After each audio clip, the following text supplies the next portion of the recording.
Hello, Kendo. Thank you so much for coming to the interview. Gun 5 conceded their last match, last round. Are you sad that you didn't fight for the 2-1 yourself? Yeah, I feel like we were ready for the match. We definitely prepared for it. Obviously, I mean, like every team, we feel like we would have won it anyway. It would have been good, you know, as extra, I would guess, motivation for the upcoming matches, you know, to play it. But anyway, we're happy with the result, I guess. Were you really feeling that way? Because they are one of the favorites, one of the broader favorites. So you still believe that match would be easy? No, I didn't say it would be easy. I just think that we would win. I mean, I don't know if you can be a professional player without this mentality. I've mentioned it in other interviews. Also, I feel like it's always up to us. If we're feeling good and if we're prepared for the match, I feel like we will win it. So, yeah. Yeah, definitely. What is your program after your match is conceded? Usually, do you train more, or are you using the free time to get some rest? No, I mean, yeah, I guess a little bit of both. We had some more free time, but also like we decided to play Face It right after, because you know we we were supposed to play a match, so we have time to play. And then obviously some of us after watch some demos, and then that's it, you know. So I guess a little bit of both. Yeah. How does your schedule look like right now? Because a lot of teams are playing a lot of matches. So on which side are you on? Yeah, we're really packed. There's tournaments that we have to decline our invites to. You know, like it's a really tough schedule. We're practicing a lot. We don't really have days off, but I don't want to complain. Honestly, if I had to choose between this and not playing matches, something like this, obviously I would always choose to play as many as possible. So yeah. Yeah, 500 is another very strong team. Are you glad to have 2 chances to fight for the qualifying match right now since you are playing them? Yes, definitely. We're looking forward to the match. They beat us last 2 times, but I think that third time's the charm. You know, we can turn it around. Yeah, and what would be the most important thing you need to prepare for today's match? I don't know. I just think that we need to be there mentally to play our game and not to be scared of duels. Just play like it is, face it, and I feel like we have a very good chance of winning. Okay, good luck to do so. Thank you so much for the interview and have a nice match. Yeah, thank you guys. Bye.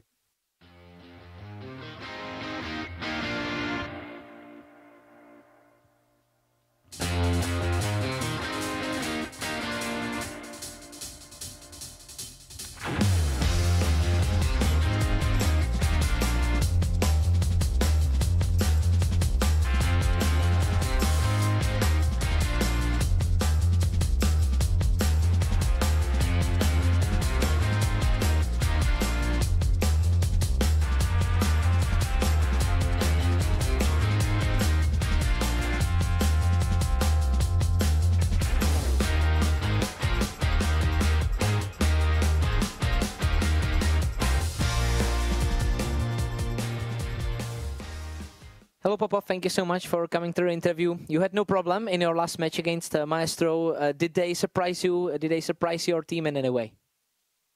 I think no. Like, we were quite prepared for them and everybody was hitting their shots, so it was quite an easy game. For you as a coach, is your team's ability to win BO1 against outsider fast and convincingly a good sign? Something maybe the best sign even? I think yes, because these kinds of teams that are outsiders, like, they're unpredictable, so it's good that we can handle unpredictable things. Yeah, in terms of unpredictable teams, how does the preparation for them looks like? Are you prepping some anti-strats for running through smokes or something like that? No, it's basically, as I said, I think in the previous interview, we just try to do what we do best and without mistake. And if we need something, we focus on that. Like, we take a pause, a little break, and continue. Yeah. Was there still some little mistake you took and worked on from that match? I don't think there was something that big or that, how should I say, important that we can take out of the match. We just played well and we're happy. Yeah, okay. Today you are playing against Partizan. Their opponent conceded the match before the start last round. Do you feel like they are 2-1 team? I think Partizan are a good team. Like, we faced them before. They're a hard opponent, and I think you are maybe a little afraid of? No, we know of them, and like, we don't take that into account. Okay. In terms of preparation, what is the main thing you prepared for today's BO3? I think that since like we're playing with a new fifth, we're just preparing what we do best, and that's it. Yeah. Okay. Thank you so much for the interview, and good luck for the match. Thank you. Thank you. See you.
Seš ready na další level?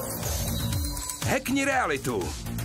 Urči si vlastní pravidla a staň se tím, kým chceš. Game. Nová vůně od Straight.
Vodafone PLAYzone Arena.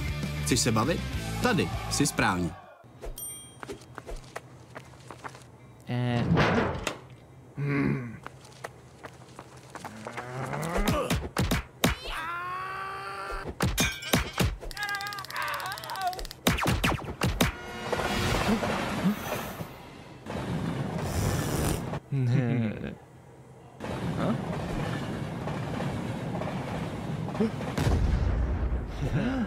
KFC patří ke hře.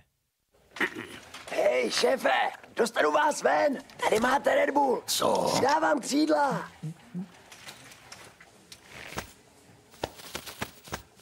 Křídla, jo. Fakt vtipný.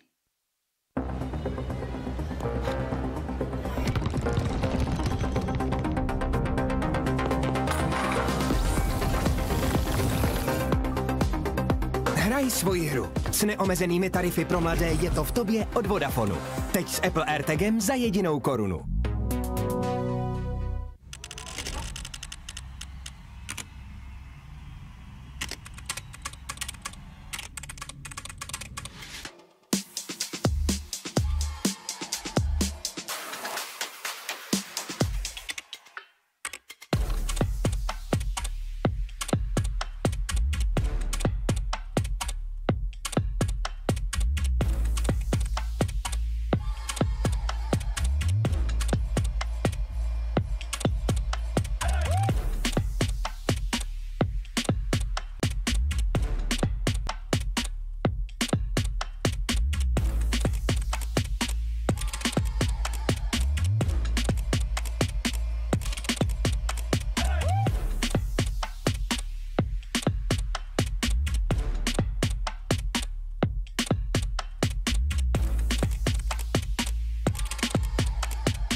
Začít něco novýho se zdá vždycky těžký. Co rád? Ale ať ti to půjde jakkoliv. Jedno je jistý. Že si to užiješ. Vítej v největší komunitě sázkařů. Tipsport.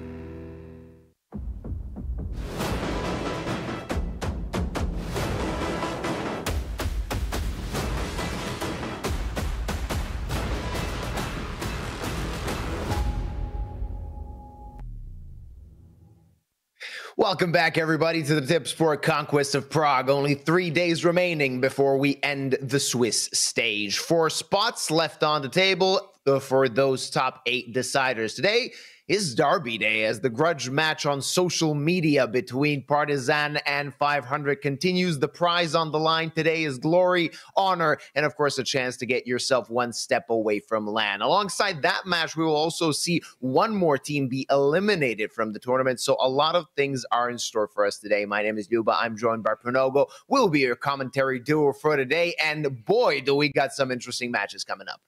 Yeah, I'm really looking forward to this opening series because, of course, this is our 2-1 pool, the teams that have proven themselves. Although maybe there is a little bit of an asterisk to that with Partizan, as they were handed a default win earlier in the tournament. We get to see how the teams got here so far. Obviously, the default win is against Gun 5, who are locked in quintuple overtime. Some very handsome casters were dealing with that match at the time, so that's how we're so familiar with them. And then they ended up coming into the 2-1 pool. That's after some impressive stuff, holding their own against Rush B before being cast down. And of course, Partizan themselves did take out another regional mix in Nexus, who have sadly been eliminated from the tournament. 500's plot through has been a little bit different. They ended up defeating the Imperial Valkyries relatively quickly and easily, and they were bested narrowly by Ents before eventually dropping to that 1-1 bracket. Now, after defeating Maestro handily, they will be going up against Partizan. So indeed, this is the match that started all sorts of conversations.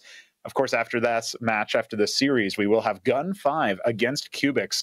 Gun 5 obviously not playing their previous best of 1, but Kubix, they're an interesting regional squad unto themselves. We actually have a lot of regional monoliths in this particular phase of the tournament, where yesterday we were talking about how rare that is at the uppermost echelons of Counter-Strike. So it is going to be a nice derby day indeed.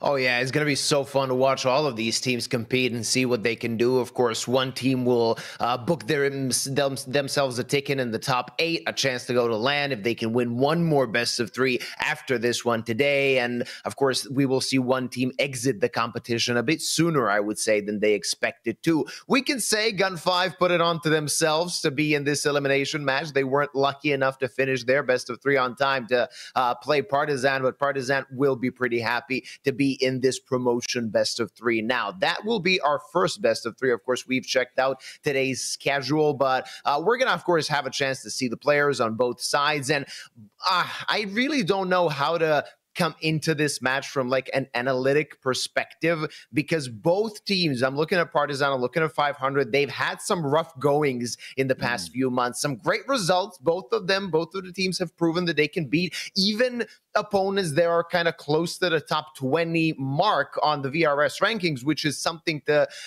which is a statement in and of itself. But both of them have also lost against teams that are 70th, 80th on the rankings. So you never know what you can expect them day after day. Yeah, that's interesting, because 500 even ended up saying in that opening interview that actually Partizan are an unpredictable team and a good one, a hard opponent for them. And whether that's lip service because they know that that's what everybody says at this point, or it's just the truth as they see it, is another thing. But the veto, I think, is really interesting between these two squads. You were talking about how to break this series down. And I'm interested in what the veto actually looks like, because both of these teams perma-train, so you shouldn't see that in action. And okay, Partizan's going to take it out very early on. I actually was hoping that they would float this particular map. And wow, 500 banning Dust 2. That's a bit of a surprise veto, because it opens up Nuke for the boys in Belgrade. And that's exactly what we see here. Nuke, the best map statistically for Partizan. I thought for sure that would be the second round ban, because 500 is not known for their Nuke. Mirage picked by 500. That one is a bit of a punish. Partizan are not as good as 500 are, and 500 have so many maps played on it. Then to see Anubis and Ancient go out, that does leave us with Inferno. I was also maybe thinking Anubis would be a handshake between these two teams, but the first two phases of the veto, Train, of course, you do end up vetoing that. One of these teams would. But the fact that Partizan don't float it and still end up getting their Nuke pick is a bit of a... I feel like that's almost a blunder from 500. We're going to have to see if that ends up costing them, as obviously we've got a nice little classic set of maps here for our first series. Oh yeah, it's going to be fun to cast this. Of course, Nuke is a strong map for the side of Partizan. On the other side, we got Mirage. This entire endeavor, this entire rivalry, it kind of came from plays that 500 players made on Mirage. We're going to see if they can reproduce that in a certain sense. And even if we go to a decider, I will not be sad at all, because I would like to see all 3 maps from these two teams. I think they deserve to play as much Counter-Strike as possible, and they do. I mean, from what we've seen so far from them, they are in the grind. Of course, 500 have had that bit of a break before the MRQ. Then the MRQ didn't really go so well for them, or rather it went pretty horribly for them, but now they're back to the grind, and now they're back to playing events, trying to get VRS points for the next regional major cycle. Yeah, that's a big deal too. I mean, we've seen a lot of the teams, even Kubix themselves, who are playing later today, said, well, LAN is a secondary aspiration. We need those VRS points. And so as much as LAN obviously matters to all these guys, and especially if you're close by to the region like Partizan are, you know, that's something that, well, it's not going to be that big of a travel compared to some of these other squads. Why not? And you can say the same for 500, of course. You know, look at me. I'm an American talking about geography. I'm making my countrymen proud. But listen, I'll tell you one thing about 500, though. I don't think they're going to go quietly. And even if Nuke ends up being a punish for them, they've got the punish in Mirage. And that's not to say Partizan can't squeak this out with a 2-0 in the same way that we almost saw Dynamo Eclat do yesterday versus Passion UA before getting outlasted by the superior Ukrainian squad. That's going to be an interesting matchup for sure. So I do think what we're going to see here is Partizan with a chance to close at 2-0. They're going to have to be on point with their fragging. 500 aren't exactly pushovers on Nuke. It's just not really their home turf in any way. So there should be a decided advantage. I don't think we get out of this without 3 maps, but if we do, it's because Partizan 2-0. That's my prediction. Yeah, I have to agree, and you can call me biased if you want, but from the perspective of 500 changing a player, and from my perspective, it is an important player at that in ships that, at least from what I've seen, was quite good. Then Red Star comes in. We've seen him play before we got a chance to cast him when he joined the 500 roster, maybe a week or so after that happened, and he was good, but he was good for rounds. There were flashes of good plays, not something that he made a way to kind of continue in a good stretch of form throughout that match that we've seen. Of course, it's a new day, and who knows what could happen. They had a bit more time to practice with them, and Tipsport is disagreeing with us. Tipsport sees 500 as maybe even heavier favorites than we anticipated.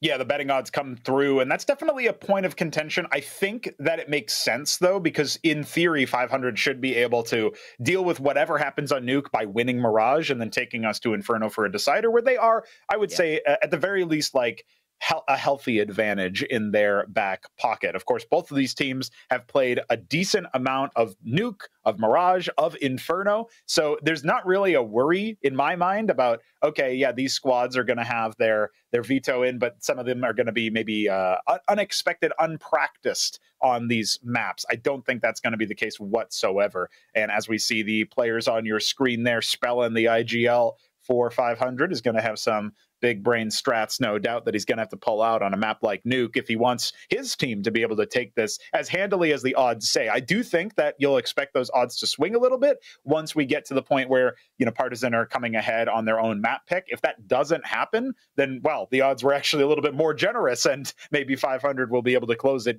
cleanly. I do still think, though, this is looking like a 3-map affair. Weirdly enough, if it goes to 2 maps, I see Partizan winning it. If it goes to 3 maps, I can see 500 edging it out, simply from what we've seen from Partizan when they played Rush B earlier in the competition. That was not a good Inferno showing, and hopefully, of course, they've fixed some mistakes they made in that best of one, but that match really kind of sums up their form. They can really have some good rounds, they can have some good calls, individual plays are there, but at times, they can completely choke it out. I mean, remember that 4v2 they lost against Rush B in a crucial round at the beginning, completely destroyed their finances. It is something that worries me for the Belgrade boys if they actually go to a 3rd map.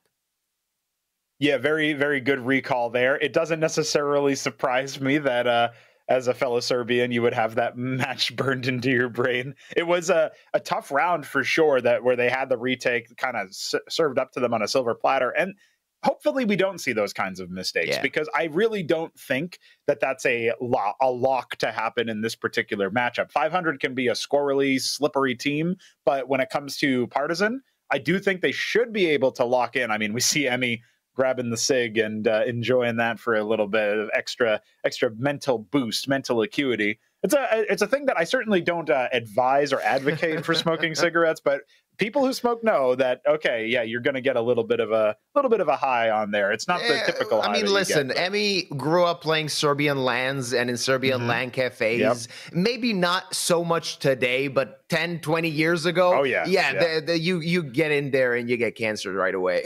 All the secondhand. All the secondhand.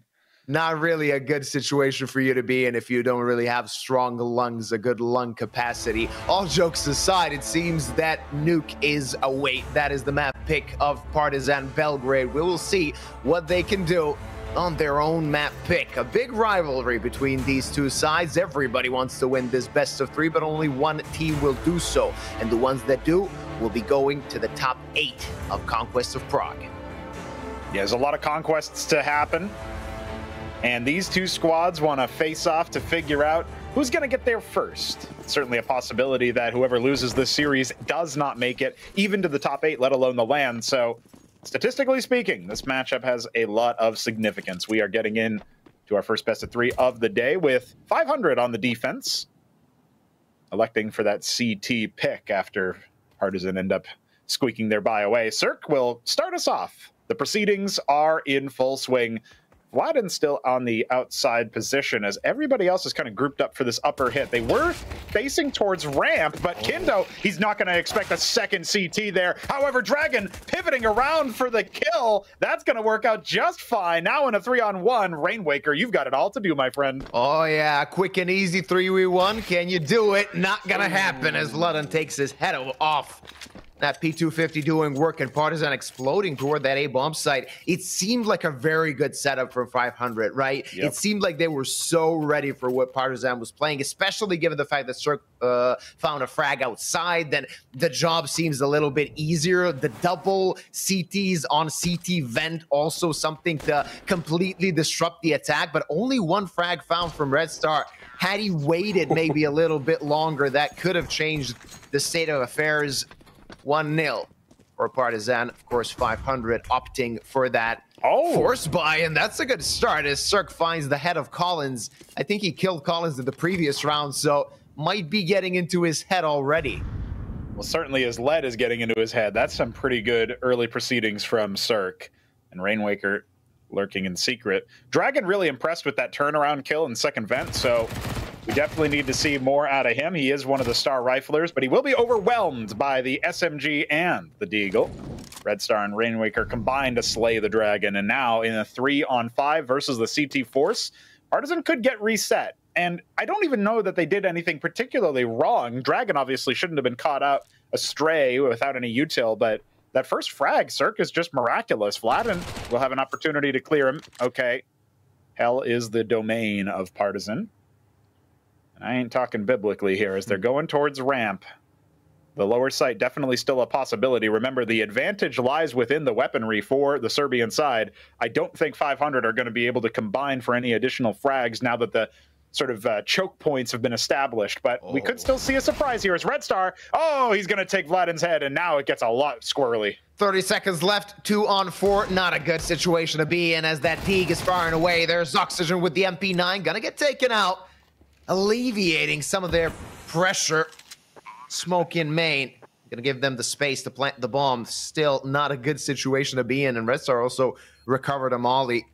That's gonna make this retake easier as these SMGs are preparing to swarm in. Galil's at the ready, but Emmy very low, not finding anything, and Kindo struggling with the spray. That's gonna be a reset onto Partizan, courtesy of 500. The bomb plant gives them a little bit of room to work with in the third round. Yeah, and unfortunately for Partizan, we have 3 members alive for 500. They will be able to reinvest and scalp together, I think, both of those Galils. Here's the mid-air kill plucked out of the sky as he jumps over. That'll make you think twice about facing outside. Cirque has taken his head twice in as many rounds, so. And both times he barely saw him. Just a pixel sticking out was enough. Doesn't feel fair. And, you know, Cirque has come under fire, and I think deservedly so, for his return to Counter-Strike under Bleed and now 500. It feels like he could have done more statistically in a lot of these matches that his teams have struggled in. But he's doing very well to start things off here, so hopefully he can continue that return to form. Oxygen, on the other hand, has been the star, the showman for 500. Now he is perched above the silos. It'll be Vladin, another former member of Bleed, who is going to have to see how he can enter out of hut. Oh, it's happening now. Timing. Oh, that's so unfortunate, but there's Oxygen to fix things up. Cirque good on the rotate, and that's going to be a cleanup. For a moment, it seemed very difficult for 500, but they cleaned the mess with only one guy dead. That's going to keep their finances in check. That's a big win for 500. As we start things off on the CT side for them, the Bulgarian squad is definitely going to have a lot to work with here. And really, that's a big deal, not just for their money, but also for the money of their opponents. Financially speaking, I think at this point, Partizan are going to have to save, and that's going to give yet another round over, most likely. They go for all Glocks. I think the win rate for these kinds of rounds is like 2%. You know, you're not realistically expecting anything here, but they could swarm ramp and maybe take an SMG away. Vladin spotting Oxygen. Might hear the drop. Wasn't exactly quiet, but through trophy, it seems like we will see a hunt, especially as Oxygen starts to push out. He sees that it indeed is a bunch of pistols. Still only seeing Vladen so far.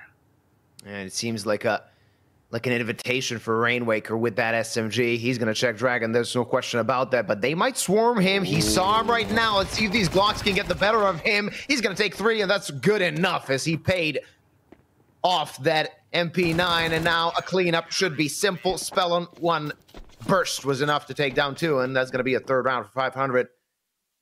They're doing quite well. Easy as you like. Yeah, they're definitely doing the work. I don't think that there's any concern right now for the Bulgarian boys.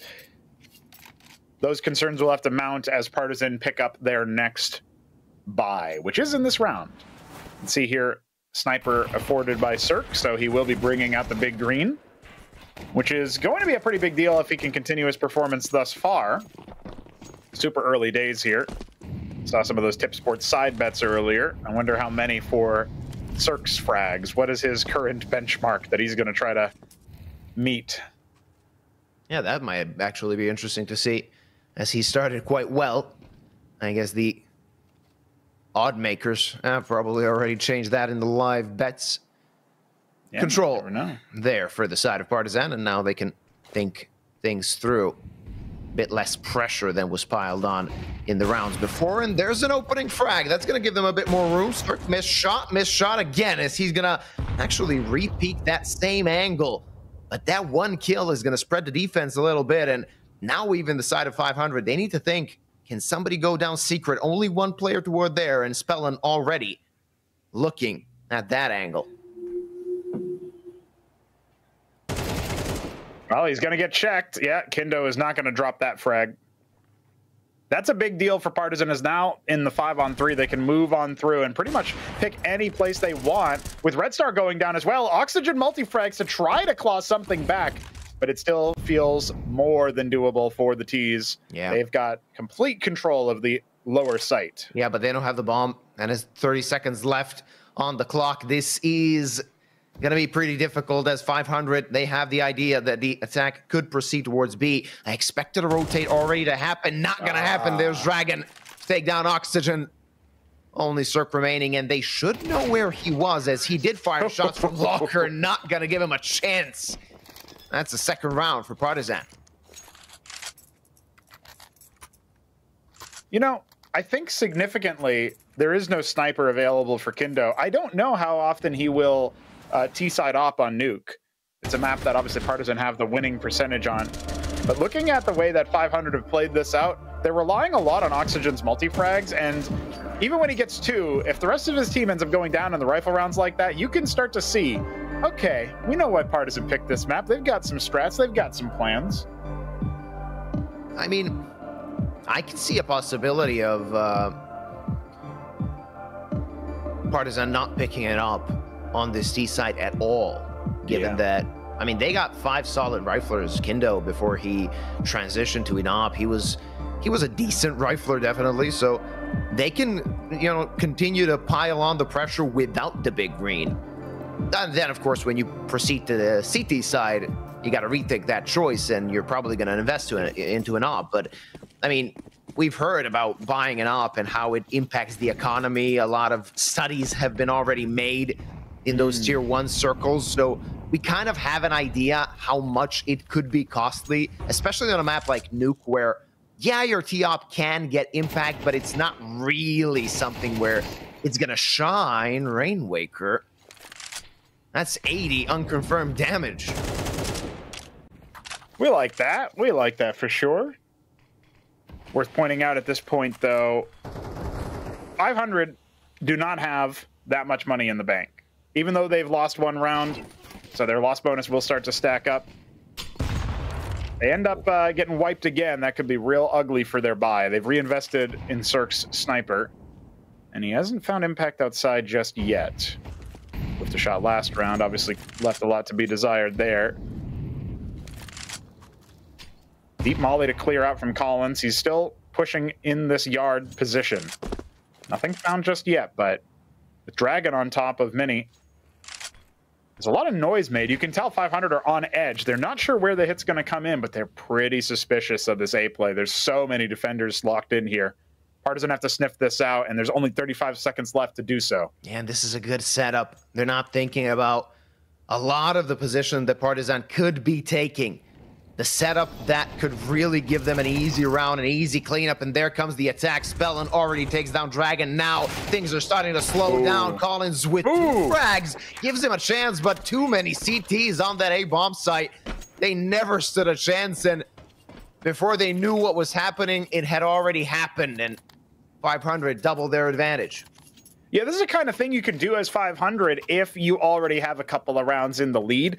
You're not going to win the majority of your CT rounds by stacking one site with a lot of your players. That's just not something that won't get anti-stratted eventually once people figure out what you're doing. But in max rounds 13, you're talking about way less rounds played overall. You're obviously already on a bit of a tear with 3 rounds to yourself. So it makes sense to do those more gambly style of plays and totally cede control on the outside. It's early conditioning. Partizan are going to have to work a little bit harder for it, and they can't really do so with this buy. They do not have all the rifles they would want. Deep molly down the vent, but it's Oxygen once again lurking towards lobby. This could be a nice and easy anti-eco crush, but remember, Dragon has the AK, so this is still potential for the T's. He's going all the way up to T roof. It's very interesting. They must have heard that. They have to know that somebody is on silent. Look at them. 3 players already facing Marshmallow, just waiting as a firing squad for Oxygen's head to peek out. Does he know? Has he any idea? The answer is no, as they obliterate him. Yeah, that's why you don't try to do that kind of skill jump. You know, it is going to make noise for sure, and your team, your opponents are not going to be sitting ducks. That's actually an AK given over, by the way, so Kindo now has that rifle. Thanks to a lot to Oxygen for the donation. It's one of those. 40 seconds left on the clock, though, so this is still a potential heartbreak for Partizan. One of those high-risk, low-reward plays. Yeah. Didn't really pan out for Oxygen at that point. Very little time left on the clock, and Partizan need to speed things up if they want to get to a bomb site. They have to do so. They're going to swarm that B-bomb site. Spellin might be in trouble. He has a teammate over at Splitter. That's the Rainwaker. They're going to have to be perfect here. Partizan, rather, are going to have to be perfect here. Spellin only good for 1, but they need to stick the bomb plant. There's Collins with 2. And now things have completely crumbled for the Bulgarian side as Red Star still interested, sniffing around the bomb site. Dragon awaits, and he knew what was going on. Finds the frag, ends the round, and Pistols only 1 rifle bought in this round. That was enough for Partizan to get their 3rd. Yeah, 1 rifle bought, but 2 rifles used for that retake. Again, a lot goes back to Oxygen. If those plays work out, that's actually one of those things that's why people are like, what's going on, 500? What's going on? I'm a little suspicious here, because those kinds of plays can feel so impossible. The Cirque attempts to hold on to his op. Should be good for the refrag. Dragon will drop. And remember, this is a lot of damage dealt to the T's. Their money is not exactly flush. They'll have a buy next round, but they don't want to keep throwing good money after bad. So Cirque will keep the sniper. Unfortunately, that's the most frags in 1 round he's found with the op. So doesn't want to be in that position all the time. And this is really questionable as well. Red Star with a shadow disadvantage trying to peek towards radio. That would never work. At a certain point, you got to pull the plug and know when to quit. Yeah. You know when the round is over. Red Star didn't. But Collins is popping off. Yeah, that's a good point, too. 4 frags isn't saying much, but if we kind of take into account how all of those 4 frags looked, that doesn't feel really good if you're on the receiving end of that. Yeah, I mean, it was 2 rounds in a row where he got 2 kills. And, Cirque missed a sitter there. Broke the smoke on his own, but couldn't quite see through all the particles. Kindo will lurk through as a result, and, well, you can tell. Rotations have come out. The Opper going down the stairs. Okay, and Oxygen, he might get caught here. Oh, no, somehow he takes Emmy away. That feels like an unforced error from the side of the Serbians. He'll reclaim a AK-47. He's trying to pay out the debt that he got himself into last round. So he'll say, hey, your team, have an AK. I gave them 1 last round. I'll give you 1 this round. It'll be great. Another slow round from the T's as they want to make their way toward the A-bomb side. That flash was really good as Dragon takes down Spellin, but still a lot of work left to be done by Partizan. Let's see what's going to happen here as Cirque has an idea where Collins can pop out of. But he needs to be careful as he is the only line of defense. That timing was insane. And maybe that could be costly even for Partizan at this point, because they probably think that the B-bomb site is empty, especially now that Red Star found Vladan. And this is one messy round as the Bulgarians are fragging out. Kindo with an answer. But so much work left to be done and so little time. 10 seconds on the clock. They need to get to that bomb site, and that's not going to happen. That's not going to happen, not in a million years. And Oxygen, that one frag was enough. They know this round is over, and Partizan, they might be kicking themselves for this round. It was confusing even from our perspective, and we have X-rays. Yeah, that round was a mess. I gotta tell you though, Cirque, I really don't like him patrolling lower with an op. I feel like that's the easiest way to get flashed off an angle, naded into oblivion. There's so much anti-strat, anti-utility that people use when they're taking the lower site.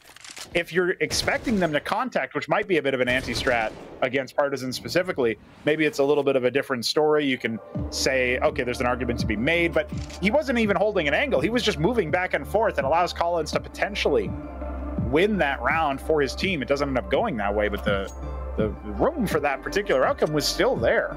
And Partizan will take attack. 500 already burned through one of their own, so tit for tat on that front, but definitely favoring 500 so far in the scoreline in the rounds won. Still, brittle economy on both sides. That does mean that we're going to see some interesting Counter-Strike in the next few rounds. Oh, yeah. Neck and neck affair currently on Nuke, as both teams are actually facing a reset. 500 just waving it off for now, but they're still not out of the woods yet, as only one player survived that previous round.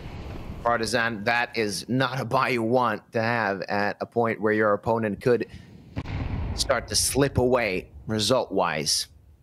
And again, a long-held status quo is going to be in this round as well. Very slow rounds played from the T side as they're waiting for somebody to make a mistake, but 500, they have been very selective about their poking and prodding toward the map. A few aggressive plays that, well, had mixed results. And now they're playing quite passively.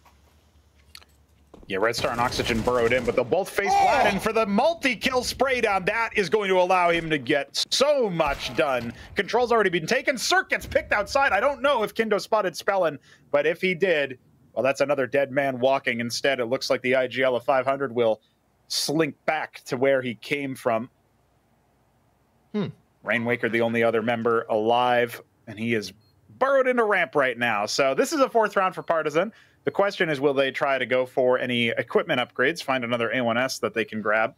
Really on either side of the squad, actually, but I was thinking Partizan when I said that. Emmy's still rocking the CT SMG. To some extent, I mean, nobody's ever really tried to math out how good that is on a push compared to, you know, maybe you could think of trying to retake with it as a similar thing, but usually it's a different map state.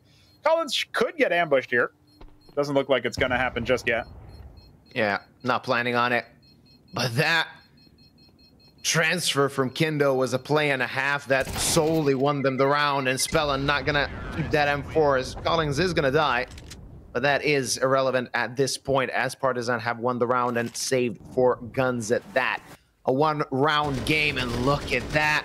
That was Vladan. Yeah. I apologize. Their cams are actually mixed up. I mean, both of them are named Vladan as their first name, so it's not really a mistake when you look at it that way. That's right, yeah. You just know, you know, it's not a big deal to you, but you know them. You're on a first-name basis with them, so. Makes a lot of sense. No, yeah, I think Vladan did really, really well there.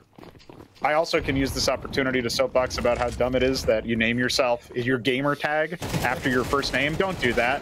But do this as Dragon goes for plenty of action there. It's a storm of the A-bomb side, and Oxygen, he's been cowed back up in heaven. Exchanging all sorts of utility there, but eventually the bomb will go down. I think Collins may have forgotten that he had it. He's like sitting there wondering, who's planting the bomb? Oh, it's me. It happens to me all the time. Hey guys, what are you doing? You're trolling. Yeah. Happens all the time. So relatable. See? Just like me, for real, for real. Exactly. Basically, the difference, I would say, is quite, you know, quite marginal. Slim, quite slim. Yeah. You know, it's funny because Partizan did say in the interview, oh yeah, we're going to try to play it like it's Face It. Exactly. I thought that was cute, you know? So it's yeah, it really is relatable. I too run up against I do have to say 5 one thing. If they actually play Face It so slowly, like they've been playing in 9 out of the 10 rounds played so far, then, like, I would hate to play Face It against them. The nerdiest moves on the T side possible. They're just drilling their practice. You know, they're using Face It as extra team prac. Makes a lot of sense. Yeah, that's definitely true, though. The 5-stack difference is a completely different story. Though this round was a change of pace. Oh, yeah. They just ran toward the A-bomb site, took it by storm, and they got themselves to a tied result after 10 rounds played. And 500, they were hoping to get that counter reset again. Not going to happen. Now they have to go eco, and they're going to have something to work with. Not this time. That scout not going to hit his target, though Cirque was not with the small sniper. That might be the reason why it missed. I was going to say, Spellin's no Cirque, that's for sure. Instead, he's burrowed into the A-bomb site. Rainwaker and Oxygen are trying to combine. Oh! Oxygen, I believed in the Deagle for a moment, but he gets taken out pretty quickly there by Dragon. We'll wait for the rotates.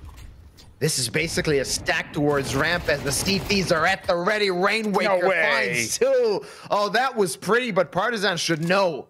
They should have information that more than one, at the very least, more than one player is towards ramp. And the good thing for them, they didn't lose the bomb. Collins saw the sniper, but the sniper saw him, and he's ready to disengage, get the hell out of Dodge, not fight a scout.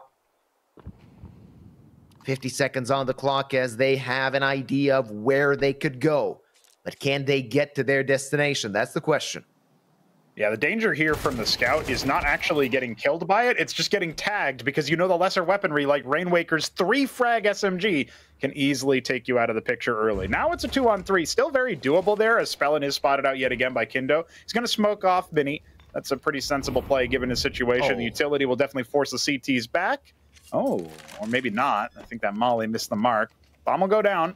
Rainwaker thinking about storming that smoky. Here's Kindo moving around, but oh yeah, he's going to charge him down. And again, with that SMG with 4 frags, could he go for the ace? He might have to as Vladin, almost takes Cirque out as well. And it's just a 2-4. There you go. 500 are going to be happy about that. Stealing away a 6th, and that was a round they shouldn't have won. Oh yeah, absolutely. Partizan have bottled it a little bit as they lost 2 players towards ramp to that good positioning from the side of 500, but afterwards just couldn't get the control necessary. Lost the player even before they got to that A-bomb site, and when the bomb was planted, 2 players could not hold the site as 500 are back in the lead. Let's see if Partizan have something in store for the final round of the first half. There's a buy. Coming out now that as Partizan are looking to tie things up, they do not have that T-side sniper. Kindo was on that a few times, including last round. Did not quite work out for him. So back onto the AK.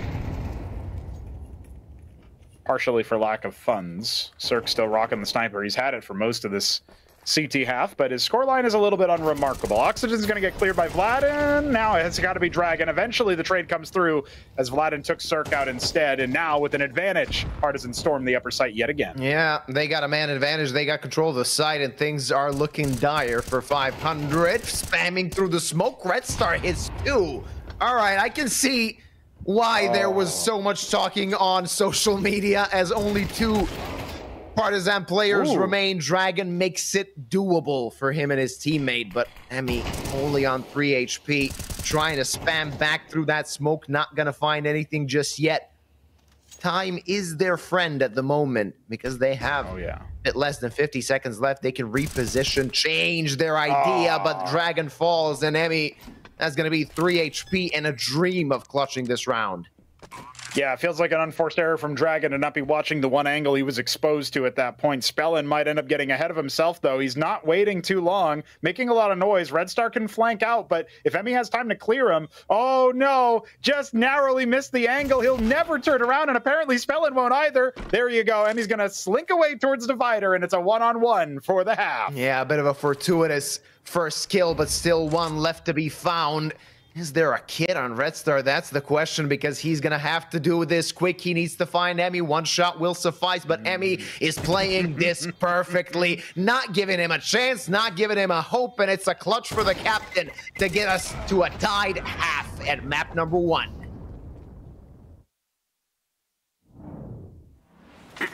Hej, šéfe, dostanu vás ven. Tady máte Red Bull. Co? Dávám křídla.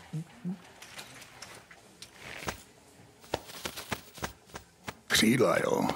Fakt vtipný.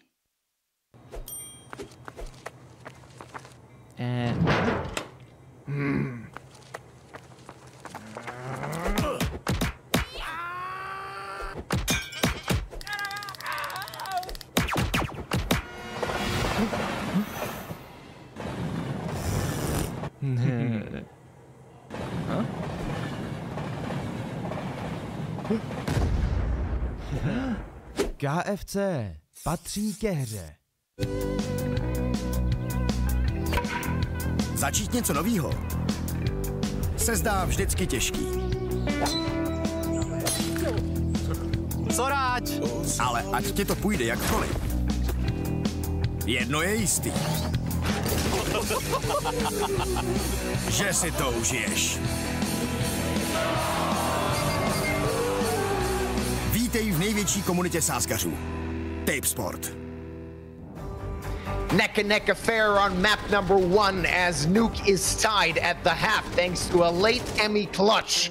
Partizan still keeping themselves alive, and more than enough, because 6 rounds as a T-half on Nuke, I'd be pretty happy with that. 500, it's time for them to shine on the attacking side. If they can. Remember, Partizan's map pick, it is a bit of a punish as 500 vetoed Dust 2 instead of Nuke. So either they had a game plan ready for Nuke, or they just really wanted to avoid Partizan on Dust 2, which seems statistically a bit of an outlier. Either way, they come into the offense, and while it is a pretty good neck-and-neck affair, as you said, 500 have a lot of work to show us. Can they end up taking it by storm? Certainly stacking towards the A-bomb site. They've cut all noise. Nobody's really gotten super inquisitive. Colin's going to come up from secret and peer out towards Yard. That'll be the first little bit of information that Partizan get on this CT pistol. And just like the previous half, it's going to be a slow start. Oh, yeah. A slow burn with this round, as 500 players are now just finding their bearings on the T side, maybe letting Partizan sweat before they strike. 5 Kevlars for 500. They definitely want to brawl. Cirque is trying to take Dragon's head off. Does gush him from range. And finally, Red Star is shown. Kendo with still 16 bullets left in those dualies. And he's got backup from Vlad, and he comes back up mini and even handles Spellin, riposting the attack on multiple fronts. There's support from Emmy, but he needs to do a lot of work there, and he's taken out as well. It's all onto Dragon with 9 points of health. Oh, not a chance, not a hope in the world as Oxygen takes his head clean off. For a moment, it seems like the dualies will do work, but not enough. Not this time. 500 back in the lead, and I'm questioning and thinking, did Partizan actually get a lead at any point of this map so far? Because it was constantly close, but I feel like it's Partizan who has been kind of trailing and catching up to the scoreline for the entire time. Yeah, Partizan's lead was the pistol round. After that, they were reset, and everything else was history. With 500 getting this, and of course being able to secure their T-side victory, we will see another CT force buy, and you know, things aren't out of the question here, especially as Collins goes unchecked there in that mini position. The fire not making him too hot to handle. He's actually going to lurk down towards the CT vent and get himself down to the lower bomb site. Dragon once again tasked with ramp, this time equipped with a 5.7 and head armor. He might need to flash himself out of danger. Kendo will post up with the scout. That'll help one target end up getting dealt with a lot easier, especially as Oxygen, well, he takes the face, and there's no opportunity yet for a reprise. There we go. Dragon, at the very least, will take one out, and there's some damage dealt from Kendo, but this looks like a lower take that's going to be very hard to uproot. Oh, yeah, definitely going to be quite difficult. Collins does have a few pieces of utility to work, but Vlada knows he needs to go for an info play. He needs to get at least something and pray for the best. Changing of guns For the side of 540 seconds left, somebody on the Partizan side needs to make a heroic play, and Collins will not be that individual, as in the worst possible time, he decided to rotate off that B-bomb site, regroup with his teammates. At the very least, of course, they can keep what they have, as they do have Kevlar and pistols, a few nades to work with in the next round, but 500 should be securing this one quite easily. Yeah, Oxygen's steady hand guides them towards that lower bomb site. And really at this point, I don't even know if you can go for exits without worrying about losing the trivial pieces of weaponry you've got equipped. 500 will go up to 8 rounds on their opponent's map pick. And we talked about this in the camera segment. It's worth pointing out Partizan are the team that should be winning Nuke. Yeah. If they drop Nuke, you can almost write off Mirage, and we'll be going to break much faster than expected. So that's sort of the stakes here right now, with 500 leading narrowly. A narrow lead is still a lead, and they'll be pleased with that outcome. Still plenty of weapons into the next round as well for the attackers, so it does feel like the Bulgarian squad is sitting at enough advantage that it's really down to Partizan to uproot. It's not just that they've been trailing, but this particular complexion looks like it's going to be an easy time to get 9. And at that point, we could even see the Bulgarians run away with it. It really comes down to what Partizan's game plan is on the CT side and whether their aimers can remind themselves exactly how to shoot properly. Yeah, weirdly enough, nobody popping off so far on their side. Though you can say the same about 500, as Oxygen is getting frags, which might be putting mind games into perspective. 2-round advantage for 500, as Partizan have kept some of the weaponry from the previous round. Even that SMG might help them in this one. So this is far from over, this round number 15. They have something to fight with. Definitely something to fight for. Oh, yeah. Cirque is yet to commit to any one location with the bomb. At first, I thought maybe it would be ramp, but they seem to just be setting up for a more typical upper hit. Oxygen certainly getting a lot of value there, and they have a lurk towards Secret, but Dragon will actually show himself. Might not have been the most ferocious breath weapon, especially as Oxygen is decapitated by Vlad, and that's going to give a little bit of a lifeline over, especially if Vlad can somehow steal away that AK-47. I think he bit off a little more than he can chew there, and his HE might have even blown it away from him, so that's a quick trade. That was an opportunity for Partizan to maybe double down, at least equalize the numbers, but since then, it's looking pretty rough. And Emmy, could have been caught on a timing there. Not going to happen. No kill through Mini. Rough stuff with 30 seconds left. Yeah, but this could be costly for 500. They've spent so much time doing nothing. 20 seconds left. They got to hurry up if they have a hope to do something in this round. They need to find those frags, and this 5-7 should not do any damage. Red Star deletes Semi, and Kindo falls as well. Collins at their feet. Maybe a chance, but Red Star will take him out too. And a round that could have been Partizan's in a weird turn of affairs goes easily into the hands of the Bulgarians. Yeah, you know, if you're looking at that from the outside and you take the clock out of the picture, you're just wondering, wait, what's the problem? There's no issues whatsoever. It looks casual, but if one kill goes differently, it slows everything down. Admittedly, when the scout is in the back of the site, and the scout generally on Nuke is really most useful from ramp and from outside. When it's indoors, otherwise, you're going to be looking at a rough time of it for Kindo. So that doesn't really surprise me. But now he's brought out the big green, and this will be an opportunity for him to find impact late into the second half of Nuke as we get deeper in. And another point, too, that I think is important there is Vladin getting a little bit too antsy. He's going to need to be a steadier hand, and is so for now. Traded by Red Star.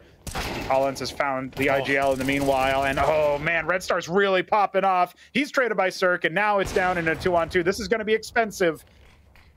Potential here for Partizan to claw it back. It's Cirque in a 1-on-2. Yeah, Kindo's flick gives them a chance and puts Cirque in a very awkward position. They know his exact location and the hunt has begun, but they really need to be careful not to let him have those isolated duels going through the lines towards ramp. This is a smart play, evading the CTs and at the very least putting himself in a situation where he could plant the bomb and then the world is his oyster. once the bomb is planted, a 1v2 is quite doable. No utility to work with. He would probably wish that he had a smoke, maybe even a flash. Nothing gonna come of it. And Partizan players do have 3 flashes in their inventory, and they're playing together. They want to get their trade and get the first round on the board in the second half. Will Cirque stand in their way? That is the question. Playing from dark. Just waiting for the first point of contact, waiting and trying to isolate a duel. Might even get a chance. There's Kindo through double doors. Dragon falls. Kindo next. He's going to fall as well. And there's a clutch for Cirque, not letting Partizan have anything on their CT side. Yeah, that's a heartbreaker if you're on the Partizan side. It looks so unlikely for the Serbians to rally now. This could be a one-sided affair yet to post on the defensive side. And, well, Partizan are going to have a lot of work to do, that's for sure. Vladen is able to get the better of Oxygen, which is a good kill to find early on. But Red Star really delivered in this round. And then, of course, Cirque for the 1-on-2. Dragon and Kindo took a long time to rotate down to even sniff out that it could have been a lower play. We saw Dragon actually change his angle from Squeaky, see if maybe there was going to be a wraparound to lobby, but he never checked trophy. It's a hard call to make because that is isolated into a one-on-one. Makes sense for him to be a little bit more cautious about it, but I think we're going to be looking at a Bulgarian victory here. It looks more and more likely that 500 will take it, and a lot of that is down to just their heads-up duels being better. In that last particular round, the fact that Dragon and Kindo take so long to rotate down to the lower site, there was 20 seconds left on the bomb when they actually pulled the trigger and moved onto the site. At that point, you got to find the kill when you have no kit. Yeah, not a good position for the Belgrade side as 500 are finally getting a few more rounds of an advantage. I think the most they had in the first half was 2, if I remember correctly. It was not a big lead at any point. Now this lead seems quite dangerous, especially with the weaponry on the side of Partizan. We could see 500 on 11. And having a 5-round advantage in the second half is something that more often than not results in a map. Partizan need to think of something. I mean, 500 from a tied result, they got the pistol, they got the conversions that weren't too easy at times, and then they got the first gun round. It's not like this is a close and shut case, but so far it seems dire for the black and white. Yeah, especially with Collins having to cede control of ramp there. It's the right play to keep himself alive, but he's not able to take any of the T's down. And you think about the anatomy of these force buy victories, especially when Deagles are concerned, you need a kill or 2 from range before they get close to a bomb site, or you need to be able to upgrade your weaponry with good positioning there. And Kindo will drop down into dark. Oxygen can clear that relatively easily, but does he expect Dragon from control? As Collins falls elsewhere, is going to be looking like a very straightforward case of 500 storming the lower bomb site. Oh, coming in from Splitter, and they do indeed split. Kindo cracked open. It's Dragon. We'll get 1 frag, but that's just a consolation victory. Emmy and Vladen are all that's left here. And, well, Vladen's so far away, it might as well just be Emmy. 1-on-4. He makes noise, keeps them interested. There's really no hope for them in this round. The most that they can do is grab some AKs on the way out. And that's a big if into itself. That's almost like the final boss, and then you realize that there's a second phase, and, oh, yeah, I got to get rounds on the board. 500 are going for 11. Yep. 11 secured as Emmy just dances around office trying to find maybe an exit frag, something that's gonna ruin the day at least a little bit for the side of 500. Both he was committed to it. Yep. Went down with the ship. Yeah, I can't believe Vladen also died. That is rough stuff. I mean, he only had an MP9, so in some level you can say it was fine, but here's Cirque with that kill onto Collins. He was actually brought down kind of low. That could have been a Collins 1 dig, but that's an angle you never expect. That's certainly not something you're drilling in DM or anything, so no surprises that Collins goes down there. The big surprise here is that 500 have so handily defeated Partizan on their map pick, and it does feel like they have been defeated, but they have one last buy here. If this gets broken, 500 can call it a wrap.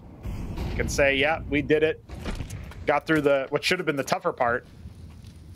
Partizan are going to have to rally for a Mirage upset in order to extend the series. So that's what's on file here. on the menu.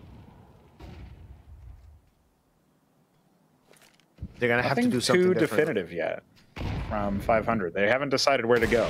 Oh, that jump. Kindo fast. Okay. That's a good way to acclimatize yourself as an opper. A fresh one at that. Good start. And Rainwaker actually gets the frag onto Emmy. That should not have happened in any universes. He's still on 52 HP. He can continue the fight.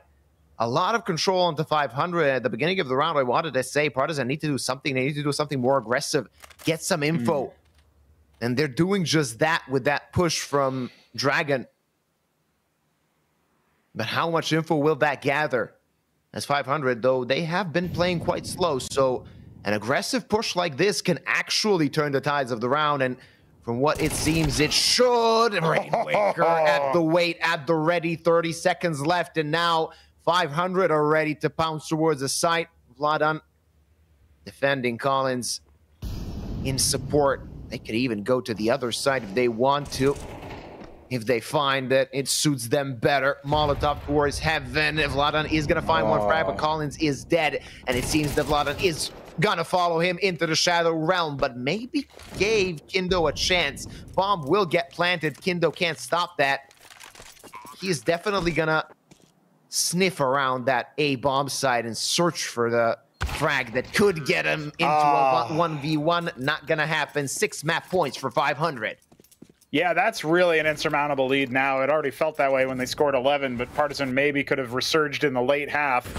This frag from Kindo was kind of delivered to him on a silver platter, but Emmy, that was a much worse look for the IGL of Partizan. He should have been able to get that frag. He knew where he was with the jump spot. He had the opportunity there, and it was an angle that, realistically speaking, he was advantaged for. So to drop that kill to Rainwaker, that's a rough look, and that kind of is showing you Partizan are maybe slow to wake in this series. 500, on the other hand, look like Titans as they just smite Partizan for the time being. The defenders breaking repeatedly. Another compromised buy for Partizan as they stare down the barrel of 6 match points of their opponent. I mean, as a captain, what do you say? If they could do it, why not wait? Don't forget, 500 is the one that chained together 6 rounds in a row. Partizan looking for the same, and Oxygen burning in that molly, left on 55 HP, though that is something he has the luxury of, as his team does have the much better weaponry. Partizan in the hopes of using those MP9s to their advantage at close quarters to stop an attack, but it's so annoying when you play against a team that's playing so slowly. Yeah, they find a way to make you spend your utility completely, and then they just swarm toward a site where, what, you got 2-3 players guarding it? Yeah, they're just going to trade away, and that's basically it. Oh, well, magic timing through the smoke will help. Vladan gives Rainwaker and Red Star as well a taste of their own medicine. It's 4 on 5. Red Star definitely known for his smoke spams. Spellin wants to see if he can spot out Emmy. Okay, doing better as the captain of Partizan after that unfortunate round. And this one looks like, okay, 500 have ran out of steam. Winning too fast, they needed to recalibrate, and at least Circle get rid of that sniper as Collins dances around the corner. No opportunity for a free op from Kindo. They'd need to toss an HE over there and hope it glitches through the fence. And, well, that's a lot of steps for a team that doesn't even have the grenades. So Partizan will stay alive. And there's 2 schools of thought here, Luba. Either you are saying, GG, go next, let's save our energy. Or, in my opinion, the championship mentality here. Claw back every opportunity you get. Stay in until the going is gone. If you lose, lose with dignity. Lose with some more respect on your name, on their lips. 500 have been walking over you. Show them that you have teeth. And now, with more guns on their side, they do have teeth. But 500 have another buy easily, pulling out 5 AKs. Cirque deciding not to go for the sniper. They want maybe a little bit more flexibility in that. Or maybe they just narrowly couldn't afford it. Spellin getting spammed through the smoke a little bit, but not to the extent where he is dropped. Just half health or so. As this is a rare outside take from 500, they will go towards secret. They will certainly threaten that lower site. This is an area of Partizan that hasn't really been tested yet, but Emmy is up to the challenge. Let's not forget the fact that Partizan, during the streak of 500, they've only had 2 good full buys. So they might change their fate right now. Not going to happen when Collins is out on the open on a silver platter for the Bulgarian player, as he's going to get taken down. 40-ish seconds remaining, and 500 have the control needed. Where will they strike? That is the question. Partizan need to think. Somebody's going to have to make a heroic play, get the multi-frag needed to give them a chance and continue nuke onward. That's going to be even more difficult as Emmy is dead. 5 on 3. 500 seem to have this map in the bag.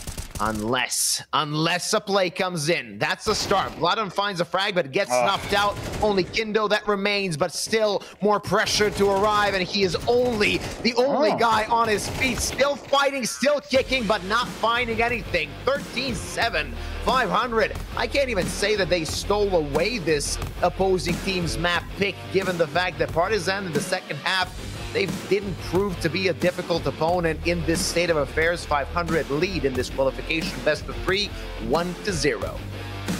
Yeah, 1-0, and 1-0 doesn't tell the whole story. You're absolutely right. With 1 CT round posted in the half, and it was well after all of the other attempts had failed for 500 to clutch it out here easily. Clinch the match with the most wins, and they are looking good going on to Mirage, which will be even more favored statistically.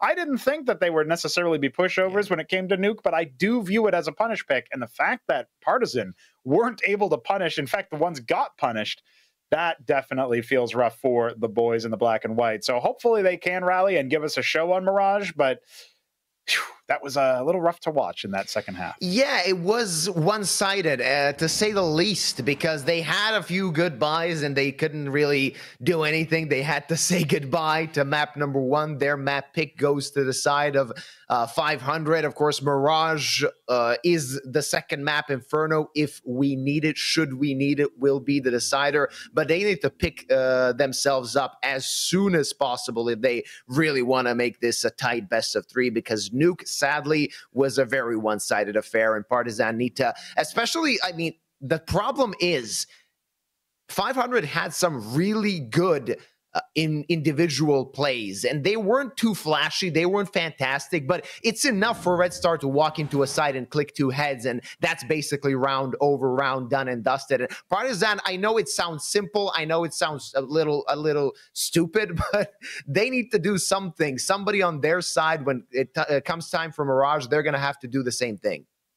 Yeah, you got to shut 500 up somehow in terms of their fraggers, and that is exactly where they ended up falling down, because they were just getting, better advantages in some cases with positioning or with utility, but 500 were just clicking their heads. And, when you have that kind of situation, it does end up feeling unplayable. That old tip, that famous tip now, sometimes your opponent is having a really good day. Yeah. That can happen, and it seems like maybe that is happening for 500, whereas on the side of Partizan, it does feel like they're struggling to find their form. And we've seen players like Dragon, there was little glimmers of hope there, kind of indicative of that Rush B match that we were talking about earlier in the pregame, where, okay, yeah, Rush B are in a situation where maybe they're favored in terms of firepower, but Partizan should be able to hang with them. And for some rounds they could, and other rounds was just a bulldozer. It's very similar.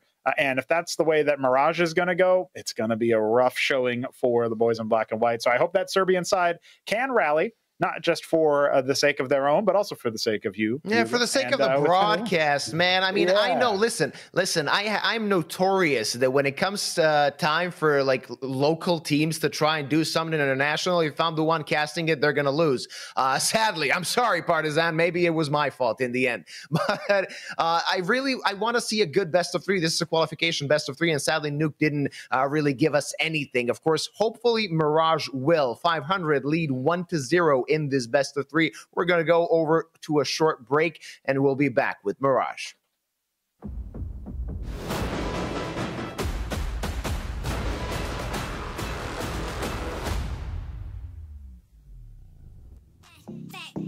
Would you let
Hraj svoji hru. S neomezenými tarify pro mladé je to v tobě od Vodafonu.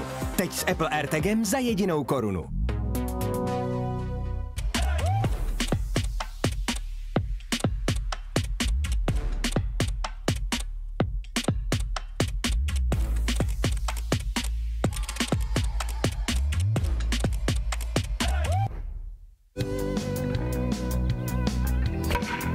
Začít něco novýho se zdá vždycky těžký.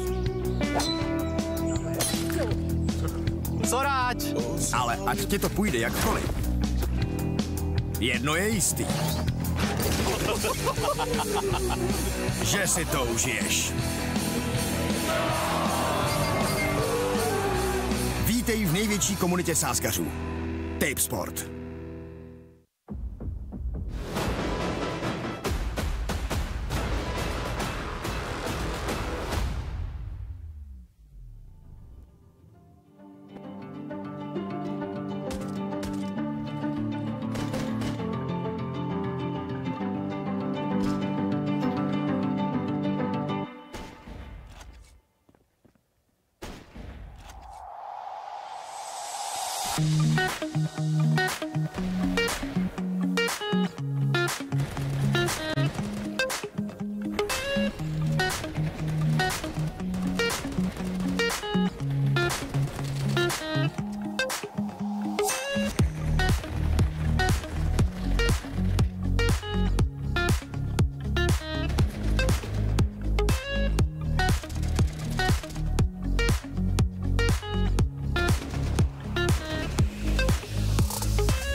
Welcome back, ladies and gentlemen, as we're waiting for the second map of this qualification best of 3 to start. 500 lead 1-0. Partizan trying to claw their way back on the opposing team's map pick. Mirage, not their favorite map. We'll see what they can do now that their backs are against the wall, Pronoga.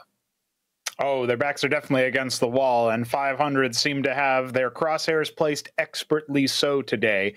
Their aim has definitely been, well, something you can't argue with, that's for sure. And even Red Star finding a couple of smoke kills on Nuke, that was enough to turn the tide, even on some of the closer rounds, where maybe the scoreline could have looked a little bit more favorable for the boys in black and white. But I think even if you take those rounds out of the equation, you're still talking about a close win for 500, and that's still a win for 500 that Partizan could ill afford. Now going on to Mirage, with a deficit for the Serbian side, they are going to be trying to upset the odds, upset the apple cart. I don't know if Bulgarians like apples, but I do. Who doesn't like apples? That's a weird thing not to like. All right. I agree. We're going to find out, of course, what the both teams can do. In fact, given that 500 actually, before they changed, or before like ships left and they got Red Star, they were on a 3-map losing streak, if I can remember correctly, on Mirage, fixing things up afterwards. And I'm curious to see how that's going to look, of course, now that they're going to play Mirage against Partizan. Again, we spoke about the percentages, not the best percentages for the side of Partizan on this map, but there's, like, if you want to fix things, you got to start from somewhere, and this might actually be a good place to start, especially in such an important best of 3 that is ahead of us. Last map, we saw Rainwaker actually get a lot of kills, but more importantly, I have to say, on the side of 500, it was Red Star that actually got those impact frags in the most crucial rounds, especially like even on the T side as well as on the CT side. Partizan get to a side, he gets a few smoke kills, or kills through the smoke rather, and Partizan is kind of dead in their tracks. So hopefully the boys in the black and white will try and fix things, maybe on Mirage, and maybe get some payback for those smoke kills as well. Yeah, that would be a good one. You could see the impact rating pretty high there for Red Star, despite having less frags than his top frag teammate. We also saw Vladin actually doing pretty well on the side of Partizan, and he's going to need to be the shining star, apparently, because, you know, Dragon, who normally is very reliable, I should see a better performance out of him on Mirage. But overall, on Nuke, he definitely left us sufficiently whelmed, I would say, as we also see Cirque on your screen there. Cirque and Oxygen have been really the 1-2 punch for some of 500's CT sides. And while Cirque started us off, he cooled off pretty quickly after the opening rounds of Nuke. Oxygen and Red Star were able to combine. It does surprise me that Rainwaker ended up top fragging in that last game. That's one of those things where you look at it and you think, wait a second, there's so many other impact frags happening from some of the other players. And obviously we remember the 1-on-2 that Cirque ended up winning at one point on the T side. There's loads of impact. Spellin has apparently an embarrassment of riches when it comes to the squad that he's assembled there. On the side of Partizan, though, they have been struggling a bit more to find form, and hopefully Vladin's not the only one who can make some good impact happen. A bit of a messy run of form that in the past, well, we can say in the past few months, I mean, ever since the 2025 started, they had some good results, but they also had some bad ones. Especially, I think Mirage is probably the best map to look at things in that regard, because they can actually hold their own against teams that, like Bait, for example. Bait are playing on the major, but also they go to like ESEA Advanced and they lose there on Mirage against some random mixed teams. So it's very hit or miss. And sadly for Partizan, Mirage is mostly miss for them. Hopefully they will change things up and make themselves stand a chance on this map, make their lives a bit easier, and make this show a bit more entertaining and send us to Inferno. Unless 500, of course, can just swish them away, squash them, and move on forward to the side of the top 8 matches. That is what is on the line. Still another chance for Partizan if they drop here. But after getting to this position, thanks to a default win over Gun 5, due to those pesky scheduling conflicts that sometimes plague Tier 2 Counter-Strike. Oh, yeah. Partizan definitely are in a... they're in over their heads, it feels like. Let's see if they can change the narrative. 500 are certainly not changing much. Now, Mirage is, of course, an infamous map for the particular matchup we're seeing here, but 500 also in particular, they play a slow T side, don't they, Luba? So we're definitely going to be expecting to be seeing what we're seeing now, even when the rifles are out. Late smoke to window.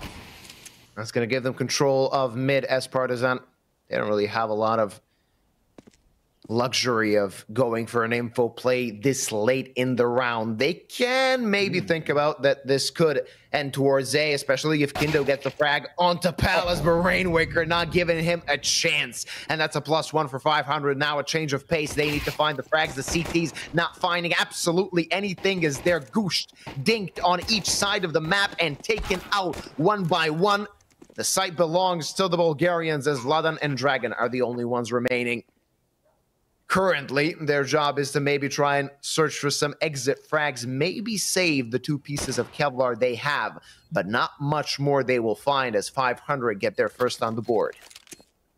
Yes, it's the boring answer, but the correct answer. Save what you've got rather than give it up. Oxygen will offer 1 frag towards Dragon. An emissary that brings gifts. We remember his play outside on Nuke, doing the same thing, but with an AK in hand, so a little bit more impactful. Dragon will eventually be overwhelmed, and it looks like Vladan will stay alive, but that is the only consolation for Partizan, who have dropped 3 out of 3 pistols so far. Oh, no, that's not true. They did take Nuke, but they got reset immediately after, so that's what they're going to look probably to do on 500. Worse. Yeah, for sure. On the CT side, it can be, and that is not the best of positions to be in.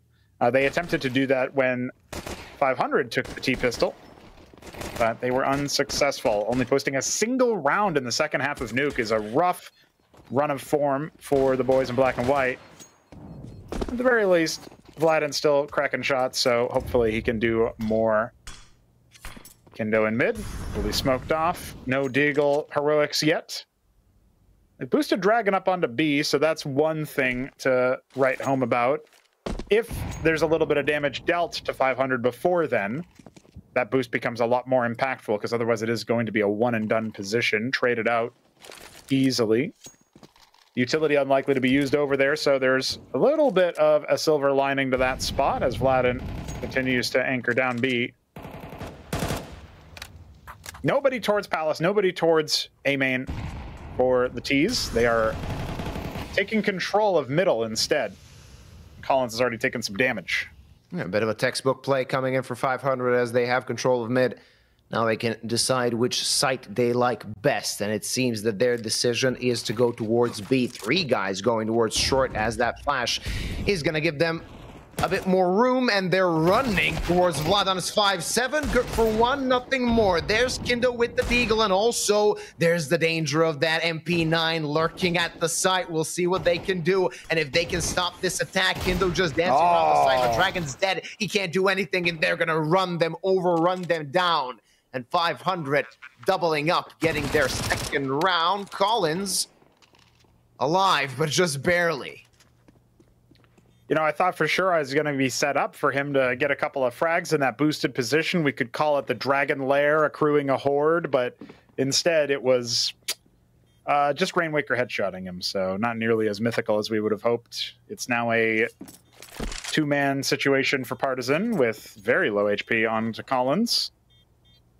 He's safely away from the bomb blast radius, no matter how far Valve increases it, and we should be seeing not just a 2-round start for 500, but likely a 3rd going into the next round, as the force buy was unsuccessful for the Serbian side. Yep, the force buy brought them nothing.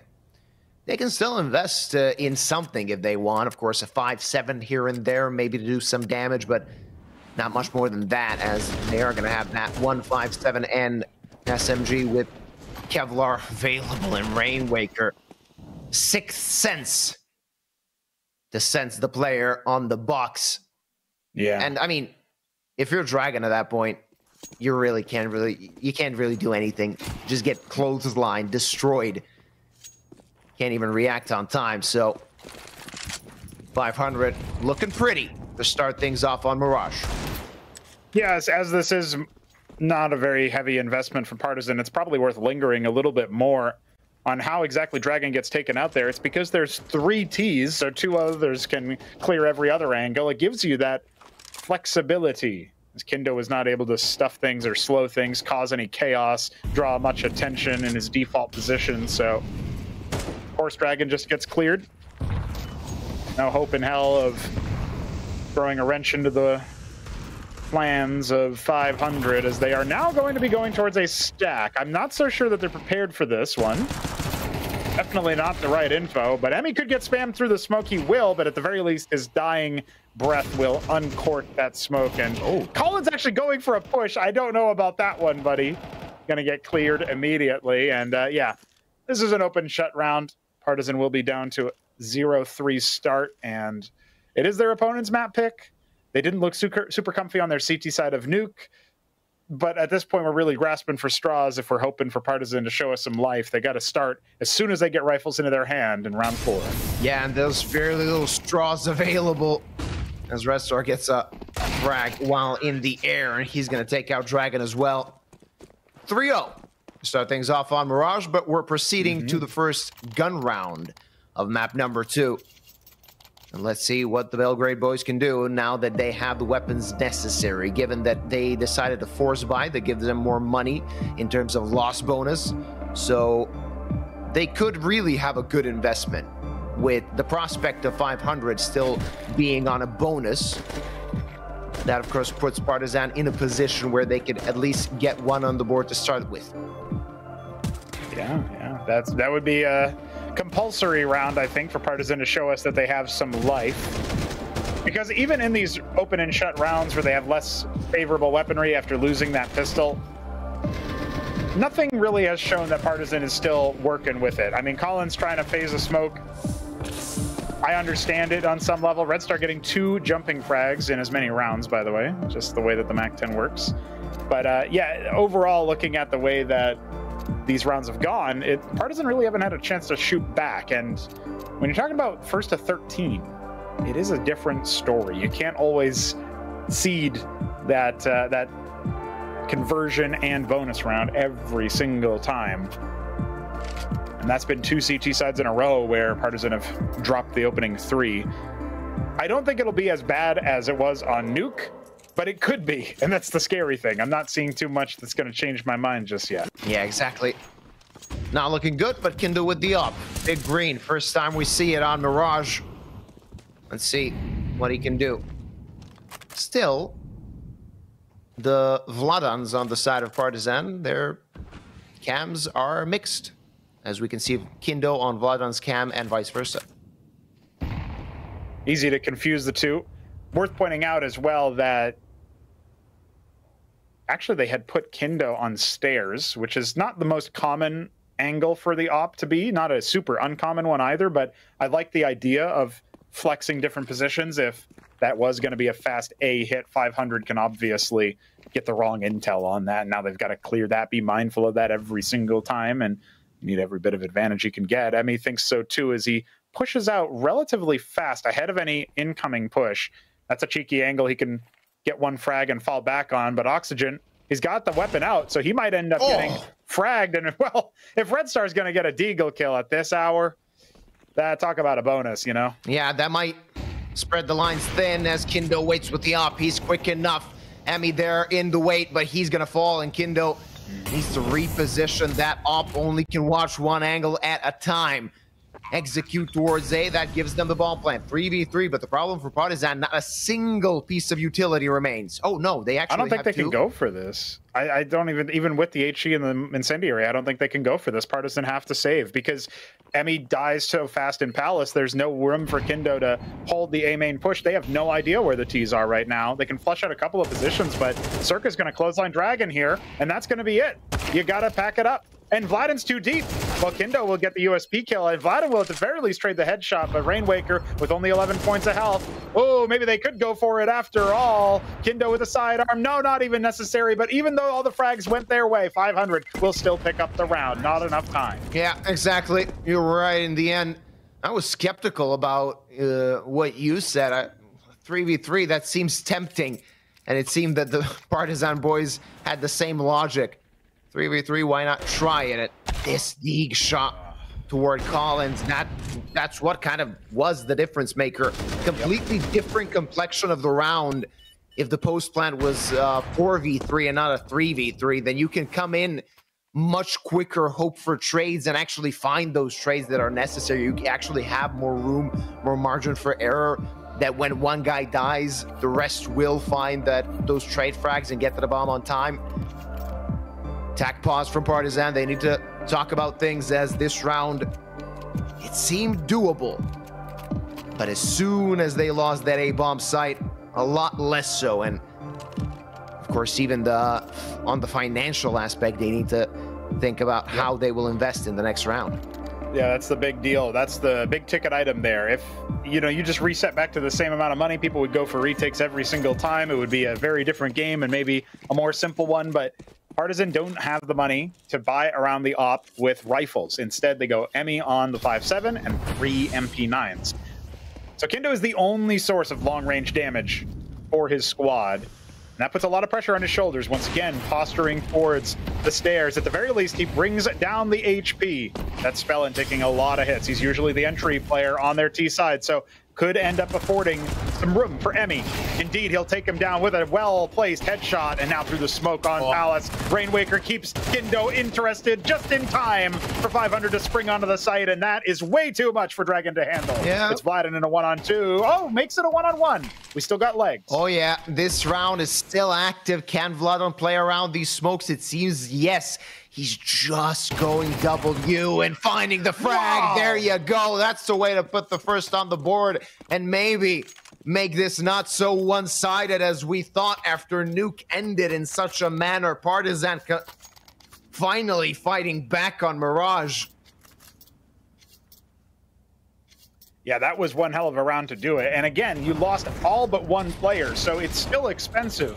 But at the very least, Vladen is able to scarp her off with the AWP. So all is not lost. They can go for a similar take, and with a round win in their pockets, they might even be able to afford a rifle or two. See what their weapons are. Yeah, they actually have a full buyout, so very good. They've left enough in the bank that a round win there still gives them what they need. Collins with low utility, but some of it has been dispensed with already.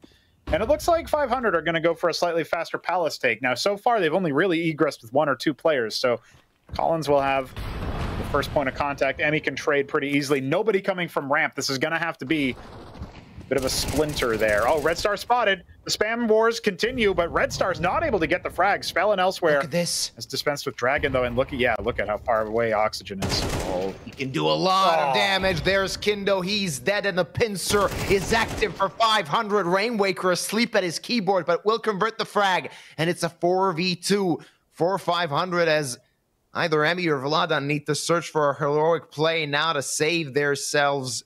Yeah. I apologize. In this situation, they have utility. They have a kit if it turns out to be necessary, but the next kill in the round needs to be theirs. The bomb is in Palace. That gives them a platform to stand on, a chance. As EMI dinks one player, 2 guys low on the side of 500, 30-ish seconds left. The bomb is going to get planted. They can't do anything to stop it. But Vladen has to be the main man now for Partizan. He needs to be relatively quick coming from ramp and searching for the first frag in this retake scenario. Not an easy one, but there's a chance. There's a chance. There definitely is. But Cirque clotheslines him. He didn't expect that angle. That was just a bait. And the IGL is dead for the 5th round of 500. Might as well be 500 rounds with how well they're playing today on Mirage, controlling it. It is their territory, their map pick, and Partizan simply can't put the pieces together. A little bit too aggressive there. Their heroic plays lead to martyrdom, especially that push through Palace. But Oxygen and Spellin combining for frags towards the other side of the map, it puts so much confusion on the side of Partizan that they couldn't figure out where the attack was even going to come in from. They had incomplete information. Yeah. Their outposts crumbled on the auspices of Mirage, and now it's looking like a 1-on-2 situation for Dragon. Can he clear Spellin and Cirque? That's the question. He's got 2 bodies to deal with.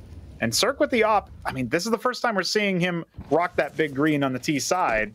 Took 7 rounds to get it. It's a very different story than Nuke. He was afforded it so often on Nuke. Oh, yeah. Now, with the sniper, he can post up an angle and search for a frag. Smoke on window, that'll give them control of mid as they're using their utility to do just that. Counter utility goes in, of course, as Partizan try to do some damage. Not a lot dealt. Oxygen only losing 12 HP. They got what they came for. They got control of mid. Dragon might get just a slimmer of a gap. Not gonna happen. There's another smoke and a molly to help that. They want to break that smoke, and they've been contemplating it for a while, but Kindo might be in trouble. There is presence toward the A-bomb site. They completely forgotten about B, and for now, it seems to be a very good plan. Kindo takes care of Oxygen. He wants more, but Rainwaker finds a frag, and Kindo falls as well. Now the round tilting to the favor of 500. Dragon with the heroic play. That wasn't enough, but Emmy finds a frag and leaves Red Star alone. And again, they need to click heads, and they need to fight to collect the round. Yeah, that was really tight margins there, and I have to start questioning, why are Partizan flashing through smokes and trying to get their way? They have the map control. If they slow things down, 500 will do some of that for them with their slower T side. It's weird to criticize the team that won the round, I know, but Kindo here is a bit aggressive from that position. He's just trying to add chaos so Dragon can keep re-peeking, and with Cirque's whiffs, it worked out, but that didn't have to go that way. Absolutely, 500 could have salvaged that situation if they controlled the chaos better, and maybe on the inverse, if Partizan had tried to be a bit more conservative with their lives, they'd have a bit of a better buy into this one. However, they are still going to be very grateful for the round win. It's a hard-fought second every single round, both of them, in fact, that Partizan have won. It's been off the back of some heroic plays and a lot of pain and suffering. Yeah, but the problem is you can't count on heroic plays, right?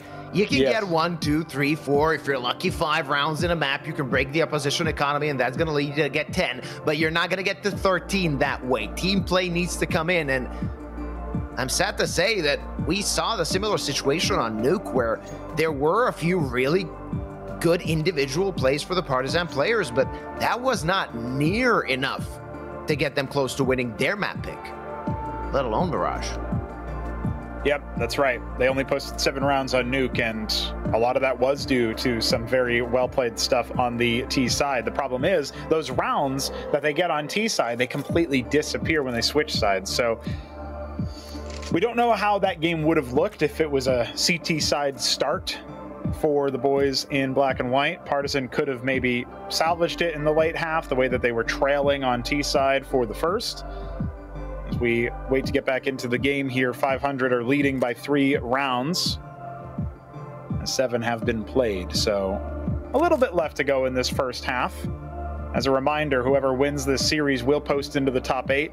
They will be 1 series away from qualifying to LAN in Conquest of Prague, brought to you by Tipsport. And not just that, the team that wins this best of 3, they know they're relatively safe, at least from facing Fnatic and ENGE. And even though Fnatic and ENGE have choked and lost against these 2 teams in the past, you really don't want to face such an experienced team when there's LAN on the line, right? Oh yeah, absolutely. Especially since even just knowing that LAN is around the corner can sometimes fuel those veterans from, showing up for a bit more of a life game. You see the complexion of some of these rounds before us. Even this one here from Red Star, a deagle on a bonus round after 3 rounds won, lead to a 4th. It's rough stuff here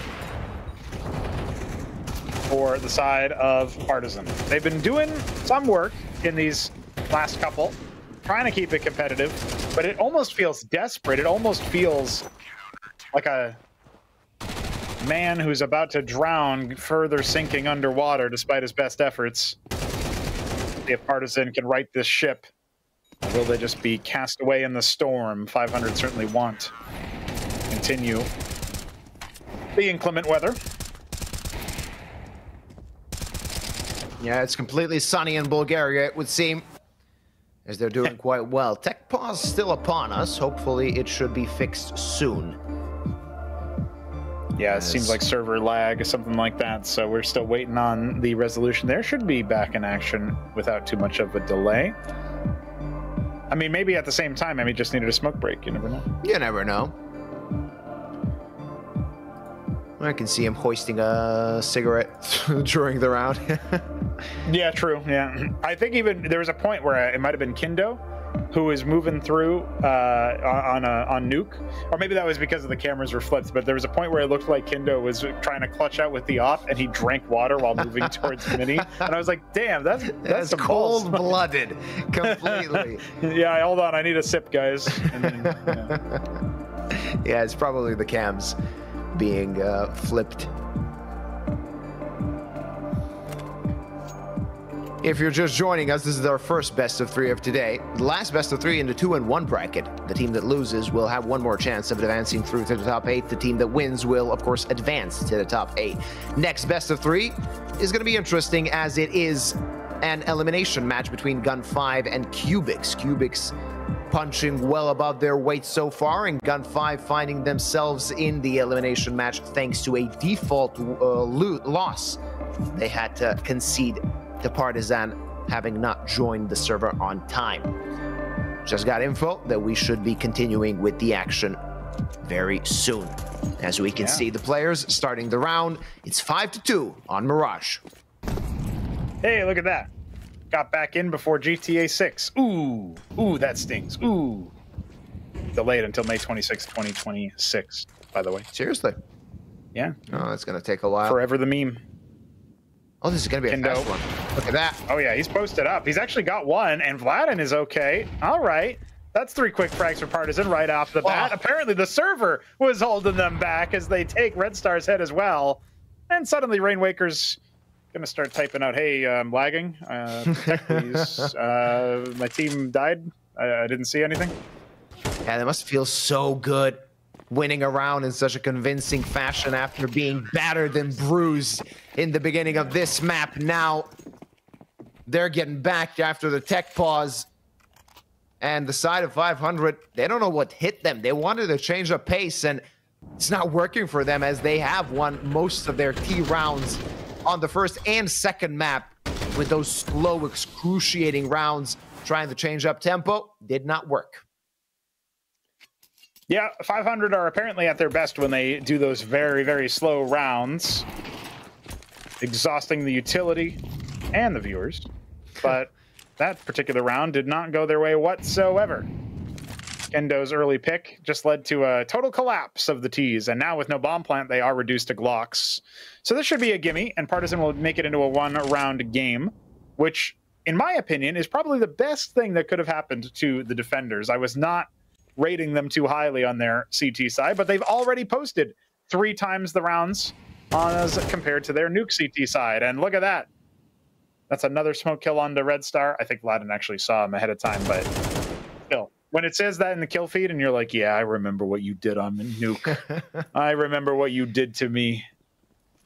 He was Vladin will be happy with that. On nuke. Yeah. A menace. It should be a cleanup, as 500 probably just using this round as maybe an extended tactical timeout to talk about what they're going to do when they have the money to muster up a buy. Easy as you like, as Emmy collects a few frags for himself, getting those statistics slightly bit better. 1 round advantage only for 500, as when the map started, we maybe counted Partizan out way too soon, as we talk about that quite often during the cast. Oh, yeah. That whatever happens in the first half is not that important in the aspect of, yeah, you can come back in the second. Whether or not it's a 7-5 lead or it's a 9-3 lead, it's comebackable. But if you have a 6-round advantage in the second half, then that's a completely different story.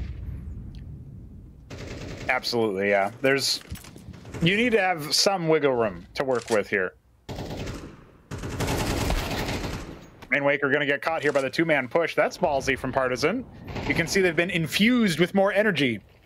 Oxygen will take out the sniper, though, and Kindo has been an integral part of Partizan's defense so far in the half. So as we get deeper into round number 10, this 4-on-4 will be opless. And Dragon will find Oxygen underpass. Okay, well, that works out pretty well. He's going to lurk back up towards the deep parts of apartments. And with no knowledge of that, Red Star is going to be Caught between a bunch of different angles, especially with Vladen so close. Not exactly a tradable position if Dragon gets hard cleared, but do you suspect this? Yeah, you have to. He found a frag so close. You need to clear it and clear it. They will, but that was autopilot angle clearing, and Dragon... Well, those two frags basically had a bow on them, and they were ready for Dragon to receive them as a gift, as Spellin is the only one that remains on the Bulgarian side. Dragon doing so much work in this round. That spray was so efficient, so profitable for his team, and Spellin, he's gonna get his head blown off. There's the Dragon, the top-rated player on the Partizan side, finally connected, as we did see good numbers from him on map number 1, but if, like, for the life of me, I can't remember when he made a play on Nuke. This is a play that Partizan need. Absolutely. Roaring to life there, Dragon is, with 4 frags in 1 round. Catches 2 players here entering into his domain. Hail, adventurer. You have crossed the wrong path. And even getting Spellin out of there for good measure at the end. A very, very difficult round for the Bulgarian side as they take their second of 3 tactical pauses. No strangers to a slower game, so they don't mind putting a break on the action, as now Partizan have tied it up. And this map pick of 500s was looking absolutely dominant from them.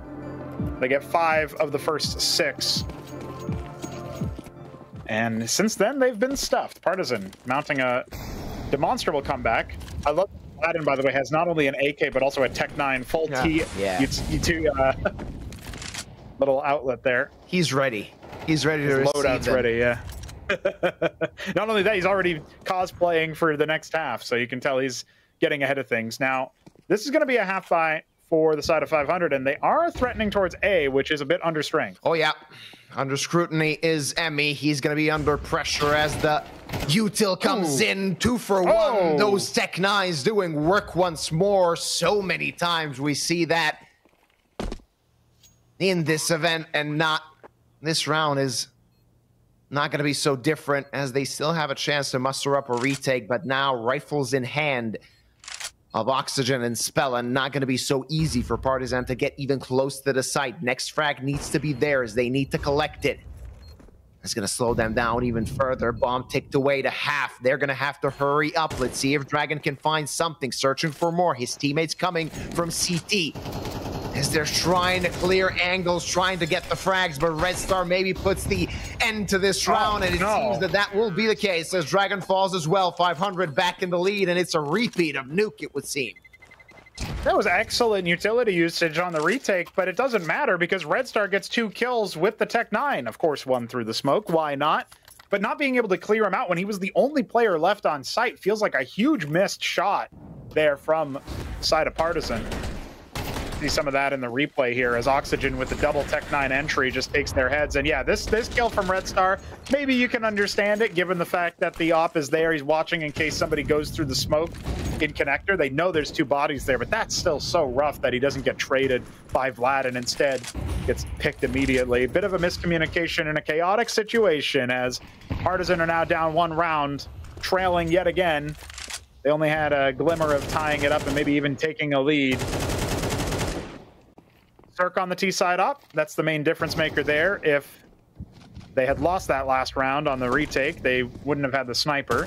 Kendo towards B is changing up his game plan, but it is going to be a bit of a B lean here from 500. They're definitely looking to go that way.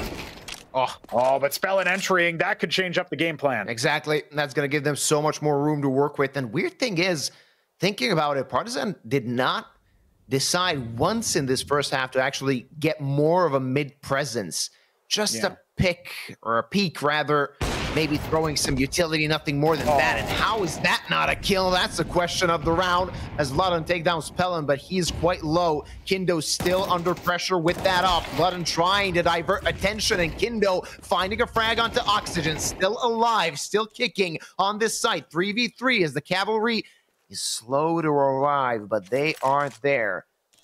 The Bulgarians still waiting for their chances. Circ, his patience paid off. Emmy quite far away, and look at that flank toward the A-bomb site. Rainwaker, he can find a frag, but Dragon ready. 2-on-2, still a chance. Ooh. A smaller one at that. Now the Red Star's dead, and they know where Dragon was. They can get ready for him. The bomb planted. He needs to find them, but so many angles to check, and that op just ready and waiting. Well, at the very least, Red Star gets dropped here, so it does fall to a one-on-one. Good HP on both players. Oh, Dragon has been playing very well indeed, and he spots Cirque out. He will get the kill, and that will be a 6th round after all. Tie game, just like Nuke was. But once the half switches up here, Partizan are taking to the offense. We'll see if they can upset the apple cart after all, as 500 defend Mirage. Hej, šéfe, dostanu vás ven. Tady máte Red Bull. Co? Dávám křídla.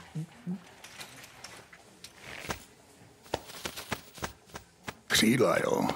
Fakt vtipný.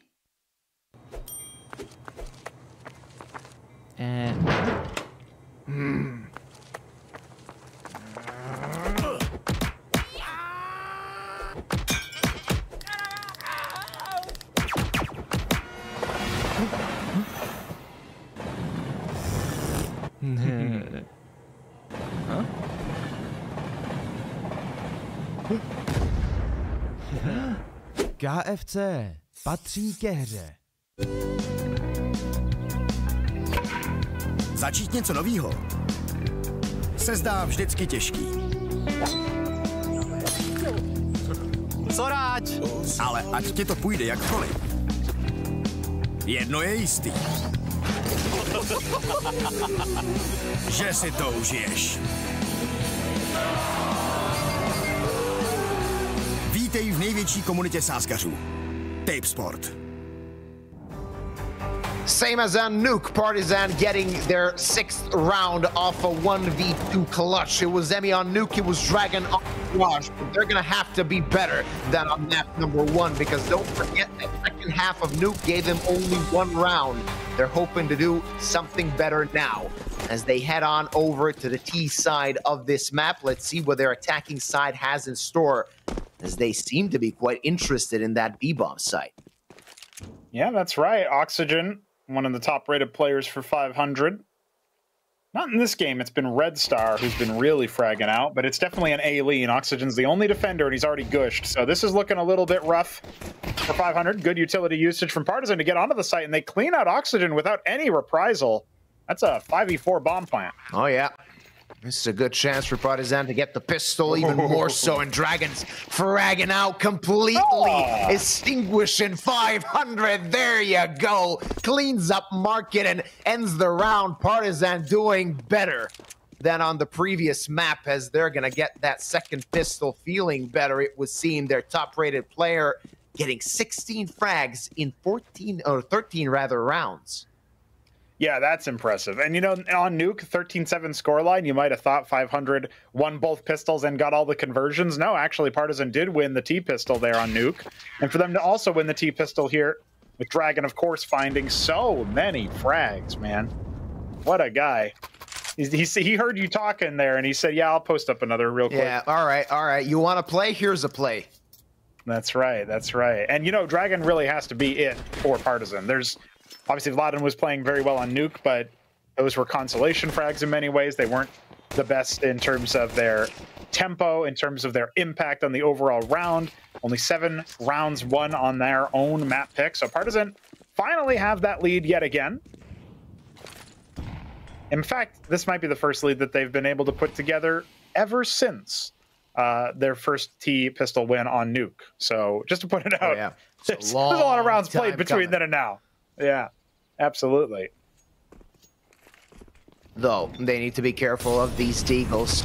Cirque's Scout already proved to be dangerous on the previous map, hoping to do something here. Spellun through the smoke, gonna get destroyed as 2 players with rifles await. Oxygen gets us back to a 4v4, so this is still an active round as the T's are yet to get that ball plant. It's not gonna happen yet. Another 1-for-1 trade. That's not something the Partizan want, because look at the HP. The advantage is actually in the hands of the Bulgarians, as Emmy and Vladen are quite low. Dragon again needs to be the main man, and the bomb not yet safe enough to plant. Might try and just click it before they stick it. And it's a status quo. Call noise. Yeah, this is a slow T round yet again. You were just about to say, I'm sure, that Partizan were slow on Nuke, 500, slow everywhere. It looks like Partizan are going to double up as well, but they cut the noise. They decided to wait it out, and 500 are not biting on that. All three members still here. This is a 3-on-3 with, as you pointed out earlier, the HP advantage for the defenders, despite the fact that their weaponry is poor. Dragon kind of lurking around here. He should have an angle onto Red Star, but he's kind of bungling the kills. That'll at least give Emmy an opportunity to shoot back, and the double peek is good to deal with Rainwaker. No. Cirque can do everything here. Yeah, the Deeg body shots enough. Emmy ready. Not so often do we see multi-frags from the captain of Partizan, but this one was important.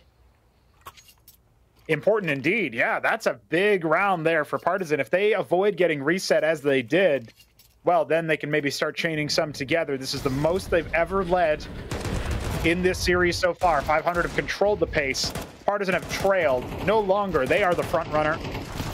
Let's see how long they can lead from the front.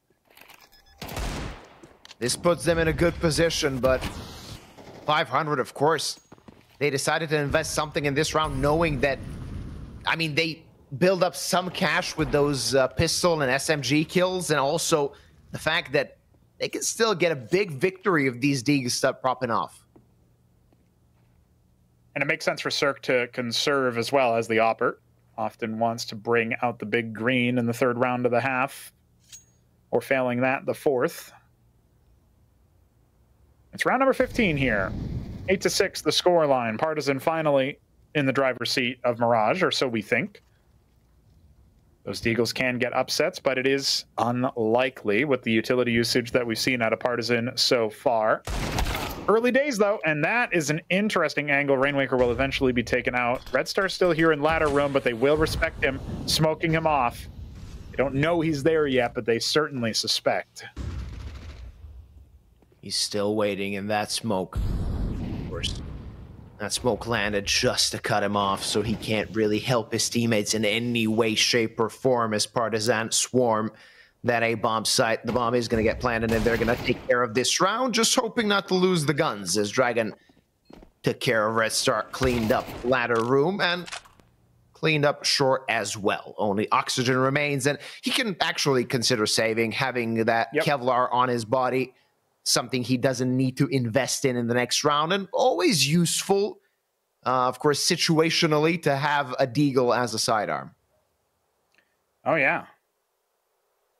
Did you watch that show Reacher, Luba? You know what I'm talking about? Heard about it, didn't watch it. Okay.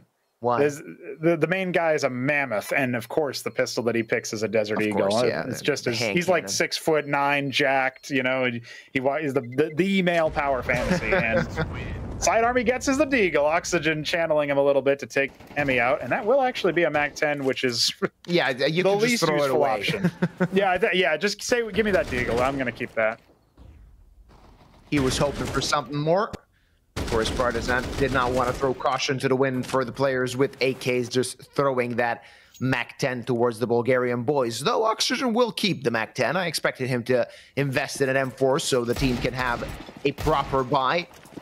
He might try something sneaky with that SMG, as it is the only SMG currently on the server. He's going to have to come in close and try and go in a very close-up, close quarters duel with the Partizan guys that have rifles. That SMG is not going to do much. Brings down Vladan to 43 HP, but that's a +1 for Partizan. Yeah, and they're going to be dining out on that for a while. Bomb is not actually fixated on any of the sites, but, well, 500 don't know that. Cirque posted to short. He was found here earlier by Dragon, but that was when he was just rocking a pistol. A USP, no less, so definitely a different story when the sniper is concerned, as looks like Bomb will gravitate towards middle. Not really any immediate danger of a firefight, but this is a good line for Cirque to be holding, and Rainwaker keeping watch towards jungle from ladder. Looks like our first point of contact could be Kindo. Pushing Cirque off the angle with the utility is Emmy. Now we've got a connector play, and Red Star's got a lot to do. All found with nade in hand. Anyway, from the backstab, he'll be dealt with. There's Cirque as well, and dinked his dragon with the USP, but still fighting, still working here. Spellin desperate from Ticket.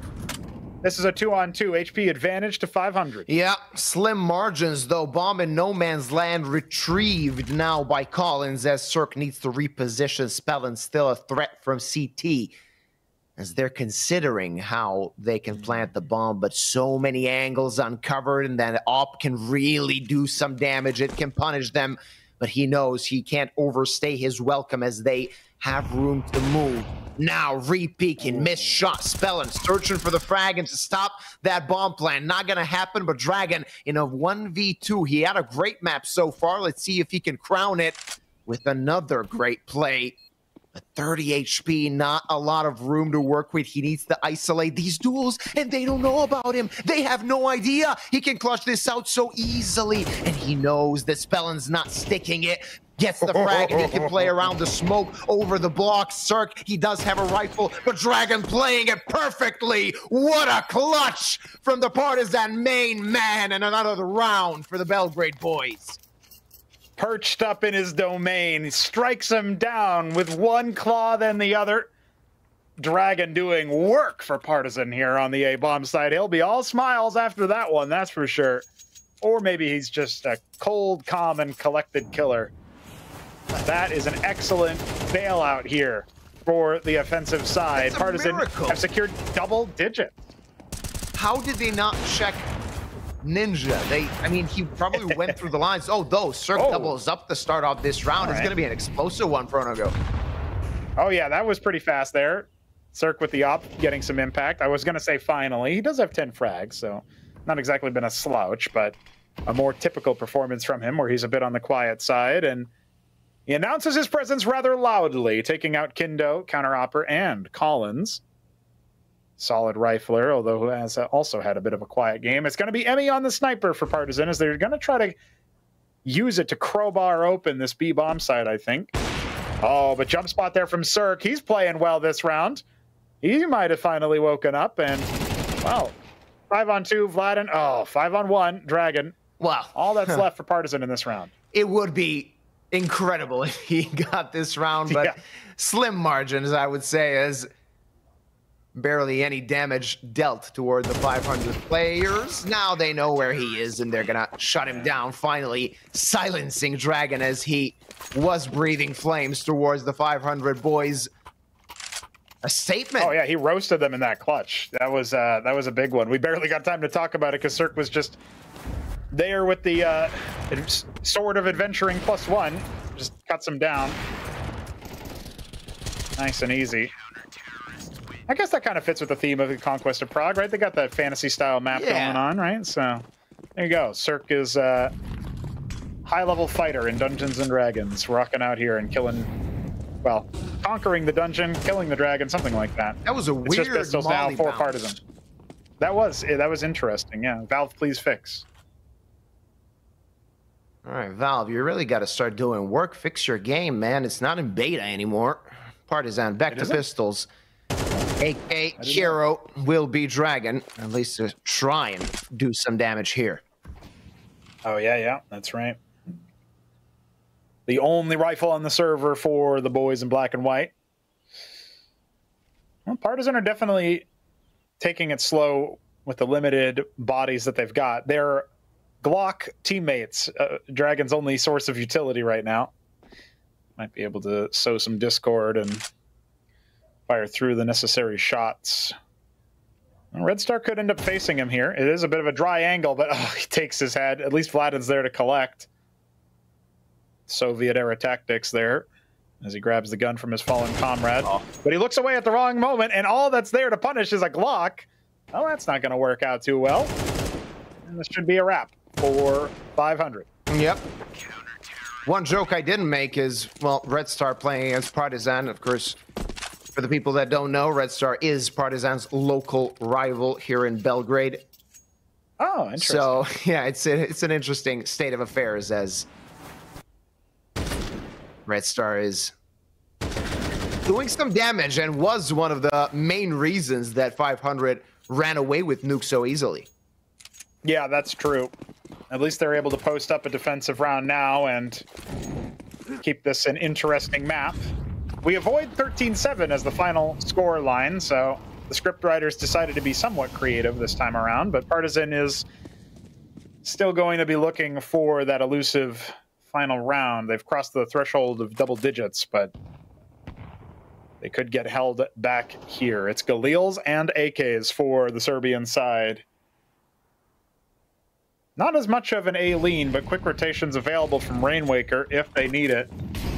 500 are now reset to receive. Yeah, full execute onto A. A lot of damage dealt through the smokes as Dragon is so low, down to 9 HP, and Emmy is dead. Bomb not even close to being planted. They're gonna stick it now, but through the smoke, 500 stick it to them.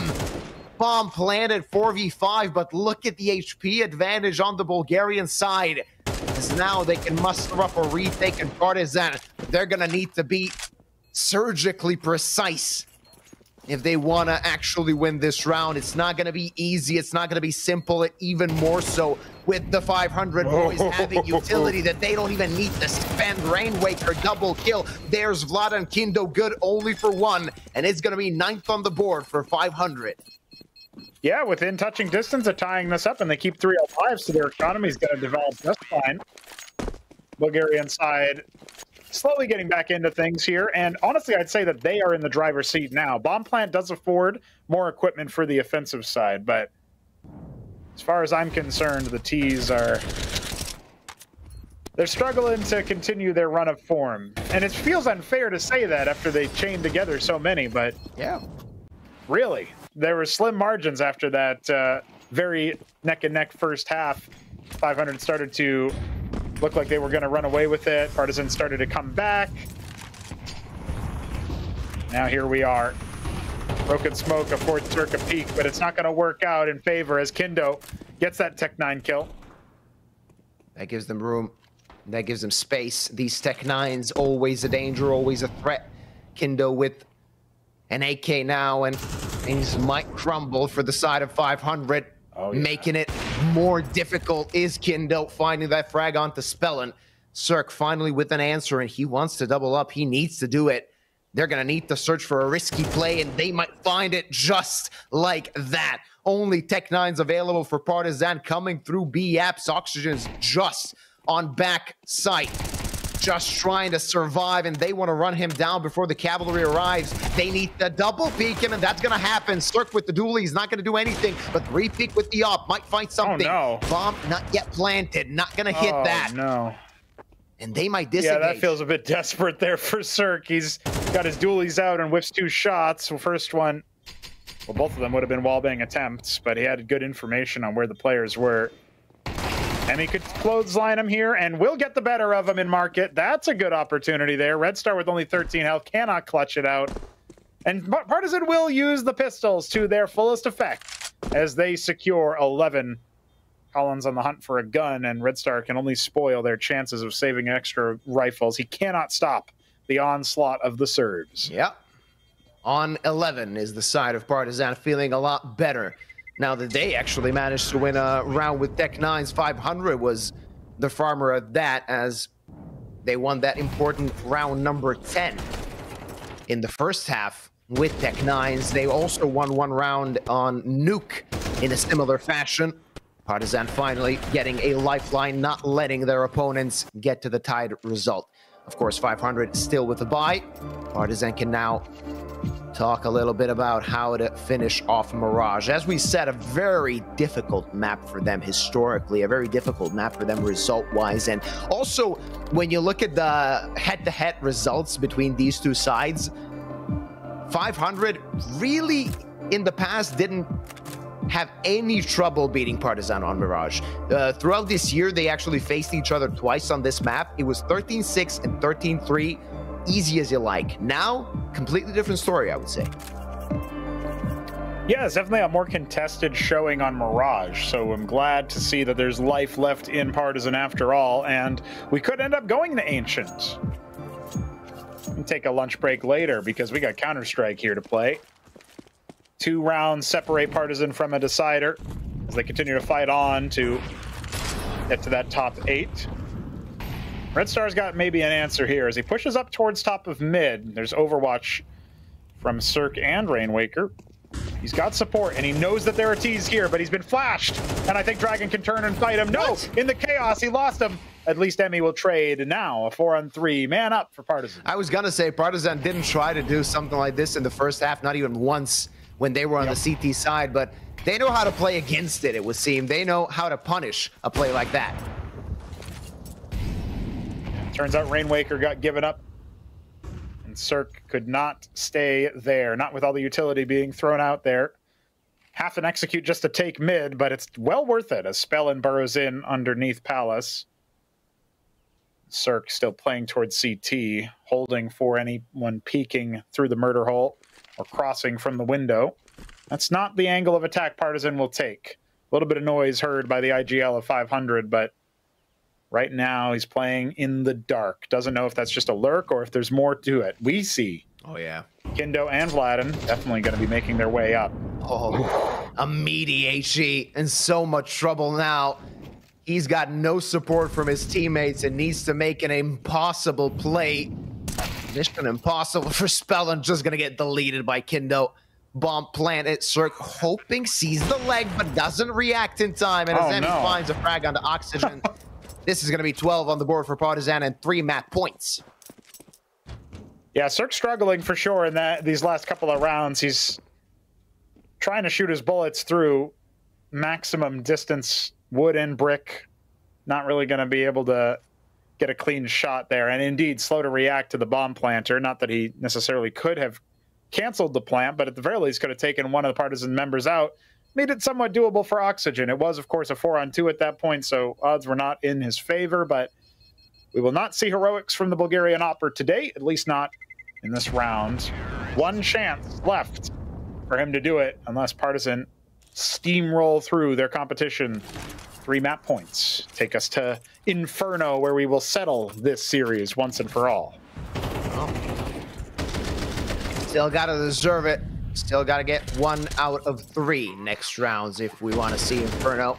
And 500, they're aware of that. They still have the advantage of course, winning the first map. Oh, yeah. And also, they got a pretty decent buy coming into potentially the last round of this map.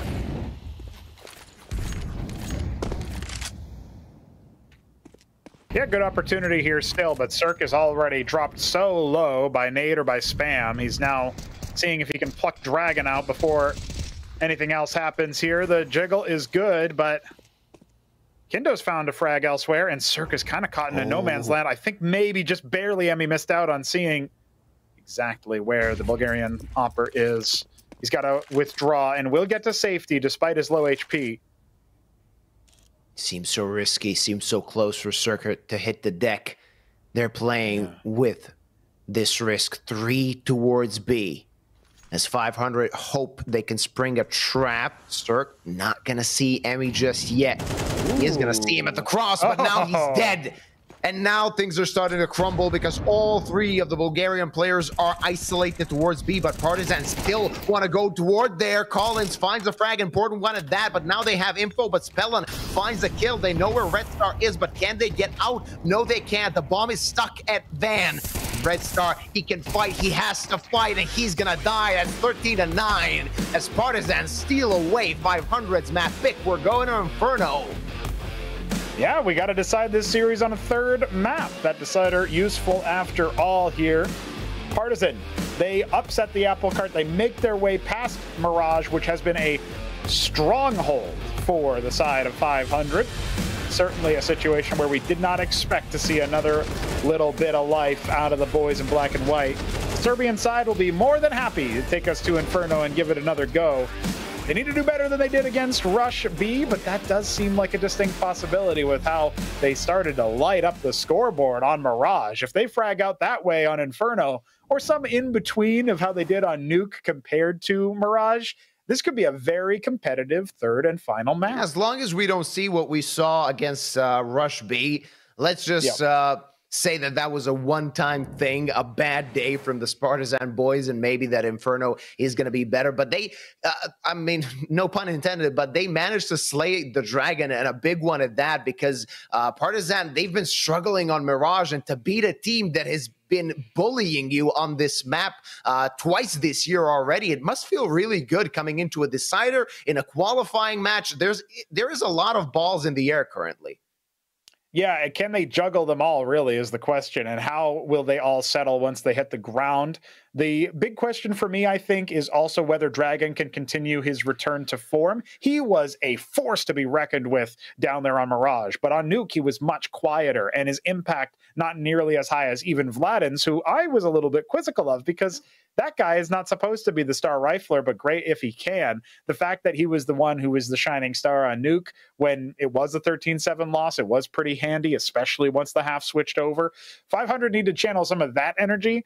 Really, at this point, I think you can say the first half will dictate what happens. If Partizan can keep it 6-6 at the beginning of the game, if we can go to Inferno and the half switches up, well, that's going to dictate a lot. Actually, a rare case where maybe the knife round matters a lot, considering what we've seen so far. I'm excited. They can do 500 now, searching for answers after losing Mirage. It seemed like a clear-cut affair for them, but that might be a shocker as well, as much as it is a good thing when it comes to morale on the side of Partizan. It might be bad for the Bulgarian boys. Of course, we'll find out what Inferno brings after a short break.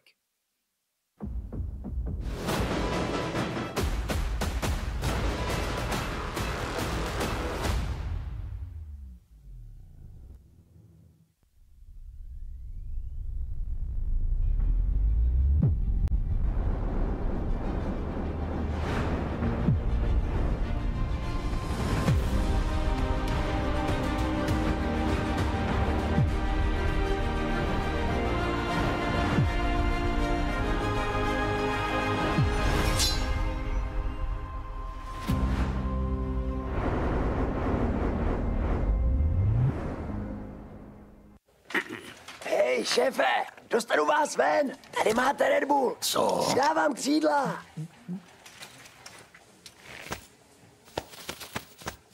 Křídla, jo. Fakt vtipný. Seš ready na další level? Hackni realitu. Urči si vlastní pravidla a staň se tím, kým chceš. Game. Nová vůně od Straight.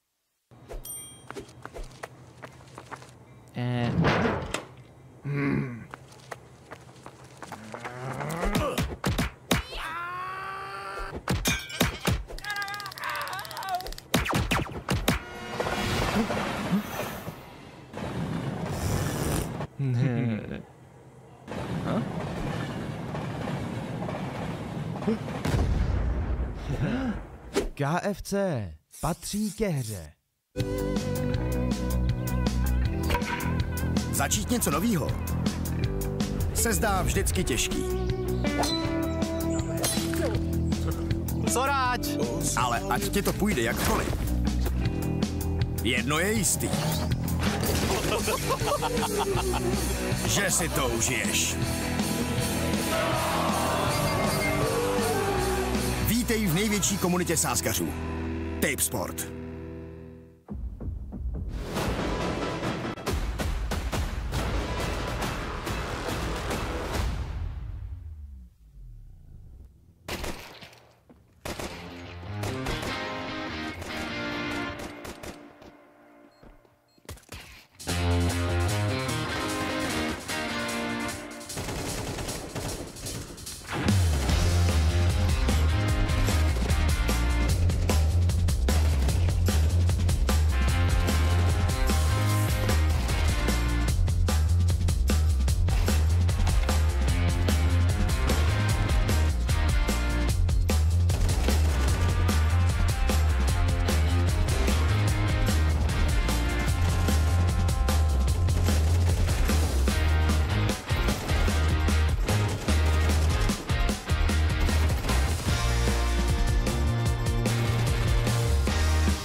These two teams neck and neck in a very interesting best of three qualification match at that, and 500 and Partizan are not putting their foot off the gas, or letting their foot off the gas rather. Prono going to do, but here with you, and we will soon enter Inferno. How you doing, man?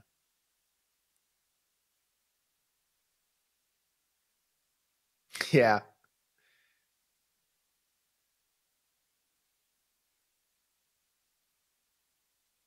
I was a phantom, a pantomime. Oh, yeah. No, I was just in the middle of saying Inferno is not normally my favorite map. Inferno is usually a map that ends up being quite a mess. But on this particular case, with these two teams being so neck and neck, I'll give it a thumbs up. I'll say I'm optimistic for Inferno.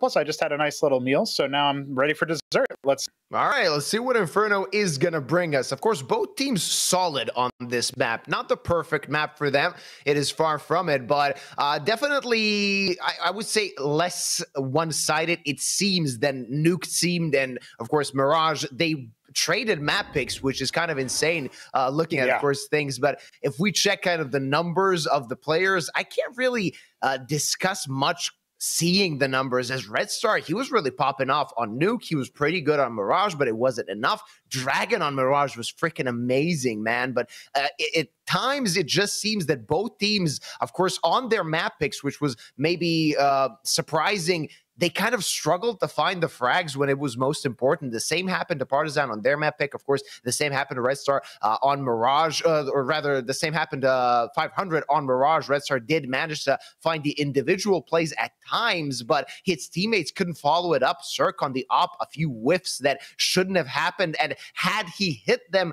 who knows where that map would have taken us. For sure. It's a big deal because you got to think about how Cirque could have potentially averted disaster here for 500, and it will be considered a disaster if they lose to Partizan here and now. This is Inferno. This is going to be a different situation here for the squad, and we see in the last little bit, Rainwaker performing admirably yet again. This is similar to his situation on actually on Nuke. He was a standout player there in terms of his statistics, even though we saw plenty of impact out of players like Red Star and Oxygen. Cirque has been quiet so far. And, you know, I do sometimes bang on about that particular player because he had such a storied high. But here on 500, he needs to get back to that pedigree. He needs to show us he's still got what it takes. And on the side of Partizan, we've been seeing some very nice little signs of life. Dragon in particular, I know we've already waxed lyrical about him, but it's really hard to understate how powerful he really was. He's so strong in that particular map of Mirage, whereas on Nuke, by comparison, a very understated performance, not the situation that we thought we would be in because he is the star. Yeah, in this particular team. The thing is, it's not that we're like looking at the numbers and saying, all right, he had the most skills, so obviously he was the best player. The frags that he found, or the multi-frag rounds he had, were the important rounds. They kind of broke Mirage into the favor of Partizan. They were the most important rounds that maybe took it away from 500 in those opportunities where 500 maybe could have taken the lead or could have had a bigger advantage. There was Dragon to take it, and it seems that 500 are going to take that knife round without much trouble. So they are going to have their chance to pick a side. And of course, I don't even think we should discuss what side they will be picking. No, I'm pretty sure we know which one it's going to be. So we'll see what happens, as I'm expecting them to start off on the defense here. Rainwaker and company are going to be trying to lead the charge and wait for Partizan to make a move. And we're going to get into this warm-up here and into that first round shortly. Pistol rounds have kind of been a poisoned chalice for Partizan so far in this series. They need to bring another gear, another level to this particular pistol round. We've got Partizan on the attack, 500 on the defense. It's our decider of our first best of three of the day. All right, all boils down to this map. Winner goes to the top, a loser will have another chance, but in a 2-2 bracket, anything could happen, and you want to avoid that scenario. Even if you win there, you're up against Fnatic or Ensign.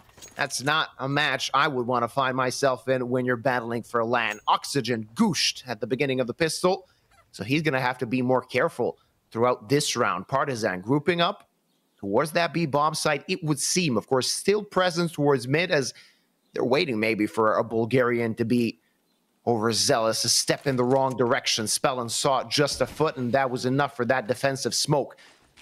It lasts around 20 seconds, so that smoke shouldn't be that big of an issue for Partizan if they want to hit that B-bomb site. Tough stuff for 500 in the opening because they've already taken damage onto Oxygen. To me, this looks like Partizan are just going to continue the slow T-side woes that we've seen all series long from both squads, actually. Yeah. These pistol rounds have been uncharacteristically so. You don't normally see 45 seconds left on the clock, but that's where we find ourselves as Partizan are getting ready to storm the A-bomb site. There's Oxygen, there's a frag, and there's Cirque with another one. They're completely destroying that attack, and the attack fizzles out.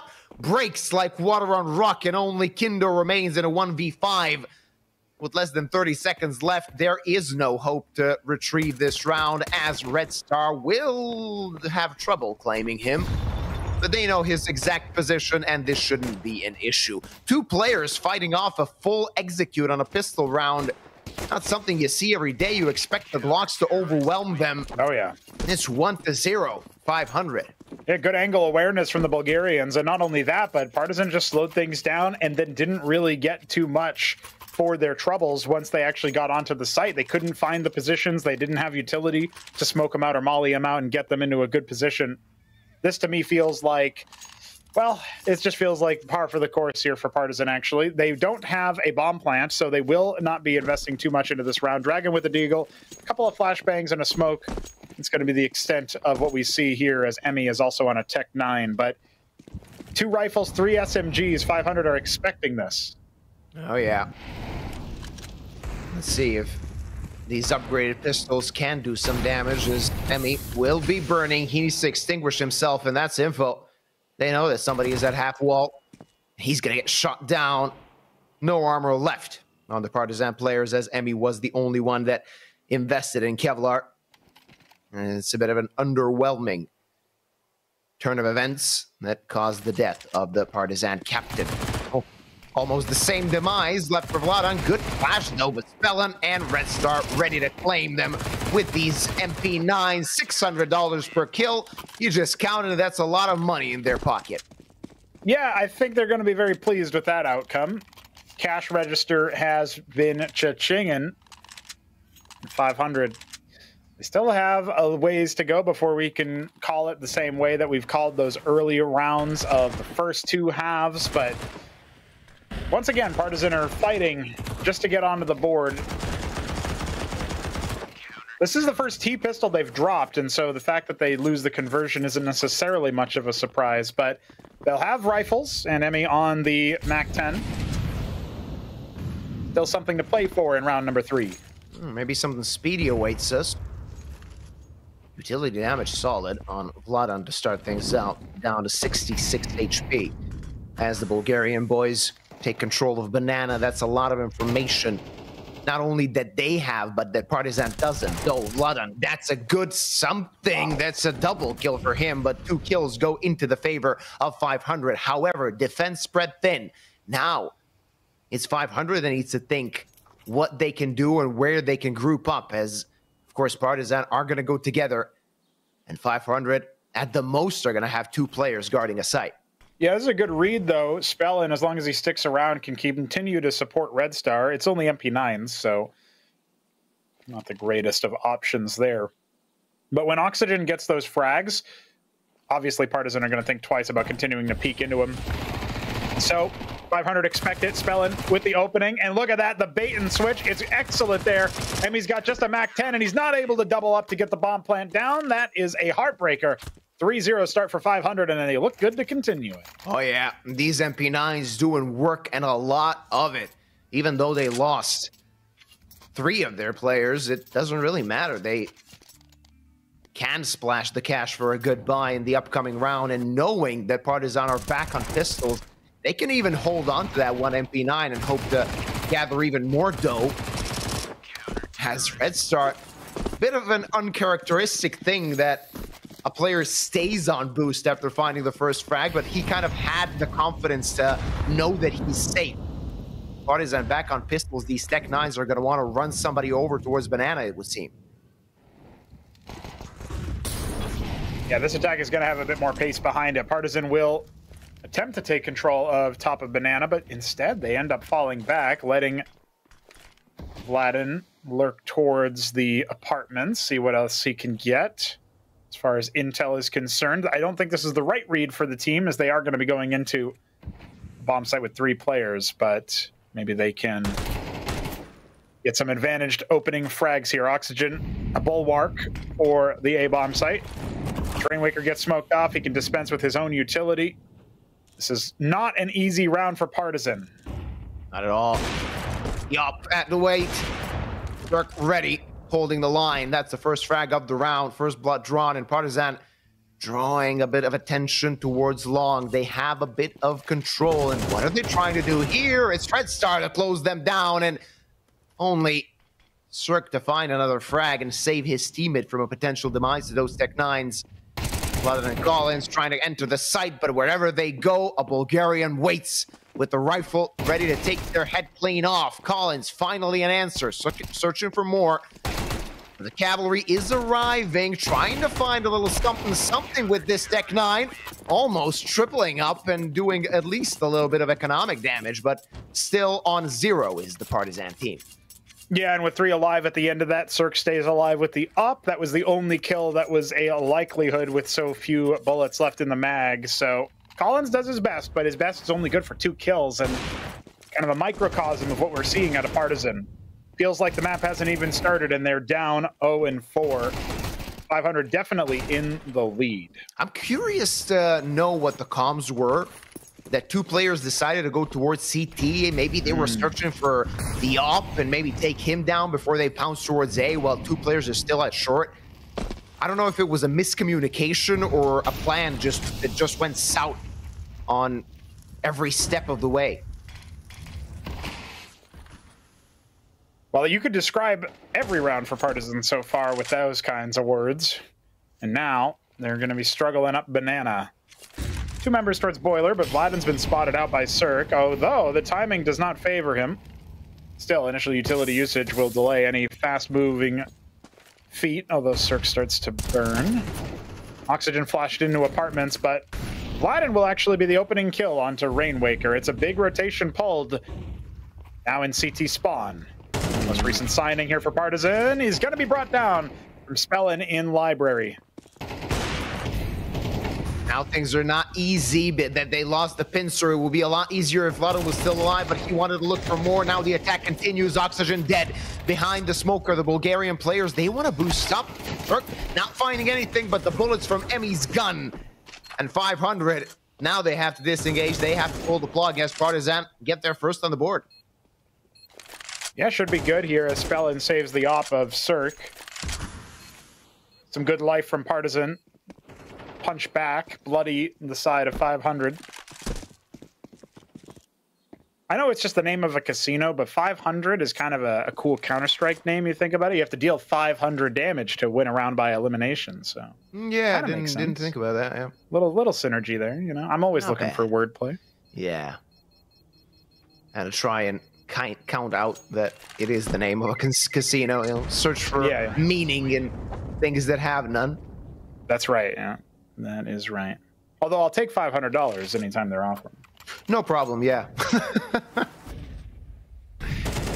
Well, on that first kill was impactful. Almost shot his team in the foot with that play towards CT, but they back. And that smoke towards Motto.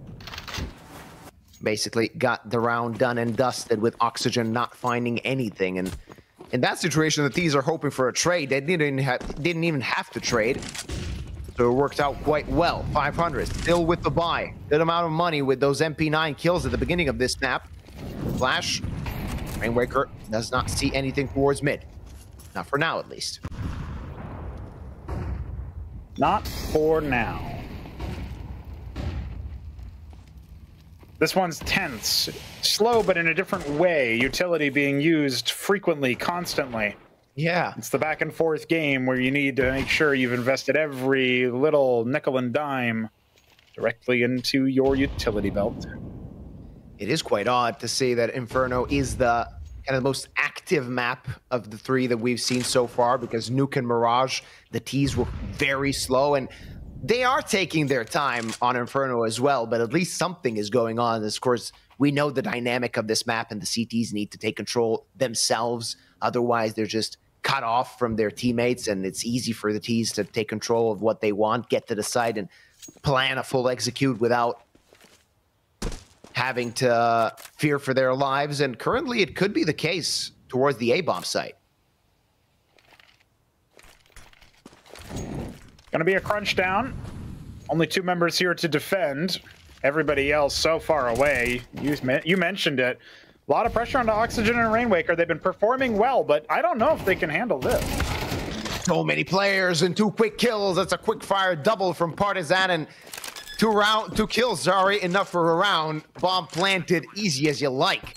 In the end, they put pressure, just a little bit of pressure on Banana was enough for 500 to allocate 3 players toward that part of the map, and afterwards, A is very difficult to hold with only 2. Yeah, this is going to be a good bit of money in the side of Partizan as well. They are chaining together the rounds necessary to start building up an influx of cash. Of course, 500 saving 3 are going to be just fine with that. A little bit of an advantage still, as they are double the rounds of their opponents. And it does feel like overall the reads are going to be good for both teams here. I mean, obviously 500 stacked the wrong bomb site, but they have plenty of time to feel that out.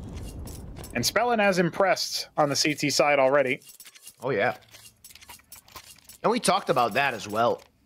Often is the case when kind of the most experienced player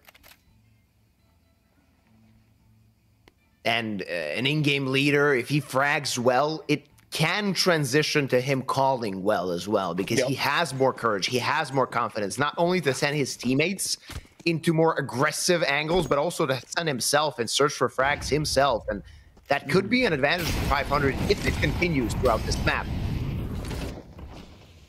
Yeah, it's a big storyline, right? You think about it. Spellin can call around himself a little bit as an IGL, one of the more liberating feelings in the game. Red Star's already gone down, though, and Partizan are going to try to press that advantage towards B. Ooh, Spellin on the edge of death here. Looks like the utility countered by 500 is enough to slow them down. And look at him already sending Rainwaker out. Yeah, buddy. Go cheat towards the A-bomb site. I'll see if I can cover our bases here. Does have a smoke. No, I could convince Partizan to go back. With 50 seconds on the clock? Never know. If that actually does it, I would be surprised. They're going to wait it out for now, but no, I guess maybe Spellin is caster cursing us as he's decided I'm going to have the opposite read of what I should.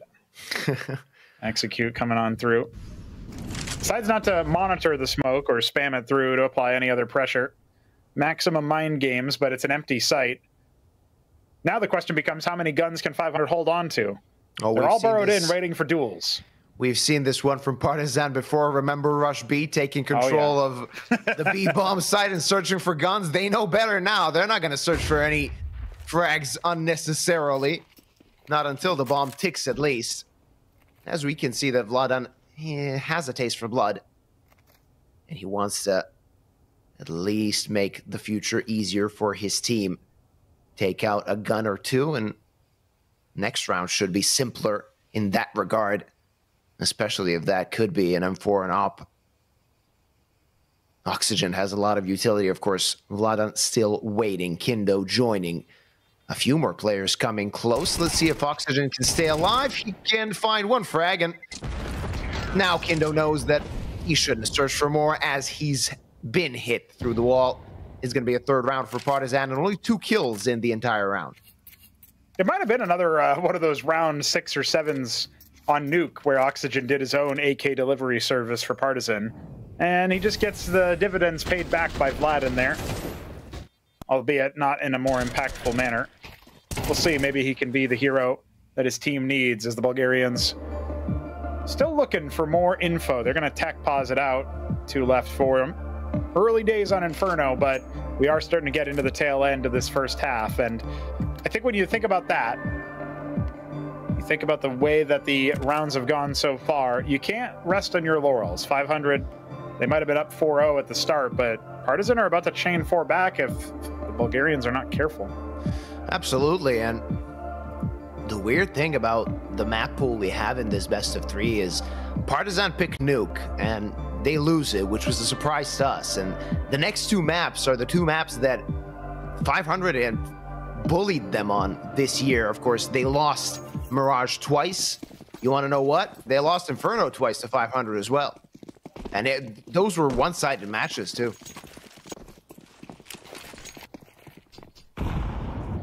This one will be anything but, it seems. The early game definitely looking a bit different here for Partizan. But hey, this is how the first halves have always been. They've trailed. They've done their best to be neck and neck. What really was different is the second halves on both Nuke and Mirage. Completely different stories told. Let's see which one it's going to be. Cirque will take the first frag. That's Dragon dropping. Not the best from him. He's actually 0-5 now, so yet to find impact. And, you know, if Partizan are looking like they're going to have a Nuke Dragon instead of a Mirage Dragon, I don't think I like Inferno Dragon. That's all I'll say. Yeah, doesn't seem good to start with 0-5. Let's see if his teammates can pick up the slack.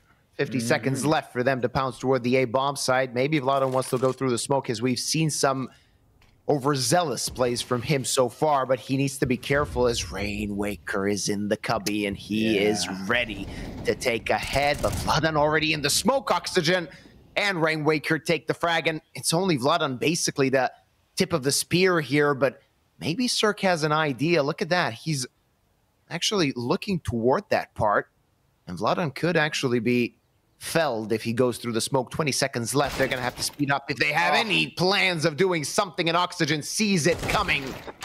Emmy falls as well, and not letting Partizan get us to a tied result. 500 gets the round. 500 does get the round, and to me, this is one of those situations where you really start to wonder, how can we beat these Bulgarians while they're burrowing in to very cheeky positions in smoke? I mean, Red Star and Rainwaker, both of them finding so much impact through that utility. The tactical timeout will be enough to slow us down yet again as Partizan talk things over. But as far as I'm concerned, Bulgarians are looking likely to at least get to a tie half.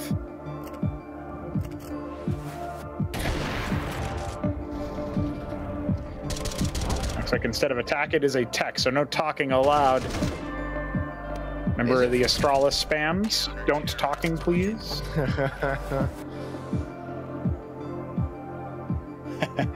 Someone is ringing a doorbell for Partizan. Seriously? Yeah. A delivery driver. Yeah, maybe this best of 3 gone on longer than expected.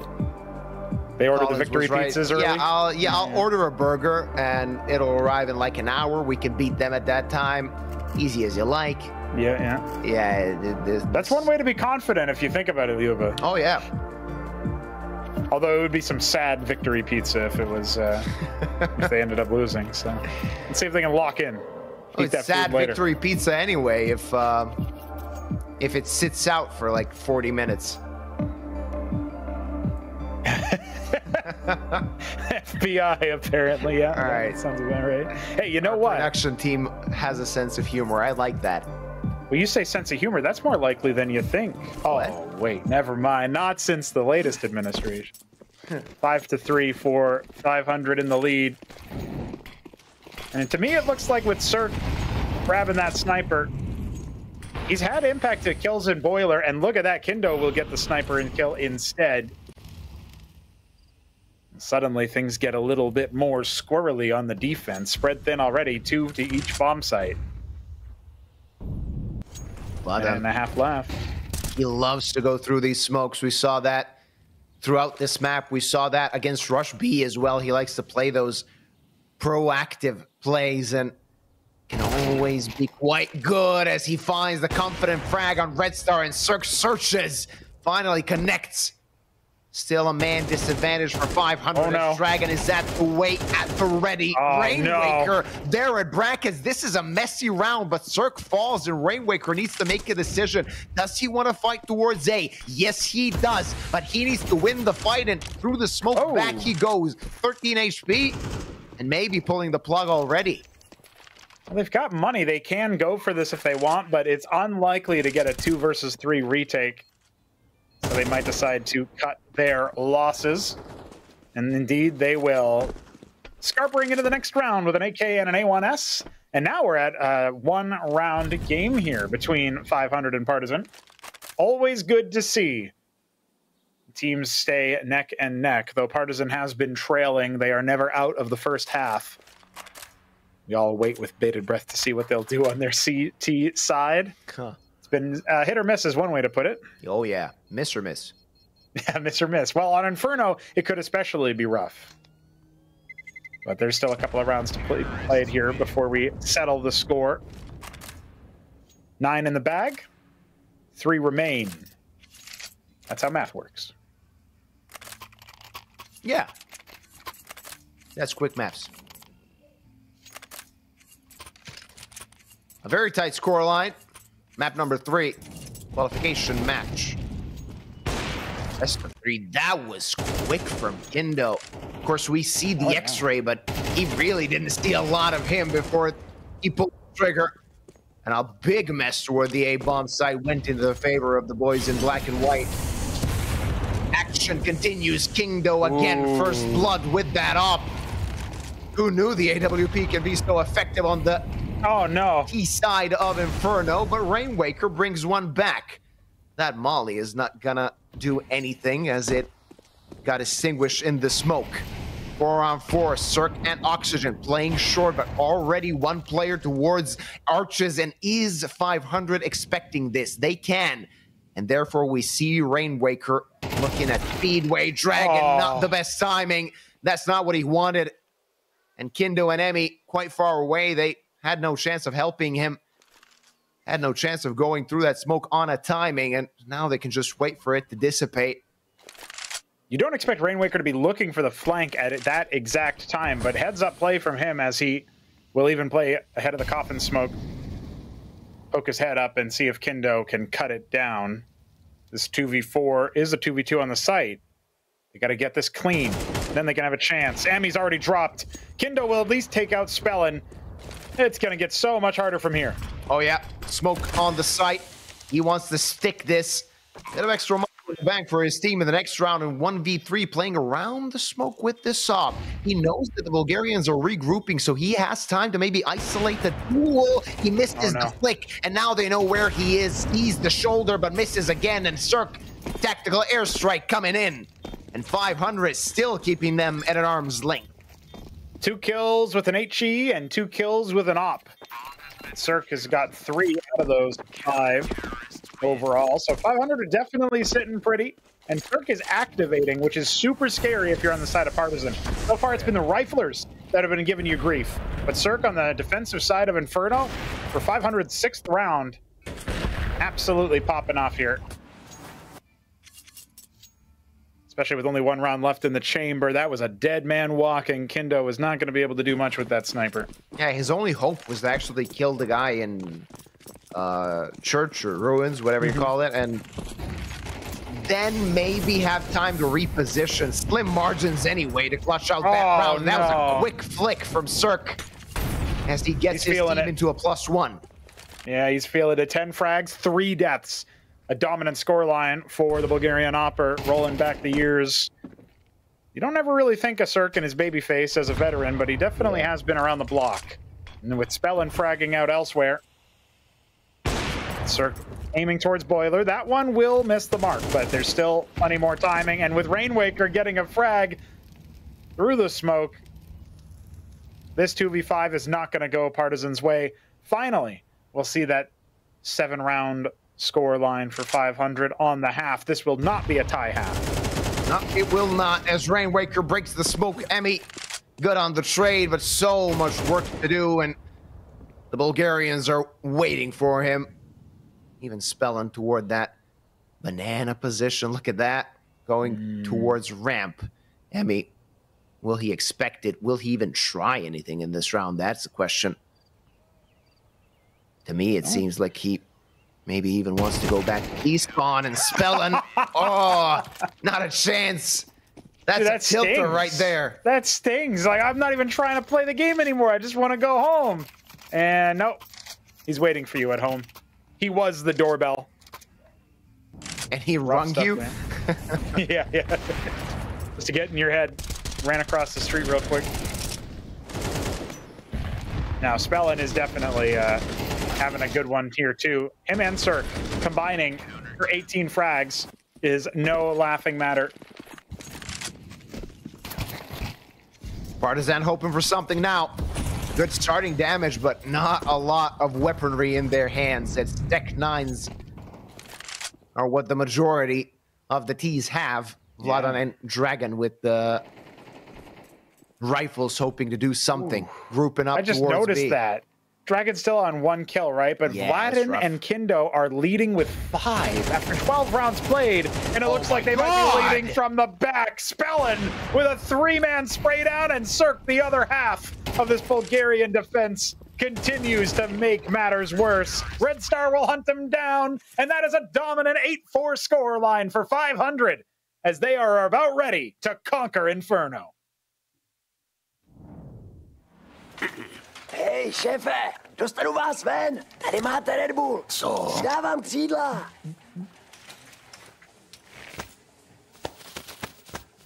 Křídla, jo. Fakt vtipný.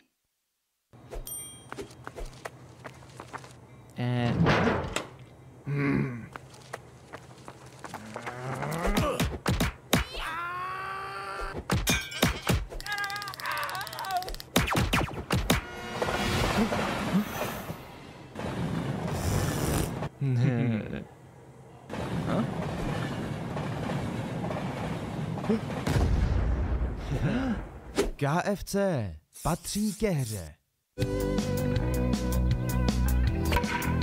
Začít něco novýho se zdá vždycky těžký. Co rád?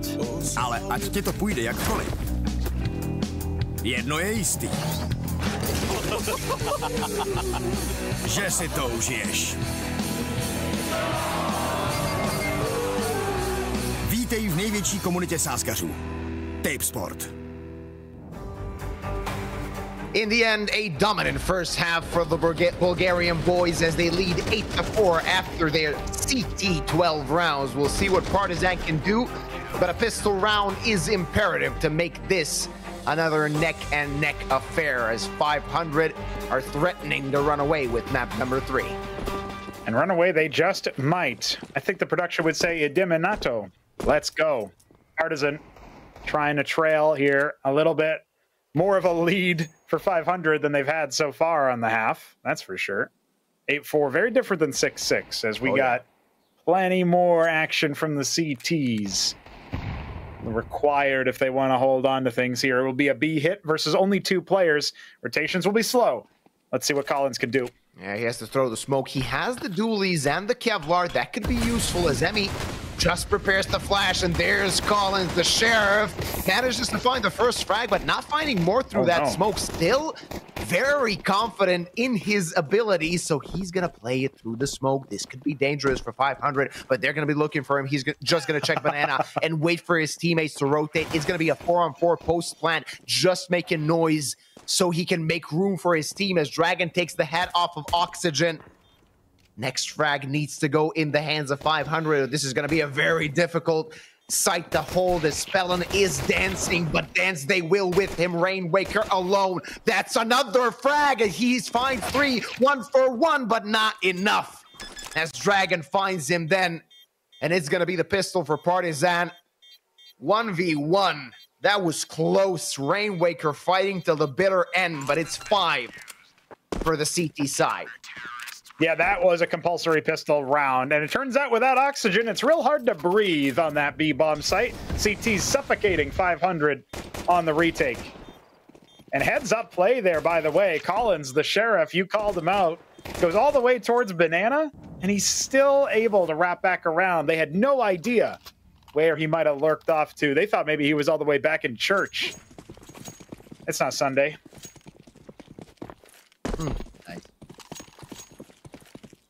The side you of have 3 MP9s, so Partizan are definitely going to be looking to farm up some cash. I know a team that did this before. I believe their name was 500. 500 had a lot of success with that in the first half, as I mean, the money they got in the first few rounds, that held Partizan at bay to a point for most of the half. Let's see, though, if 500 can get a reset, because after getting the bomb plant, they invested heavily in this round. 3 Tech 9s, an AK and Rainwaker as he's finding his footing here on Inferno. After that, almost miraculous clutch. Almost. But this ain't horseshoes or hand grenades, at least not yet. Emmy perched above, going to be able to fire from down below, but Collins is stealing away the frags. Eventually runs out of MP9 ammo. He's got to switch to the pistol, and that's not good enough. This is now a 3-on-2.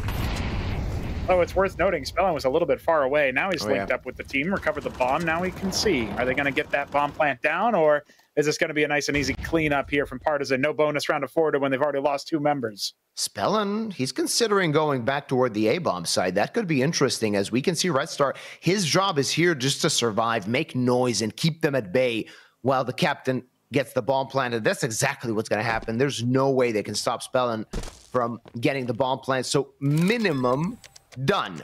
Now they can play around it.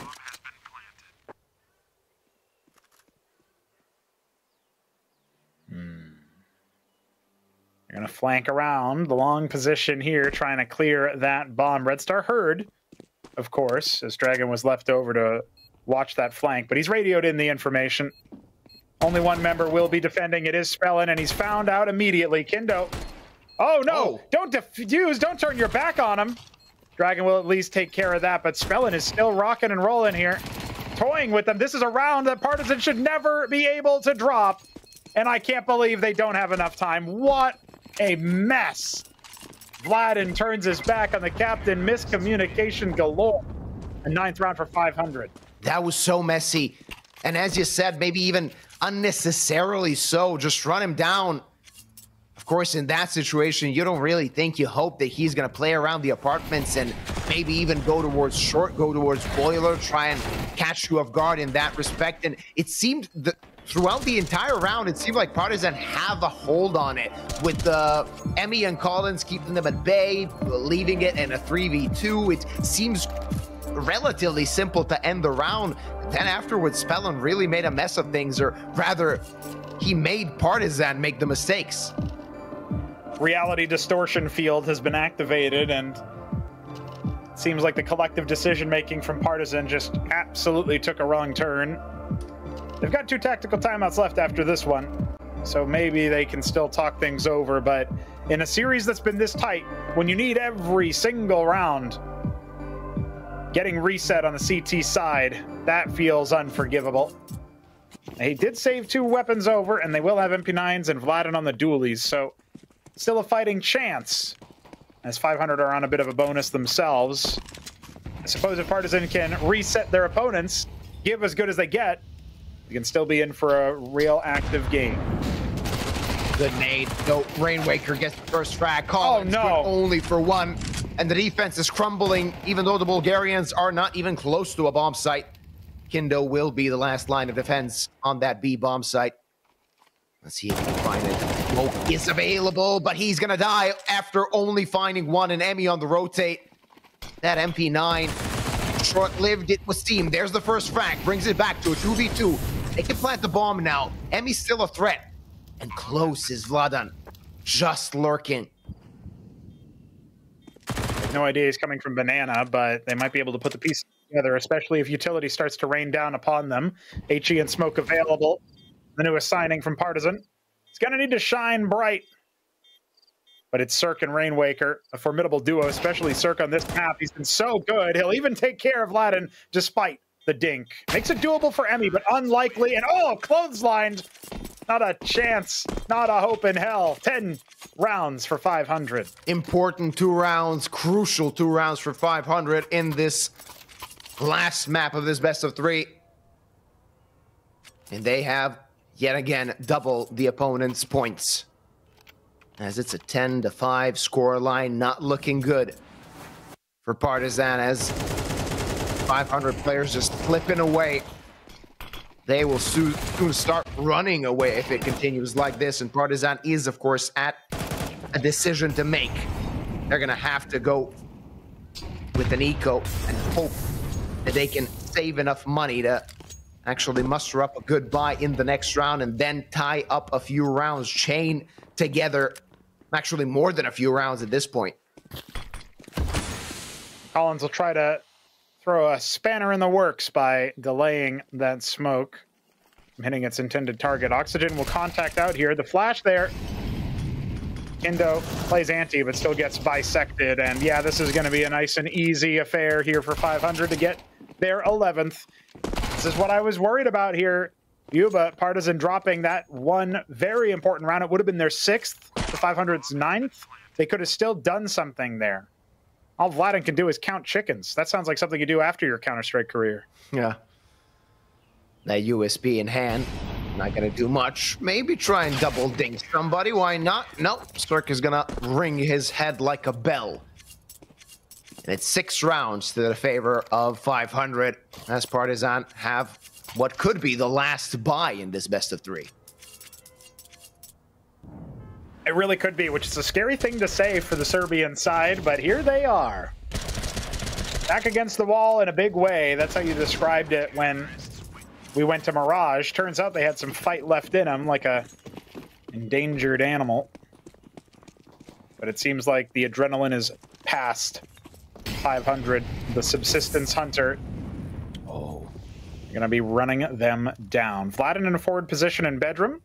It's getting a little toasty here. Somebody turned down the heat. 4 members of 500 moving towards Banana. And it's just Rainwaker to find any little bit of movement he can. And he does. Kindo. That's a good start.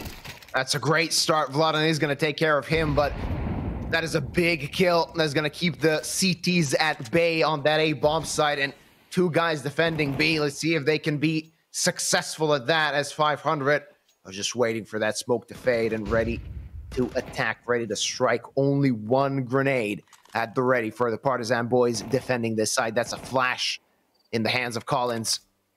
So the shooting will have to be good. Vladan on the rotate as 500 seemed to be sure that this will be their final destination of this round.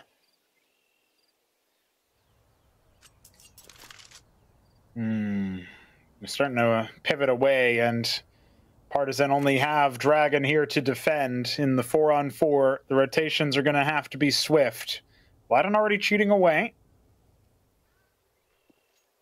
He'll get there as the smokes start to bloom. Oh, good awareness from Emmy. Remember Rush B and Kinky getting a play from there. They learned from their mistakes quite well, but Cirque, another cubby to put himself in, and now back to B. The rotate needs to be fast as Emmy died. Collins arriving, but the MP9, what can it do? Vladan on CT, Dragon dead. Collins finding the frag. This is a messy round. Red Star remains, but the bomb not even close. No time to win this round, and Partizan still alive.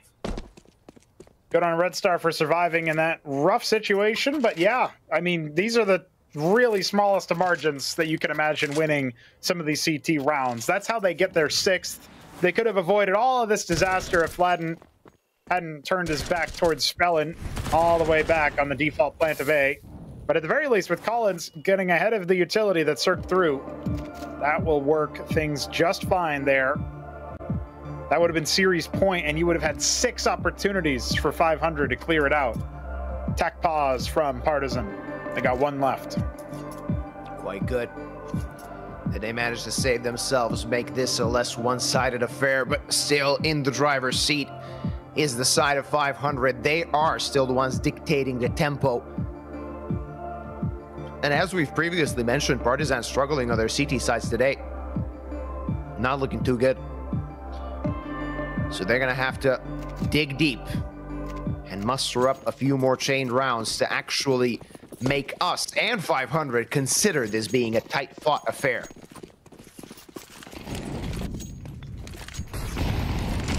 Again, you gotta try to lose with dignity if you're gonna lose at all. Partizan want to avoid that. They do not want to be cast into that 2-2 bracket where they're likely to, assuming they do make it through, go up against some of the Titans in the next round. Hence, Fnatic, Passion UA. Maybe 500 as well. We'll see. Danger. Who ends up joining? But he poses the threat. As oxygen falls, Collins is going to throw a smoke to half wall, but he's going to actually get killed through the said smoke. And now things are starting to be a bit more complicated as Rainwaker takes care of Ladan again from a deficit. Partizan needs to fight. This CT side again crumbling. Dragon puts it back to a 3-on-3, but he can't have the luxury of dying. Neither can Emmy, but he's going to have his head blown off. And Kindo needs to be the hero. Stuck in triple box, just waiting for the attack to come. Well, at the very least, there's no Molly to flush him out. He's got a multi-kill here. First found. That's Spellin going down. Remarkable map start by Red Star. Yet again, the hero of the round to get his team series point. Certainly seems like a likelihood. Oh, Dragon. He wasn't able to break the smoke properly. Nor did he put damage downrange. Cirque taps the bomb and, oh, he goes for it. Somehow, the star of Partizan might have more to say. Red Star is going to be able to try to get the better of him, but it won't matter. Dragon will finally post a round, coming back into things with 9 frags to his name. Remember, he started at 1 for 7 earlier. Yep, it was quiet resurgence. It was so slow in the first half, and making things work now, it seemed like an impossible round, and you kind of called it. He can't really do anything, especially when he failed to break the smoke and couldn't get a duel, but going through the smoke and finding Cirque, then Red Star on that fade away couldn't do anything, and Partizan kind of still keeping themselves alive. A heroic play for Dragon, and he's the one keeping them in life. Not just on this map, but also, of course, on Mirage. A few clutches there as well, and those impactful rounds is what keeps Partizan in this match. And eventually they will end up breaking the eco, as we see here, 500 down to an AK, only some pistols for everybody else. But it is on Rainwaker, and Red Star has also been a bit of a titan here. They're competing for each other, who can get the most frags. I think maybe Rainwaker has a better advantage with the AK-47, but Red Star will still be happy to trade him. Ooh, that looks really dangerous for Emmy. And it still is dangerous, mind you, but at least some utility will allow him to cut some more down, and support from Collins down range. Partizan look good for their 8th. Yep, seems simple as they took care of the rifle. Of course, a Deagle and a Glock remain, and that's not saying much as Oxygen is on 26 HP. Dragon takes him down. Cirque did upgrade to a Tech 9, but I guess what he can hope for in this situation is just find a frag, take a gun away from the side of Partizan. Yeah. As you said, 8 rounds on the board, 3 remain to tie this game up. Yeah, it's kind of crazy to think we could be going for all the rounds here. But Partizan are definitely looking like they're going to get that late half resurgence that they missed on Nuke and that they relied on Mirage. Remember, this was an 8-4 half and one very bungled CT round for Partizan. Shades of the last Inferno they played on Rush B. Obviously a very different nature for that to be worked up and improper, but well, you know, 500 has a way of getting in your head. 1 tactical timeout left for them as they talk things over. Bulgarian side have yet to post a round in the last 3, so definitely want to get back on the horse, back in the saddle. One more timeout left. That's also an issue. The fact that if Partizan keeps stringing rounds, 500 are not going to have a lot of timeouts to work with, though. They do need only 2 to proceed to the top 8. Indeed. Slimmest of margins keep Partizan in the game, in the series overall. It'll be yet another mixed buy, although more rifles than last time for 500. No op yet for Kindo. He has had to play with only rifles, but he's not unfamiliar to that. As Emmy strikes yet again. He was the hero of the last round. He needs to be a hero again, but he's cut down after only a little bit of damage to the second victim. And Collins can't control the spray. Kindo through the smoke finds two. That's the hope for Partizan. Yeah, Kindo. That was a Hail Mary shooting through the smoke, and there's Dragon to take down Red Star. It's only Rainwaker alive, and he was guarding the behind. Now going through the smoke, hoping to catch somebody off guard. Not going to happen, not so soon. Partizan again. As you said, the slimmest of margins. They were in a deficit, and Kindo catching two through the smoke. Yeah. That's hopeful, to say the least. Yeah, the least expected turn of events. Well, if we want to continue with that line of logic, Rainwaker can serve us up a 1 versus 3. He's found the position of 1. Good spacing on that. He doesn't expect them to go for the re-peek, and he's got the AK in hand. It's gold, it's gaudy, and he's gone. Kindo finishes what he started. That's 3 frags for him. And really, without his 2 frags through the smoke, I think Partizan just drop it right there. Might have to even consider saving with their surviving members. Dragon adds to the heroics, adds to the chaos. I was a little bit skeptical of it on Mirage, and yet here it is working on Inferno. We have to admit, it's kind of, you win some, you lose some. Emmy was unlucky. His mouse jumped, so that's why he died. He could have maybe caught somebody more in that hold of the B-bomb site, so sometimes you are lucky, sometimes you're not. Yeah. Is he a KZ or something? What's going on with that? Pistols in the hands of 500 players. Partizan can smell the comeback. What's 3 rounds in a row? They haven't had the buy necessary to make things happen. Yeah, that's what happens when you don't get bomb plants. On that T side, and Vladin down to 4 health. Needs to fall back after that opening frag. Oh, Dragon's going to use that golden AK. Dragon Horde, perhaps, as he and the rest of his team frag out versus the pistols. I think there was 1 hero AK in there, but 500... You don't call them a hero. They're the hero that dies at level 1. See you, nerd. The weird thing is, I sometimes your Dungeons and Dragon jokes go over my head. I don't know if it was a Dungeons and Dragon joke because it might as well. The entire fantasy genre is mostly out of my specter of entertainment. Nice, yeah, I see. Got to think about sci-fi RPGs you might have played. Maybe I can do something there. Yeah, we can talk about that. Oh, Kindo. Gotta get nuked a little bit. Unfortunately, his own nade doesn't find much value. Collins has been dropped, and Kindo at half health. You're going to need to rely on that extra little bit of utility. And Emmy falling as well. This is rough. It's the op. It's the only line of logic here. Partizan want to get their tie game, but it might get clawed out of their hands at the last moment. It's Felon through the smoke. He spotted him. That's a wrap there, and 2v4. You don't even attempt this. Yeah, not going to be a heroic play for Partizan this time. A few rounds strung together off of plays you don't expect. That clutch we really didn't expect to see, and Kindo catching through the smoke. This time, none of it was found, as Oxygen, the only victim from the side of 500. They are going to have 2 match points. Partizan are going to have to fight for overtime. Well, it wouldn't be a decider on Inferno without overtime. There's a whole podcast called Overtime on Inferno. I don't know if it's still going. But yeah, that's how specific CS podcasts get. Overtime on Inferno. We could see that. Rainwaker wants to take away another rifle, but Dragon will not let the adventurers steal away the loot. Instead, 500 are stealing away the series. At least that's how it feels. And after ripping Nuke right out of the hands of the boys in black and white, our Serbian side here, Partizan strike back on Mirage. Map that neither team was favored on is the map that team won. Yeah.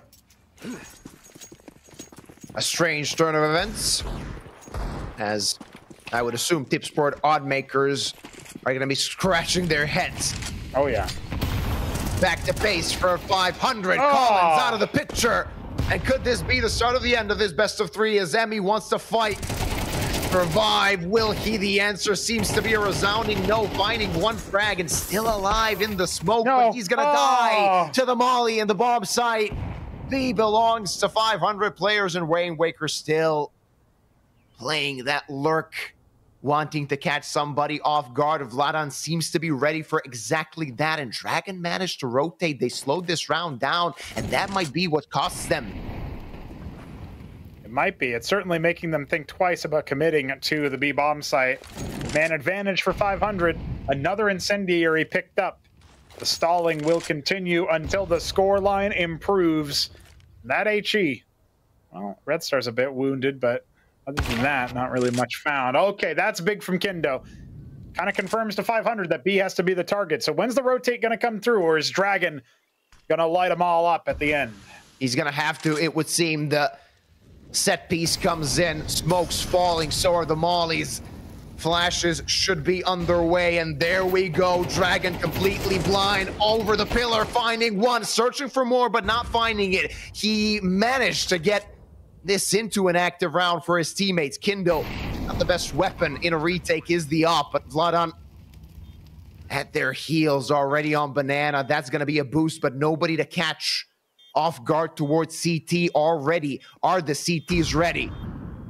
Will Red Star find the first frag? If he falls, they're going to know it. They're going to know what's going on, so they should expect it at some point. Vladan is going to get the frag, and it's only Cirque remaining. They know exactly where he is, and they can pounce towards him. There we go. And this best of three is not over just yet, ladies and gentlemen.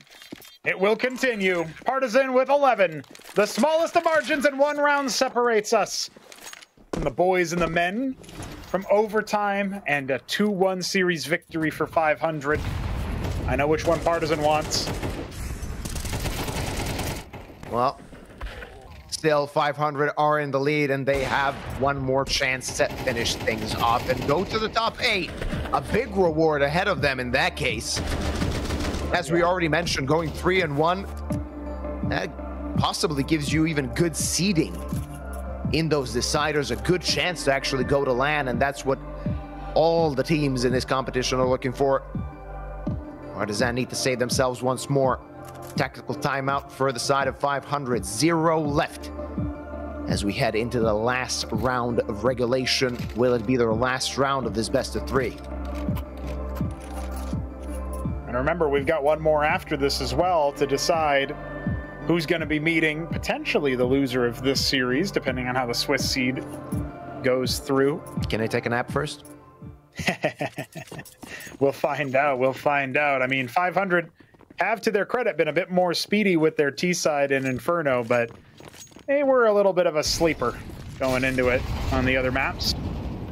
And now the final round of regulation is upon us. Could be the final round of the whole set.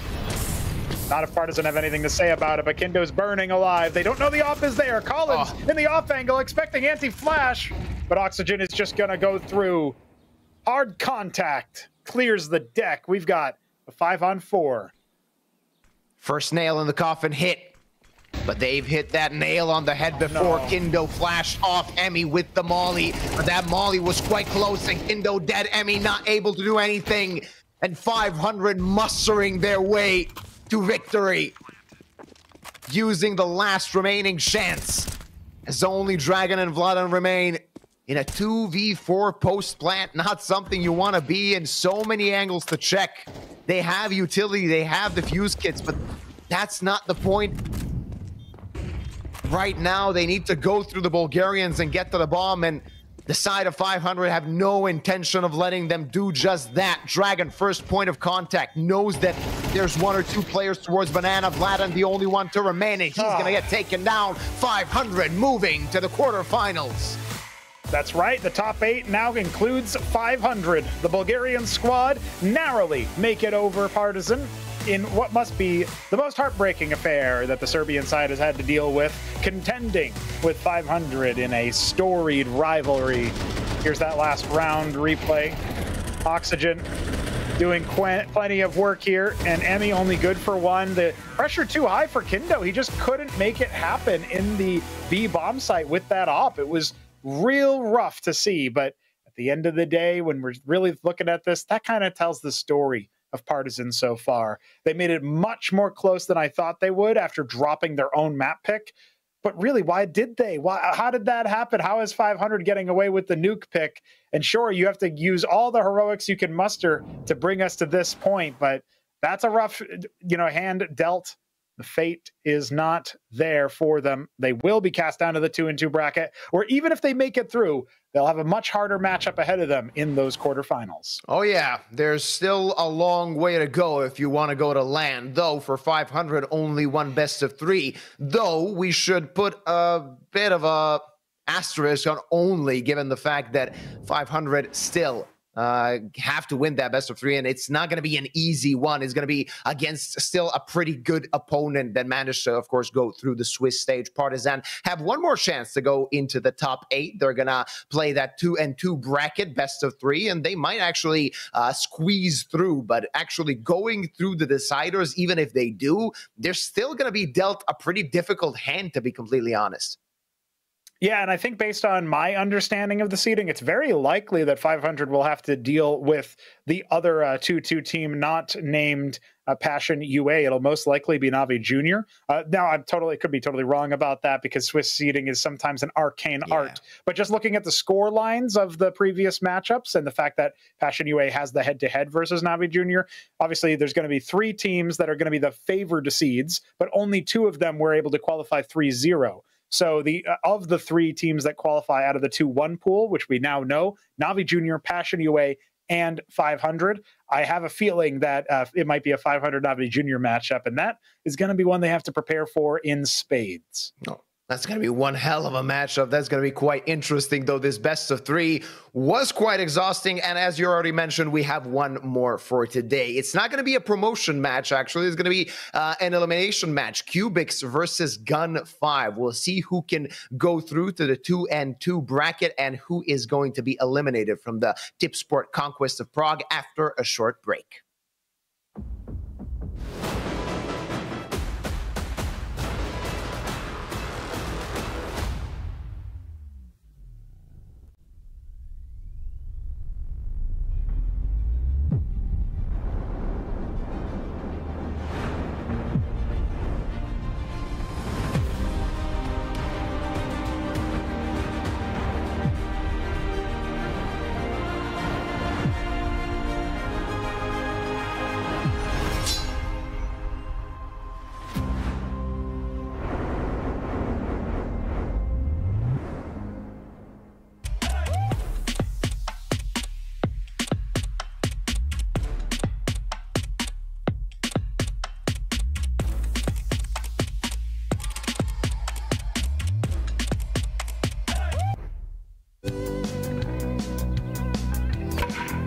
Začít něco novýho se zdá vždycky těžký.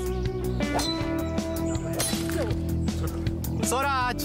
Ale ať ti to půjde jakkoliv, jedno je jistý. Že si to užiješ. Vítej v největší komunitě sázkařů. Tipsport. Na portále PLAYzone.cz jsme společně s Vodafonem spustili podporu komunitních turnajů ve hrách League of Legends, Wild Rift a Counter-Strike. Můžete si tak užít spoustu zábavy a zahrát si turnaje o peněžní výhry. Tak na co čekáš? Dojdi na portál PLAYzone.cz a vyhrávej parádní ceny.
Hello, Dame. Thank you so much for coming to our interview. You skipped the last match against Partizan, so now you need to keep winning to keep your chances.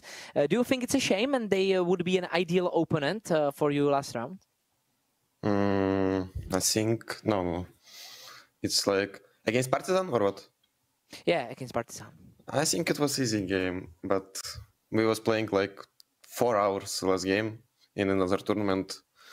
But it's happened. It's happened. Yeah. How does your schedule looks right now? Because every team is playing a lot of matches. Do you have the same problem? Yeah. We are playing a lot of Pragues. We are training like every day. It's a little bit harder, but it's okay. Yeah. In terms of your other tournaments, other matches, how does your form look like? Are you winning? Are you happy right now with your momentum or maybe struggling? From 1 to 10, it's like 6, I think. It's not the best form right now. Yeah, so not great, but not terrible. You still need to win 3 BO3s in a row to be able to qualify. Is that your comfort zone, maybe, to play under pressure? I think no pressure for us. We'll just do our work and we will see what we will do. Yeah. You will play Kubix. Right now they are kind of surprising everyone with their form. How do you feel about them as your opponent? It's like they're playing... how to say it? It's Kosovo players, so they can do everything on the map. So it will be... We just need to watch every smoke, watch every like push, and we will win it, I think. So you think it will insane be... game style. Yeah. Do you think this will be entertaining, BO3, with a lot of running through smokes and stuff? Yes. Okay, looking forward to it. Yeah, thank you so much for the interview and good luck to the match. Yeah, thank you. Bye-bye.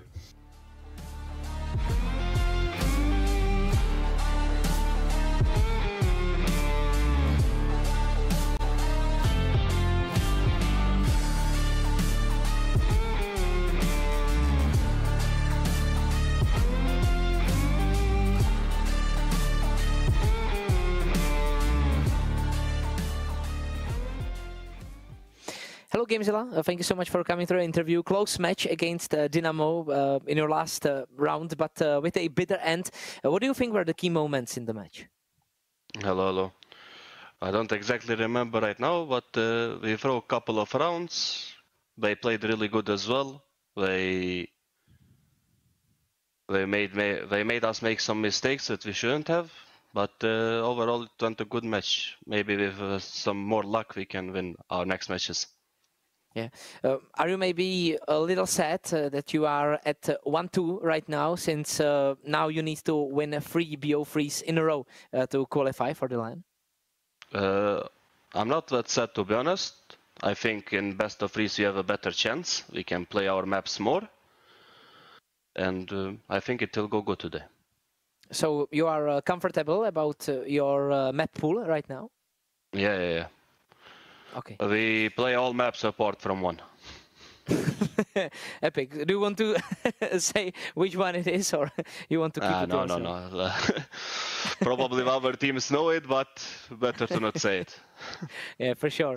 Gun 5 conceded their last match. Do you think they are a stronger team than a 1-2 team right now? Are you maybe a bit sad that you are facing them right now? We are not sad, actually. They are a really good team. We practiced a couple of times against them. I think it will be a good matchup for us. We both like aim team, you know. We just go out and aim. So I think it's going to be a really good match to watch. Yeah. What would be the main thing you need to focus on this match? For sure to make less mistakes that we did on previous games. We play more together. Don't choke 5v3s, 5v2s. That's it, probably. Yeah, Gun 5 told us about your team that they need to be cautious for you running through smokes and playing crazy CS. Are we gonna see that tonight? Maybe. I don't know what to say. Let's see how it goes. Okay, we are gonna enjoy that then. Thank you so much for the interview and good luck. Thank you. Goodbye.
500 have booked their ticket to the top 8. On the other side of the spectrum, we got teams fighting for survival. Gun 5 and Kubix to start this 1 and 2 bracket today. We'll see who is going out and who's going to the 2 and 2 bracket, and a chance, of course, to proceed to the top 8. Thanks for the gestures. I mean, if somebody can't understand English, he's going to understand what I'm saying. Anyway, Pronogo, we got a hell of a best of 3 on our hands, though.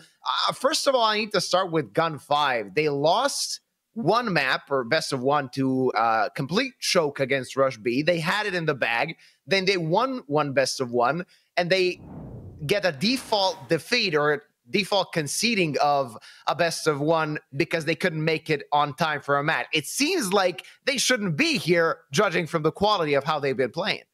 Yeah, it's fair. And they were locked in quintuple overtime in a different series. So it makes sense that they would be, okay, yeah, all right, we can't make it to this one. Unfortunate. But Partizan probably should have swapped places with Gun 5. It's not a guarantee, of course. Anything can happen, especially in a best of 1. Yeah. It does feel like maybe this should be a Partizan versus Kubix, and what we should have casted earlier was Gun 500, which would have been fun to say at the very least. But instead, it will, of course, be Gun 5 taking on the Kosovar squad of Kubix. We heard from Gamezilla in the interview that while the opponents might be worried about taking a bunch of smoke kills and all that, Gamezilla is just hoping to make less mistakes than the previous losses in the best of 1s. He feels confident in the best of 3s, which is important, of course, and something that maybe surprises me, because usually when you're the underdog that nobody's heard from, the more film they get on you and the more opportunity they have to play their own strengths, the better they're going to be and the worse off you are going to be as that underdog. So a little bit surprising to hear that, but it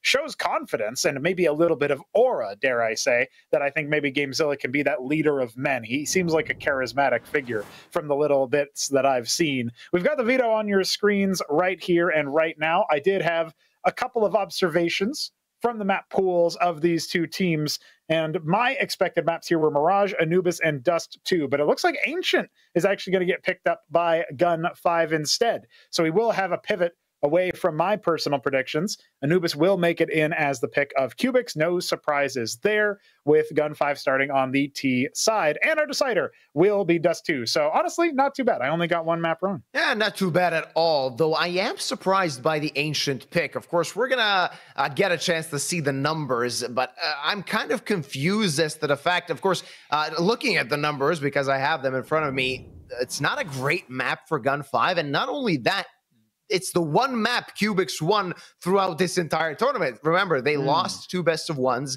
and they won the opening one against 9. And that was, an underdog story in and of itself. So Gun 5 going on Ancient, maybe shooting themselves in the foot. Maybe they have a plan to start with. We're going to find out. But Tipsport is full with the Gun 5. Or they're of course, predicting that Gun 5 is going to be the bigger dog coming into this best of 3. And I mean, it's for good reason. Gun 5 is, from what it seems, on a level above Kubix at the moment.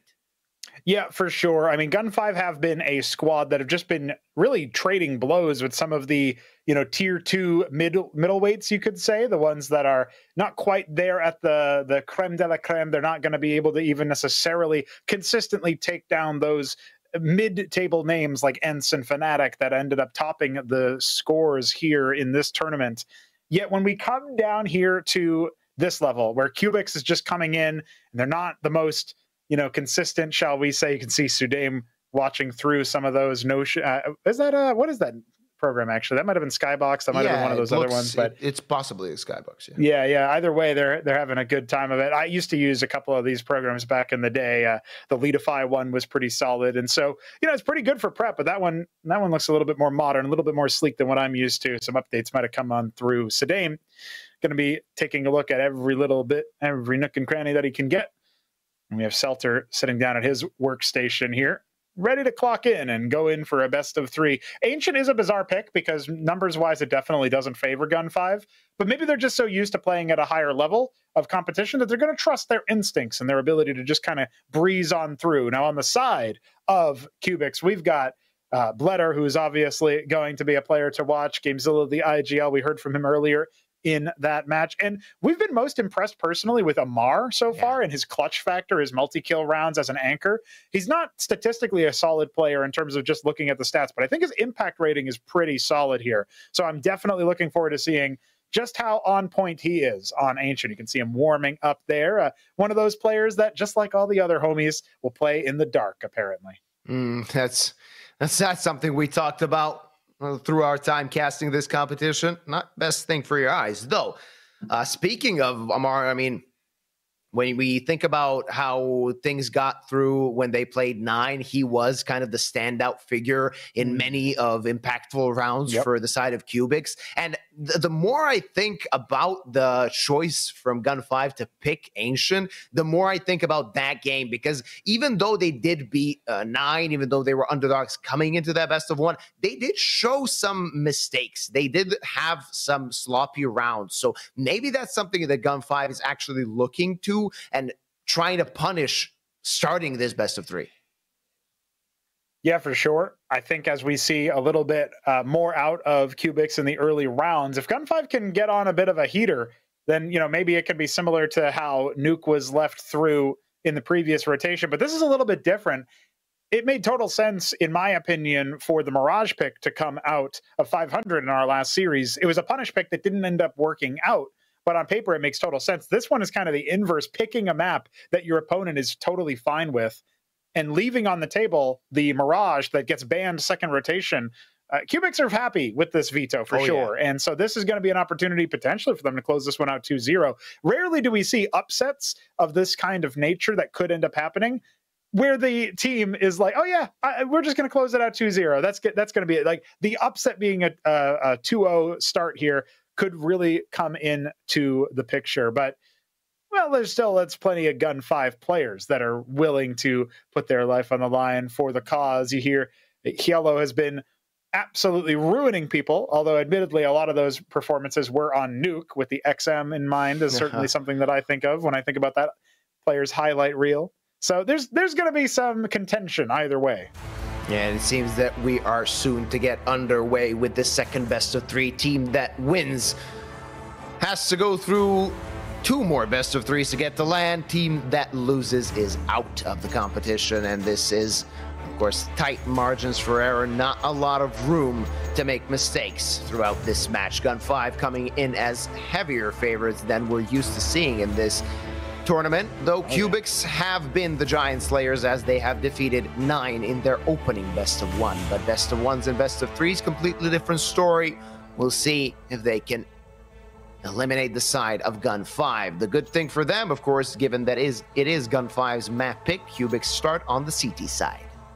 Yeah, they'll be happy with that. See if they can weather the storm on the pistol round. It's going to be an initial presence towards B as Gun 5 peel Yellow off towards that middle of the map. It's Gamezilla to accept him, and 5 sets of Kevlar on almost everybody here in the server. Seltzer, the only exception, tries to get that utility to fly. Ooh, Amar!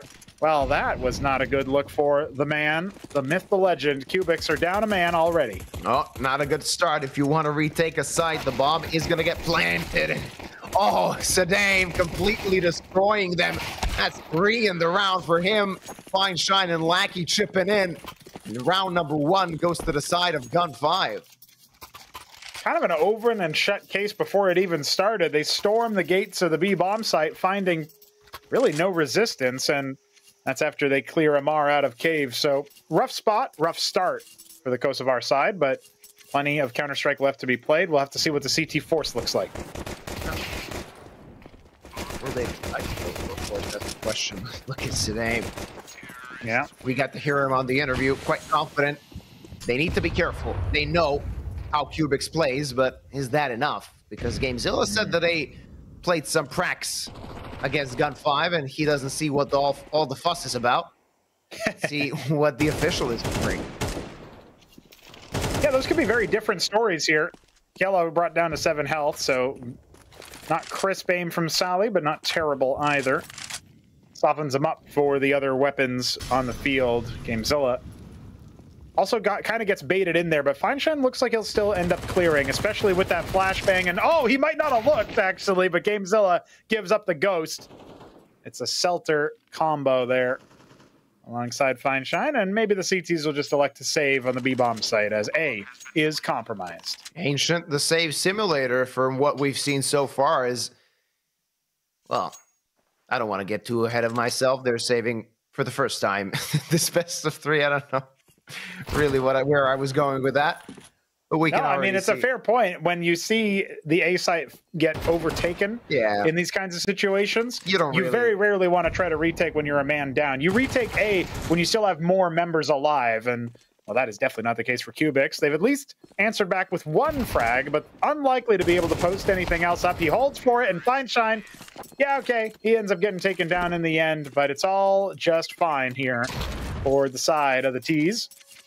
2-0 start for Gun 5. Yeah, and Gun 5 are going to be happy with this. In theory, you'd think, all right, they lost an AK, so they might be kicking themselves for that. But they lost an AK, but they took away 3 guns that potentially could have been dangerous in the 3rd round. Kubix, they're basically going to have USPs if they opt to... Oh, my God, that was the last bullet headshot with the MAC-10.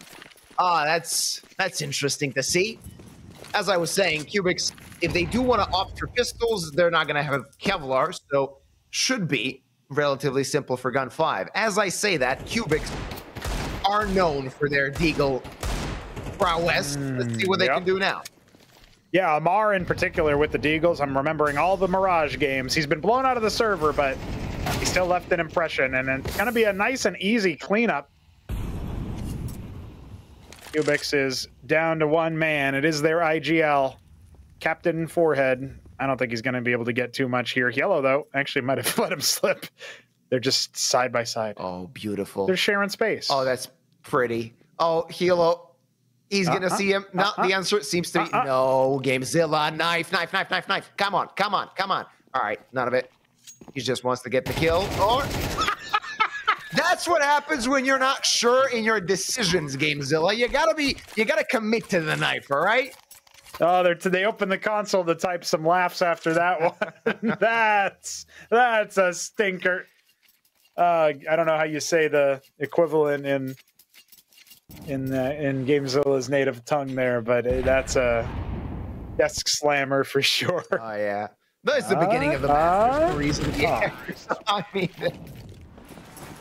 From the third person point of view, it's even more ridiculous. Yeah, it's Looney Tunes. Yeah, it's hilarious.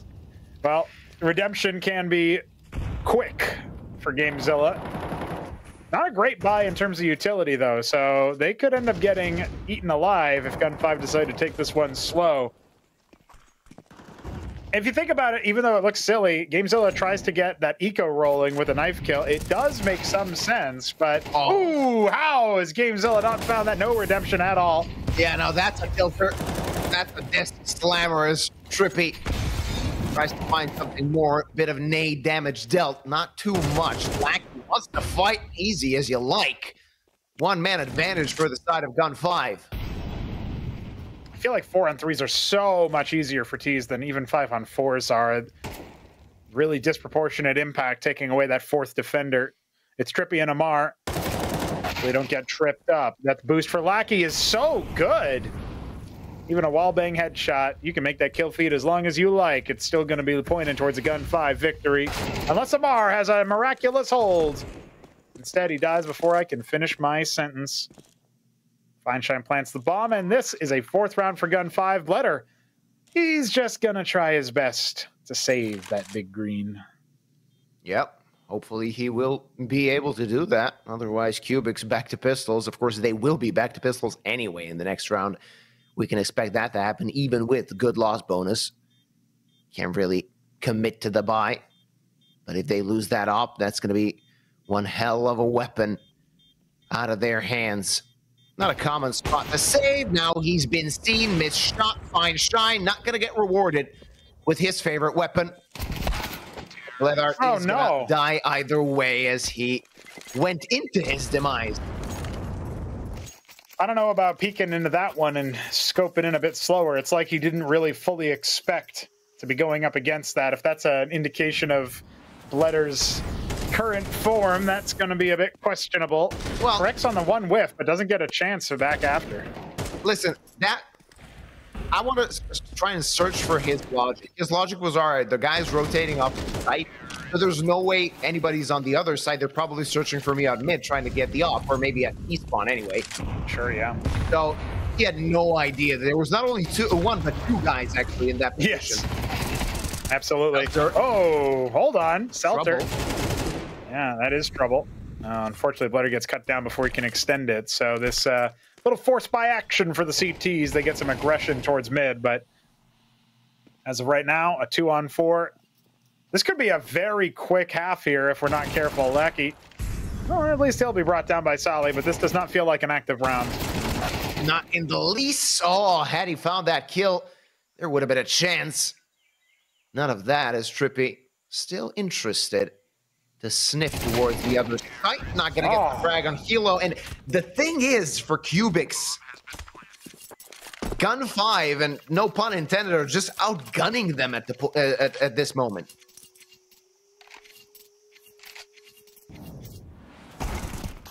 Siren's Song of Ancient will continue, and it does feel like the fragging is all in Gun 5's department. You are right. Kubix is just struggling on the left click. Like, Lackey is going for sort of ego peaks, you know? We've seen that a few times so far in the past 5 rounds, and he's going away with that because they killed him only once.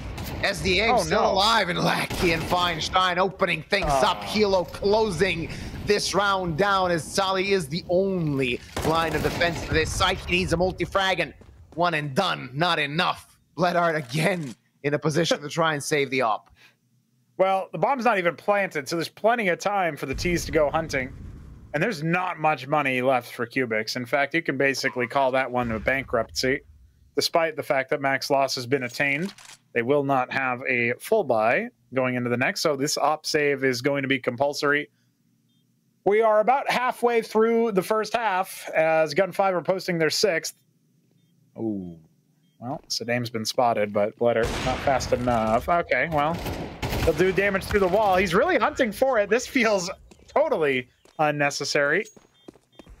Are Kubix awake? Can somebody tell them that they've got a game? As they have not yet arrived, it feels like.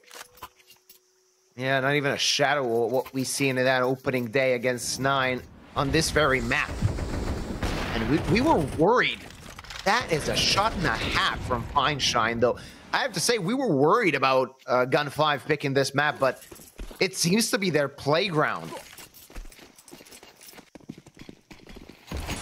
Yeah, I don't know if you can write this one off as Gun 5 being super confident on the map per se. It does feel like they're just outclassing the individuals. GameZilla will steal an AK at least, but... Oh, okay, hold on. Now we can talk about something. No. Remember, this was not an investment for the side of Kubix when Bledder drops that. He's actually going back for his SMG if he can, and Feinstein... Oh! Ooh, what? The little silhouette there domes him. Technically a smoke kill. Technically. Yeah. Only just. They lost one gun now. Solly with the AK. He has full armor. Oh, no. They heard the jump. They can expect him. Saddam gonna take him out. And for a moment, it seemed like this round could be costly, like this round could be difficult for Gun 5. All that thought, a deagle kill might still turn the tide, as they're still trying to hunt for something, the side of Kubix, but one out, one low. Ooh, Feinstein quick. And he seems to have spent a long time in the warm-up room, as those flicks are connecting no problem for him. Indeed, indeed. Difficult for Kubix to actually come into this game. It makes sense for GameZilla to do what he's doing, especially as he catches Seltzer, but if you get a 2-man lead and you still can't close it out, I know it was a rough buy. I know Kubix did not have the weapons to really contest, but maybe getting a little bit too desperate if you're trying to claw back the MP9 of all weapons. Feinstein definitely watching for that. And look at that, he even catches GameZilla immediately, domed, starting off in a 4-on-4 after all is said and done. At least Saddam has finally been shut up, but he's not even the top fragger right now. That's the opper. Oh yeah, Lackey's fragging out as well. Hilo went under the radar when we spoke about him, how he can be impactful. Not to be the case here, as Kubix finally find their footing. Seltzer, easy frag. There's one, and he knows one is close to red room. Just gonna smoke it off. Mind games aplenty now, Pronogo. Now the side of Kubix need to think how they will rotate as the bomb is heading toward the A-bomb site. Yeah, this is looking very dangerous right now. Gun 5 chaining together 8 rounds, it seems like it. Feinstein somehow doesn't go down after all that, but Amar eventually will finish the job. And now it's a 2-on-2. Lackey. Oh, okay, well, Bledder will at least be good for that frag, but Seltzer could still throw a monkey wrench into the works, and Amar, at the very least, with the jump, is able to throw the aim off of Gun 5's IGL. It took 8 rounds, but Kubix have finally posted a single one in response. They don't have a lot of money to work with into the next, and they can easily get reset. But Gun 5, they'll only be winning the half after a little bit of action here, so I think they're going to be just fine and dandy with this. So quick on the flick, sorry. Kubix finding their lifeline. Only just. Still, not impossible for them to tie up 4 rounds more and then to have a very respectable half, all things considered. So don't leave them out of this just yet, even though the Tipsport odds are rubbing salt in the wound, putting it big time. at 104 for the side of Gun 5. Well, get in while the going is tough, apparently. Seltzer opens up onto Gamezilla. IGL violence goes the way of Gun 5, and now there's still a man up. 4-on-3, notoriously difficult. Trippy. Oh, he might be able to find the IGL at the very least, but instead he's trying to disappear through the smoke, and I don't think that any of Gun 5 were the wiser, but Seltzer still watches as the smoke fades. So too does Trippy's life. Now a 2-on-4, and of course Kubix are going to attempt to at least find a look in, see if they can stop that bomb from going down, but the utility is just way too good. Amar? Nope. All right. Not home. The lights are on, but nobody's home. That's right. That's right. It's the oldest trick in the book. You put that security sticker that says monitored by security system. And just hope nobody tests that theory. Calling the bluff. The Dame will confirm the save. 8 rounds for Gun 5, and they look like they are showing no signs of stopping. If you had to expect what a team like Kubix, totally unknown outside of their region, would be able to do in a tournament like the Conquest of Prague, this is what I would have told you I expected to begin with. They made it here. They made it this far. And they did do it off the back of some impressive showings in the best of ones, but they were not able to make it any further, give themselves any more chances. And through Gun 5's own hubris, shall we say, of not being able to finish their meal in another tournament in time, they fall to the 1-2 bracket and now are easily outclassing Kubix on Ancient. Yeah, so far, so good for Gun 5. Let's not leave them out of this just yet. It is still half one, map one. There's more Counter-Strike to be played. Hopefully, Kubix can find a way to bounce back. And I just laughed for a little moment when you said they're not known outside their region. I was like, I know about them, and I remember, yeah, I'm in their region. I think there might be some famous back and forth. Hey, speaking of famous, try that little scenario on for size. Spawn to spawn swap. I think I know Kubix would rather have the score line of Gun 5, so they might be happy with that trade, but as of right now, with a pistol buy around the op, it's Gamezilla on the MP9, looking to see if he can get any more action here, but he's going to get immediately stuffed by Lackey. Being a little bit too fast and loose with the rules. Gun 5 indeed watching every smoke, just as Sudame said. Fills me with a little bit of respect for Sudame for sure, seeing that he was walking through the little software there to see how Kubix were playing, trying to refresh his memory, so he can take advantage, take initiative. And it was enough for what we've seen so far. Oh, yeah. As they're reading him like a book, Sudame could be in trouble. No, he's the bringer of all the trouble, all the nightmares of Kubix. Sudame completely wiping them out, wiping the floor with the Kubix side, and he wants more to find. He's running riot. Yeah, rampant on the B-bomb site. You will not find crispier entries than that. Probably on Ancient today. Maybe somebody on Kubix can take to the offense and change my mind. But these look pretty clean, pretty good. And a lot of it is down to Kubix just not necessarily leveraging any counter utility. It's like as soon as they drop the first frag, whatever utility they might have just gets forgotten about. They just think, no, I need to trade. And it's a good instinct if you can do it, but the aim is not there. Most of our squad needs to wake up and smell the gun 5. Fine shine, there's the entry. It doesn't even look like it's a buy for the side of Kubix. Seems so simple for gun 5 to win their aim duels. I mean, they're just styling on him at this point, Leo, but Feinstein ran through an incendiary grenade to kill Trippy in mid, and when you're doing that as the opper with a rifle, then you know, okay, things are going pretty well. Feinstein's not known for his rifling, guys. He is going to struggle when he's on the AK or on the A4 compared to when he's rocking the big green, and yet in this game, things have come so easy for him. You could say the same for Sadame and Lackey, all on 12 frags and counting. The entry on, Gamezilla way off the mark thanks to that flashbang. Only Sally yet to post right now. And clotheslined in the murder room. Seltzer will at the very least be traded, but now it's a 2-on-2. Still technically legs into this, but Sally, he's still able to deny the bomb plan. 40 seconds left. Plenty of time for Sadame to work the pieces here. Exactly. The fact that a bomb is not planted is big, as Sadame is the one that needs to make the next step. And Amar has a chance. That's the round for Kubix. A small straw to grasp.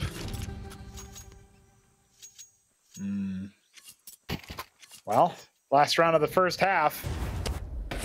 Do we think they can get to 3, or Gun 5 going to post double digits on their own map picks offensive side? This Eastern Euro mix has definitely had plenty of room, plenty of action. Now a 101. You won't find more dominant odds than He's that. already dead. 12 odds on the return. Tipsport, what the hell's wrong with you? They just know how to make money. Kiello been brought down to 24 points of health, and well, Kubix have doubled their rounds, so there's that. Unfortunately, it's only 1 round closer to victory, and that seems so far away. Finally, a man-up situation for them, although the last time they got a couple of frags in the early stages. You might remember when Gun 5 clawed it back. Amar, they aren't going to guess. Apparently it doesn't matter. He can't control the spray on the jumping players, and this turned from 5-on-4 to 3-on-4. Letter alone on the side. He misses the shot. They go sails right through 2 members of Gun 5. He's overwhelmed, and just like that, it's all on to Sally. All right, 1v4. Here's the first. He needs to find more. Burning in the Flames needs to pull back, and they can face him 1 by 1 or together. They can choose how they're going to win this round, as Sally actually got more than a few opportunities to get the frag, but none found. It's going to be 10 for Gun 5 at the half. Hej, šéfe, dostanu vás ven. Tady máte Red Bull. Co? Dávám křídla.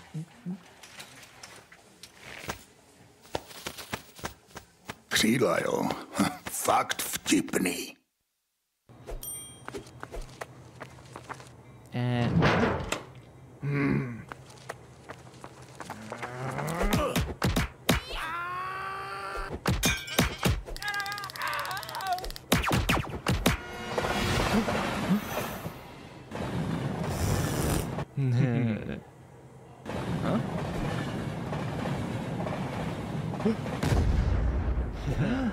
KFC patří ke hře.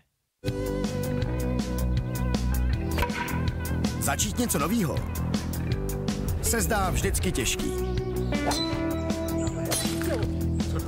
Co rád? Ale ať ti to půjde jakkoliv, jedno je jistý. Že si to užiješ. Vítej v největší komunitě sázkařů. Tipsport. Should be men against boys after the first half, as Gun 5 are running away with map number 1. Kubix, little in the tank, it would seem, as they did shock 9 at the beginning of this tournament on Ancient, but it seems that Gun 5 is a completely different beast. Aiming them, outgunning them, and aim-wise completely destroying them. Kubix, they need this pistol round if they want to have a chance on map number 1. I've heard plenty of casters talk before about how 10-2, it doesn't tell the whole story. Some of these rounds were close. They could have gone the other way. This is not a close game in any measure of it. Fineshine has been fragging. So too has Sedame and Lackey.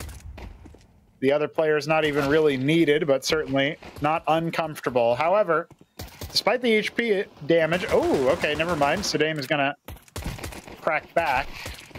This is a bit of an ugly pistol round here as Kubix are making it awkward. They will get the bomb plant down, so a force buy, even if they drop here, and maybe they won't drop here after all. Look at that. The flanks come out. It's just yellow on the dualies, especially as Lackey goes down towards short. So we are looking at a 1-on-3 attempt with the bomb ticking. Hold on. I got to make a bet. Oh, Hilo, maybe. Not going to find anything. It'll be the third for Kubix. Now those odds on Kubix maybe seem to be a little better, given that, you know, you might get your money's worth. Bad odds, I think, but you never know what happens in these games of Counter-Strike. Gun 5 could lay off the gas a little bit. And if they let up the pressure, Kubix chain some rounds together, they can make this game look closer than it has been so far. We're still a long ways away from that looking. Yeah, still 101. The mods haven't shifted. They're not buying what you're selling. Nope. Let's see if Kubix can convince anybody. I mean, put $10 on them and hope to win big.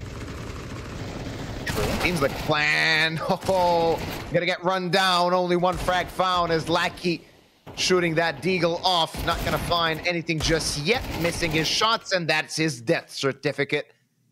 As Sedame is the only one to remain. The bomb is going to get planted. He's going to get taken out as well. 4th round for Kubix, 6th round lead for Gun 5. I mean, I can see a potential. Are you starting to believe already? Just a little bit. Gun 5 will have to decide if they're going to go for a deco round or just hard save. As they have been bested so far. The worst thing that they could do here is force buy anyway, and then get reset again and again and again. So Kubix will not be afforded more than one more easy round as they default towards the B-bomb site, clearing cave with utility. See how good their attacking side looks as they start to bomb and incinerate Lackey. He doesn't even move a muscle because he wants them to come forward into the stack. I think when you see that many, you stop thinking about this bomb site, but well, Bledder is going to give up the ghost onto that MAC-10. He's even going to take a lot of damage himself. Sally trying to wrap around. Is he going to check Sedame? Well, he is, but he's still held at an arm's length. At the very least, they're boxing the defenders in. This is supposed to be a straightforward round. They've only lost one so far, and they like to keep it that way. Sally, ooh, jumping headshot from Hielo, and suddenly there's an AK. Yeah. Hielo gets an AK for his troubles, and Bledder D is not too far away. He can be under threat as well, only 13 HP. Sedame, he's going to get his head blown off. Not the case, though, as Amar picks a grenade in the worst possible time. Of course, bomb has ticked away too far for the CTs to think about it, but... Are you sure? But wait a minute. Sedame has a molly. He could have thrown it towards CT. That could have been cheeky. Not going to happen, though, and Hilo actually lost that AK. Sedame is going to get the hell out of Dodge. It's going to be the 5th round for Kubix. Yep, and, you know, maybe we can see Bledder and Gamezilla scarper off with AKs. Indeed, Gamezilla will have that. So, rifles scavenged as a 5th round is acquired. Gun 5 making it close when they have no business doing so, but part of that is smart tactics, and part of that is cheeky. Kubix not necessarily checking all their angles, but Bledder was able to take Yellow's head in a very important moment.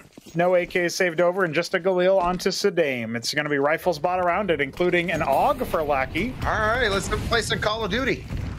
That's right, that's right. But no combat tactical dodge or slide. None of that nonsense. KZ like a real man. I have no idea what you just said. I didn't play Call of Duty since 2012. I don't think I've ever played Call of Duty, but I saw the tactical slide, that's for sure. Just creeping into the site is the side of Kubix, and Gun 5 is going to be caught off guard. Of course, at this timing, they should expect a threat, but 4 guys already on the site might be a little bit more than they expect. Trippy's just making noise and doing damage. That's his job. And look at this, the flank comes in, and things are starting to be a bit more difficult for the side of Gun 5 as they were running riot in the first half. Now, it's only going to be a 4-round lead after they lost the first buy round of the second half. Yeah, listen, I'm going to cast a cursor right here and now and say, okay, maybe I'm starting to believe too. Kubix are passing test after test. They have not been reset. They did not suffer the force buy or the pistol stack. And now they've even beaten Gun 5 handily in a rifle round, losing only 1 member so far, even being as bold as to go for the hunt, which makes a lot of sense economically. Amar caught with a nade out yet again is going to be very mishappy with that. Molly will flush him out, but the flank from Sally more than enough to clear the deck of Selter. It's Sudame with 15 points of health left standing for Gun 5, and we are going in to round 17. Kubix are doing it 1 round at a time. Yeah, slowly but surely. There was a time when we didn't expect that we were going to reach round 17 in map number 1, but Kubix fighting back, showing that they can click heads on T side too. And Gun 5 stopped in their tracks. Look at the odds tilting slowly but surely. Okay, somebody might be able to win big there. They listen to your advice. Bledder. Oh boy, yellow with 2 frags is real big. At least Gamezilla keeps it even. But dropping after Bledder gets the opening frag is just going to take the wind out of their sails. 3-on-3 will spread the defense, but Gun 5 is consolidating. And with Solly going down as well, this is going to be a 2-on-2 on the bomb site. Yeah, Lackey still has a smoke. I expected him to use it, but he's just going to smoke Cage so he can stay alive. Oh, no. Selter through the smoke is going to die. 2-on-2, but Amar low, and now the last guy remaining for the side of Kubix has the bomb on his back. Could commit to a plant. They have no idea Sudame was all the way in short the whole time, and now Amar might overthink things. He's going to try to lurk out around this corner, see what he can do towards the A-bomb site instead. Timing should let him get by unscathed and undetected, but I think they'll more than hear that. They can start to speed things up as soon as he runs out of range. With the bomb plant, it's going to be good for mid, but I don't know if he can get there. Molly will help him out a little bit. Buy some time. He'll rotate over towards Donut instead. They have a smoke. They have 3 flashes. They have defuse kits, and Amar with only 23 HP, now even blind. Good angle, trying to find something, isolate a duel. There's a chance. They don't expect him, but Lackey's going to check, and it's going to be the round for Gun 5. Kubix, not just yet. To get close. Nope. And remember, they left themselves with almost no wiggle room to work with. So just like that, round 1 is 11 in favor of Gun 5. The delta between them is back to 5 rounds. Only 2 required for our defenders to make it on to the next map in record time today. But if Kubix can bite back at least 1 more, and there won't be any record set whatsoever. Selter, he wants to be aggressive. They heard him, but they don't know. No. There's the double kill towards Elbow.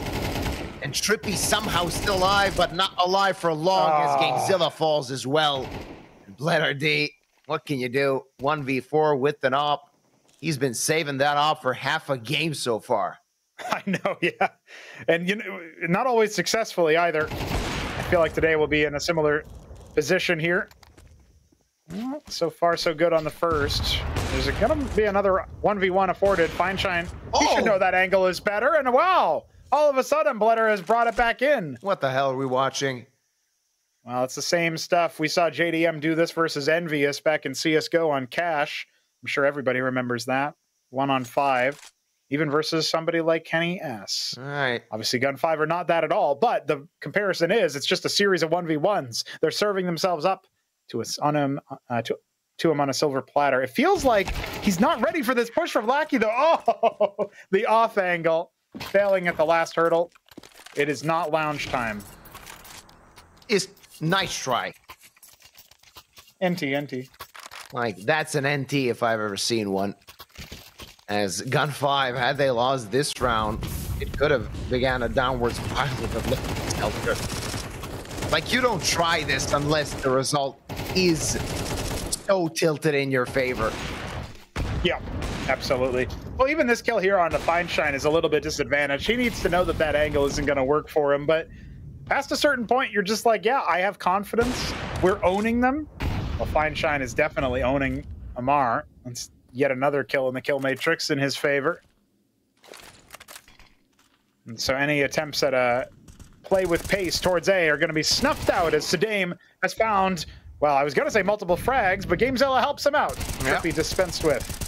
They want to end this quick and easy, and that will be the case. 13-6. Map number 1 goes to the favor of Gun 5, as little resistance was shown or thrown from the side of Kubix. Of course, the alibi is that Gun 5 picked the previous map. Hopefully, Kubix will show something better in the map or maps yet to come.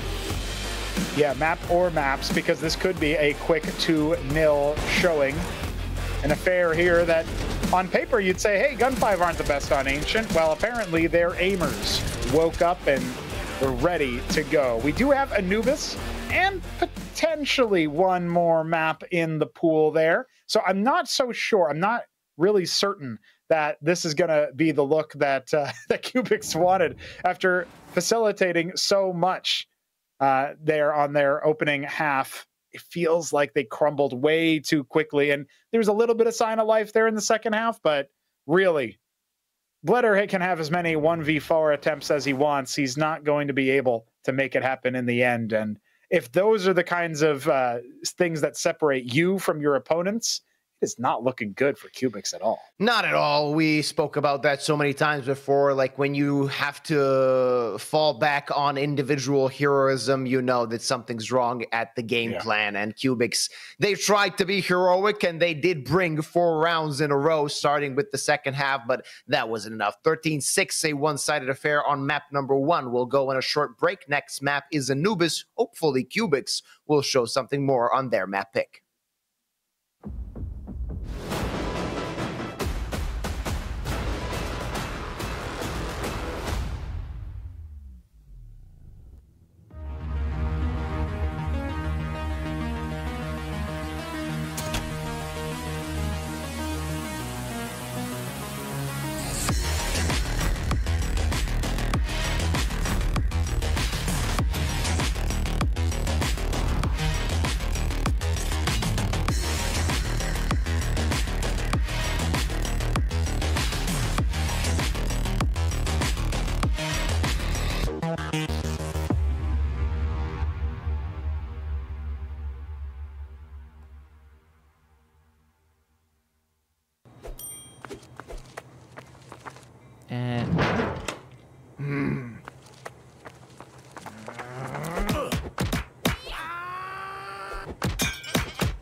KFC patří ke hře.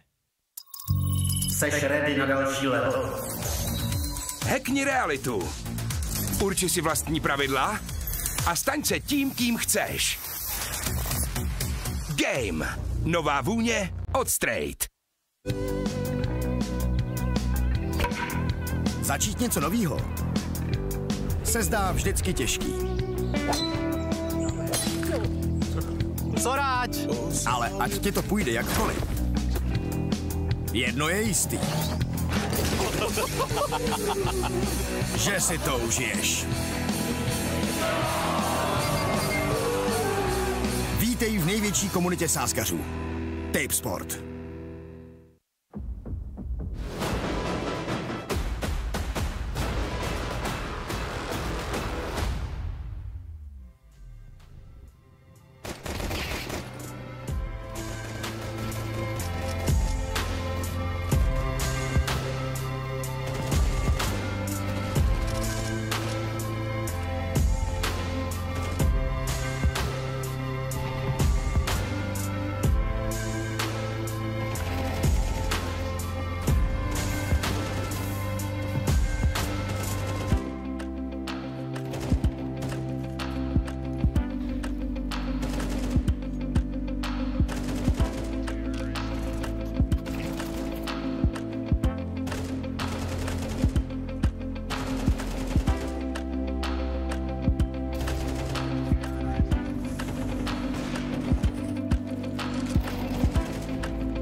Welcome back, ladies and gentlemen. Next map is Anubis. After Ancient was a short-fought affair, Gun 5 running away with their own map pick. We'll see what they can do on the opposing side's choice.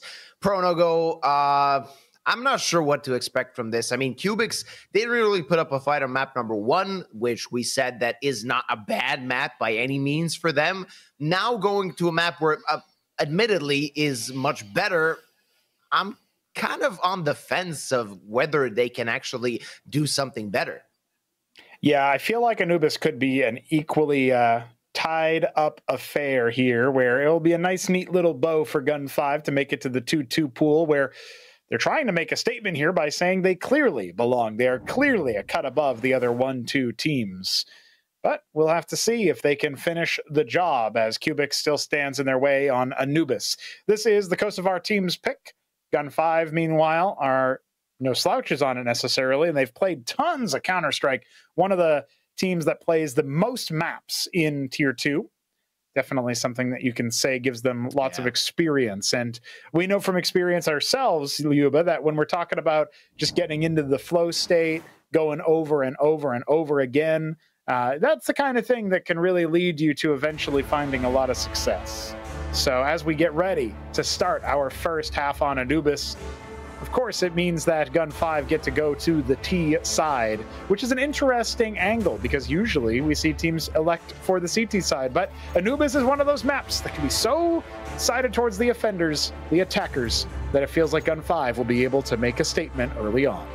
Well, they did for sure make a statement in the T side of the previous map as they finished the half 10-2. Not sure if they can get one better here. We'll see what the plan is, starting with the pistol round, and I'm curious to see what the plan is for Kubix. Look at that, look at that. Is this an anti-strat, or do they just want to make some pressure towards, or rather from A main? 2 members for Kubix pushing up. We also have Sally holding mid, but it's actually going to be an execute towards B.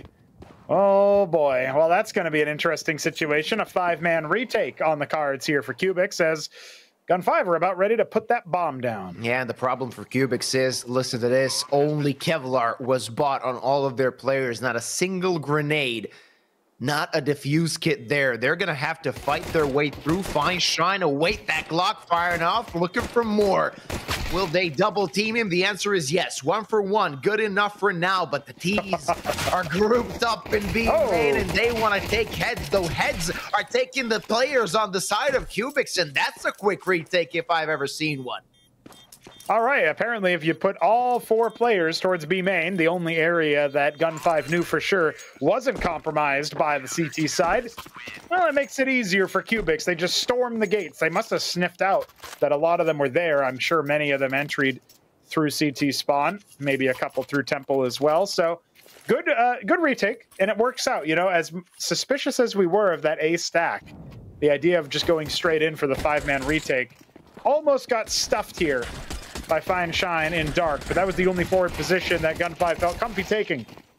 Everything else was coming up Kubix. The Kosovar side will start off 1-0. Yeah, but the side of Gun 5 with that bomb plant, they got a buy.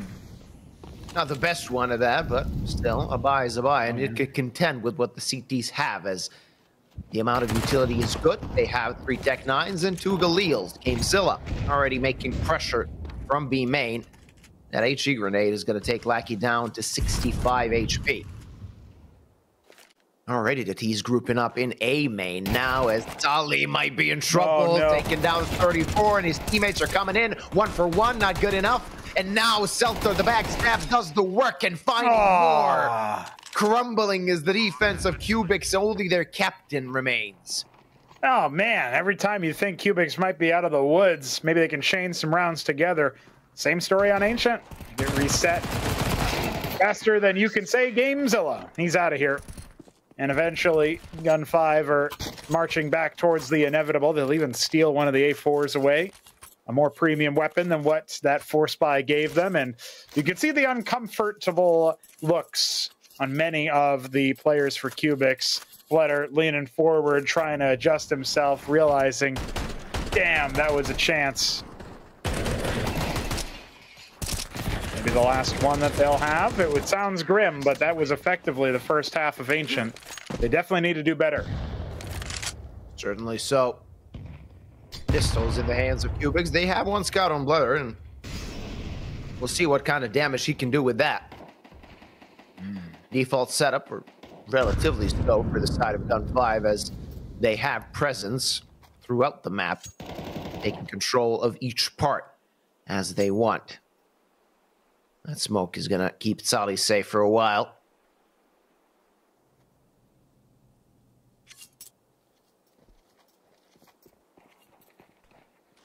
Well, as of right now, in this 1-1 scoreline for the rounds, the pressure is on to Kubix with their lesser weaponry. The default seems to be leaning towards A as it develops. A little bit of mid-control slowly coming into the picture here for Gun 5. Sally gets off the A main angle at possibly the worst time. He's not going to get shot in the back, but he is going to have to cross versus Sedame and Lackey, who could end up timing him here. Looks like he'll slink away, and it will be a B bomb site stack. At which point they might decide, screw it, let's keep our weapons. No money in the bank. Sally had an opportunity. Oh, not going to work out. I wanted to say 5-7 lurks, tries to find something, but he found nothing. Trippy dead as well. And they might even struggle to keep the guns they have, though Gamezilla, not a bad upgrade. Gets an AK and just wants to throw that molly to keep them toward the site. Make them think maybe, in a twisted turn of events, Gun 5 sacrifice one of their own to keep the bomb safe. Not the best of situations here for Kubix to be rolling early. Gun 5 are definitely going to start their march nice and early.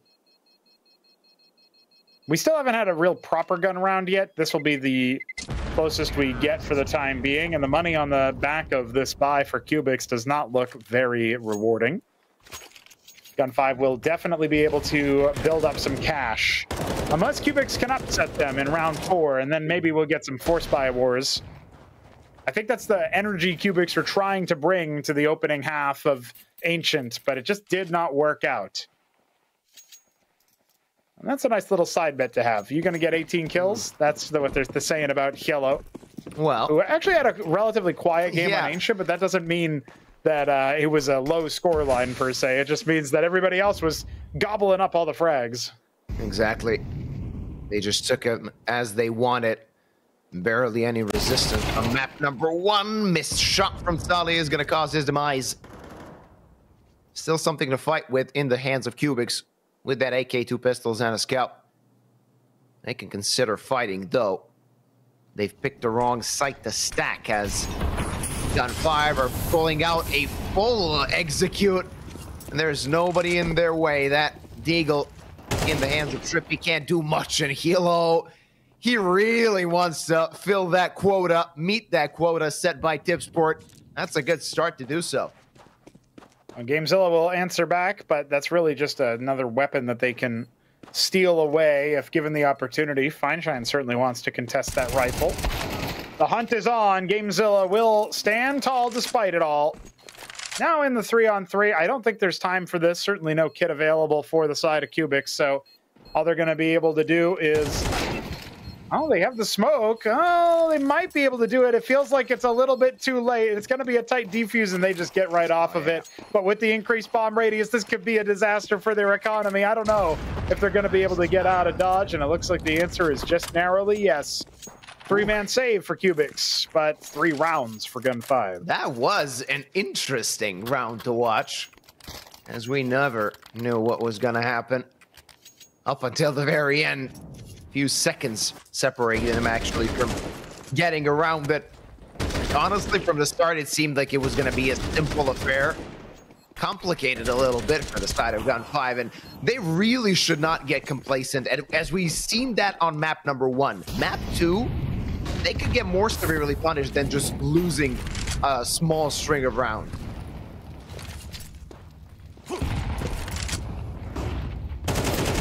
Well, Kubix still have something to say in this. Amar dueling with multiple Ts. Eventually gets forced out, flushed out, but Bledder elsewhere has taken Yellow out. Sadame, who might be able to stab back around that smoke. You can see the spams coming through. Lackey jousting for mid control, not necessarily going to be a success against Solly. Oh, but Sadame has found Gamezilla. There's an answer back in mid. Looks like it will be the B-bomb site. Oh, but no more 2 prongs. One of those has broken. A low-quality fork. Maybe Feinstein can still make something happen. Turns out it's harder than he thinks. This is a 2-on-1, and Sadame has no bullets. That's rough. Kubix will post a second.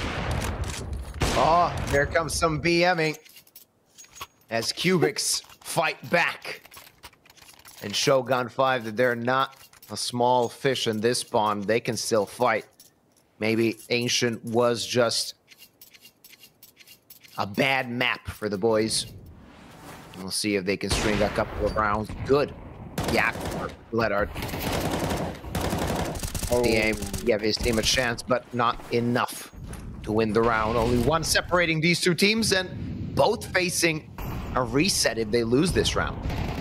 Yeah, these are the most scary rounds for the underdogs. They have to keep it going, and with Feinstein nailing Trippy to the wall in mid, thanks in part to that boost over the smoke. Oh, Solly will get one back, and he needs to get the hell out of Dodge. Absolutely, but he's not just going behind the doors, playing around it. Sadame versus Solly. Who's going to hit the head? It's going to be Solly, as Sadame had other ideas where the opponents could be. One-man advantage for the side of Kubix. This could be useful because the rotates are there, and just sending one guy toward A, while the other ones have decided to go toward carpets, and Hilo is not going to be on his feet for long. That's going to change the complexion of this round for the side of Gun 5 as they decide to go back to A. Yeah, and locked into a 2-on-4. Solly has been impressive. Grabs his 3rd frag of the round. Letter more than ready. Opt out a second. That'll be Seltzer dropping, and tie game. Gamezilla representing Vape Nation. A lot of players doing that, I'm noticing. Yeah. It's the new in thing. Much more environmentally conscious or some such compared to cigarettes. I assume it stinks your room a little bit less while you're playing. Probably. Yeah, seeing Emmy light up, and somebody else he was up against too on the side of 500, I couldn't remember. In that kind of situation, damn. You're really just making your whole room an ashtray. Yeah, you can smell it. Sticks to your clothes, sticks to your soul. Sadame's soul has exited his body, though. Solly has a lot to work with here with his A1S, but he could get overwhelmed by rifles. He's not the only one protecting this A-bomb site, and Amar is nearby as well for added pressure. He is going to find the timing on the lurk, and will spray 2 down. It's only Seltzer with a Glock. A little bit of utility as he might try to do a bit of damage. That's not going to happen. Amar will not lose that particular head-to-head. And we finally have a lead for Kubix. First time in the series. Yeah. Exactly. They've been waiting a long time for this. They're in the driver's seat now. They're the captain now. Let's see what Kubix are going to do in Gun 5. Need to fire back as soon as possible. This is a mental game as well. If Gun 5 actually string a couple of rounds, putting Kubix in their place from their perspective. Kubix, they want to fire back though. Sadame, good opening frag. Gamezilla tagged down to half HP. Could be a factor during this round. Good angle for Tzali, and Hilo didn't stand a chance. Again, a man advantage for Kubix. 4-on-3. The defenders will hold strong. Gun 5, on the other hand, are struggling to find consistency after their opening 3 rounds. Yet to post, even though some of those ended up looking pretty close. And is that just me, or is there a winky face in Underdark? Yeah, look at that. A little smiling. Yeah, it's actually on a couple of places on the map. On the totem, or what is it on the site? Yeah, I see it off to the right there, yeah. I thought you were about to tell me exactly what it meant. It's deep and philosophical. Ooh, never mind. Lackey got a headshot. All right, this round might get messy. Gamezilla. Oh, no. Bad timing. Sally might get run over as well, as he needs to fight and keep his team alive in this round. But the rotate is coming in, and he hits the shot with the op. Maybe still a chance to clutch this out. The sniper for the side of Kubix plays around the smoke. Uncovered, unchecked. They don't know where he is exactly, and that's a chance, but missed shot is going to cost him. Even scoreline, and the lead on the side of Kubix was short-lived. Yeah, tie game yet again, and losing every single gun definitely gives them something to chew on. Their CT side definitely looking better than it did on Ancient. The second A of the alphabet here in Anubis working out much better, but Kubix are still going to be feeling aggrieved, as Gamezilla is only good for the trade. Solly gets a nice little opening here, and despite that, Gun 5 still just fire through.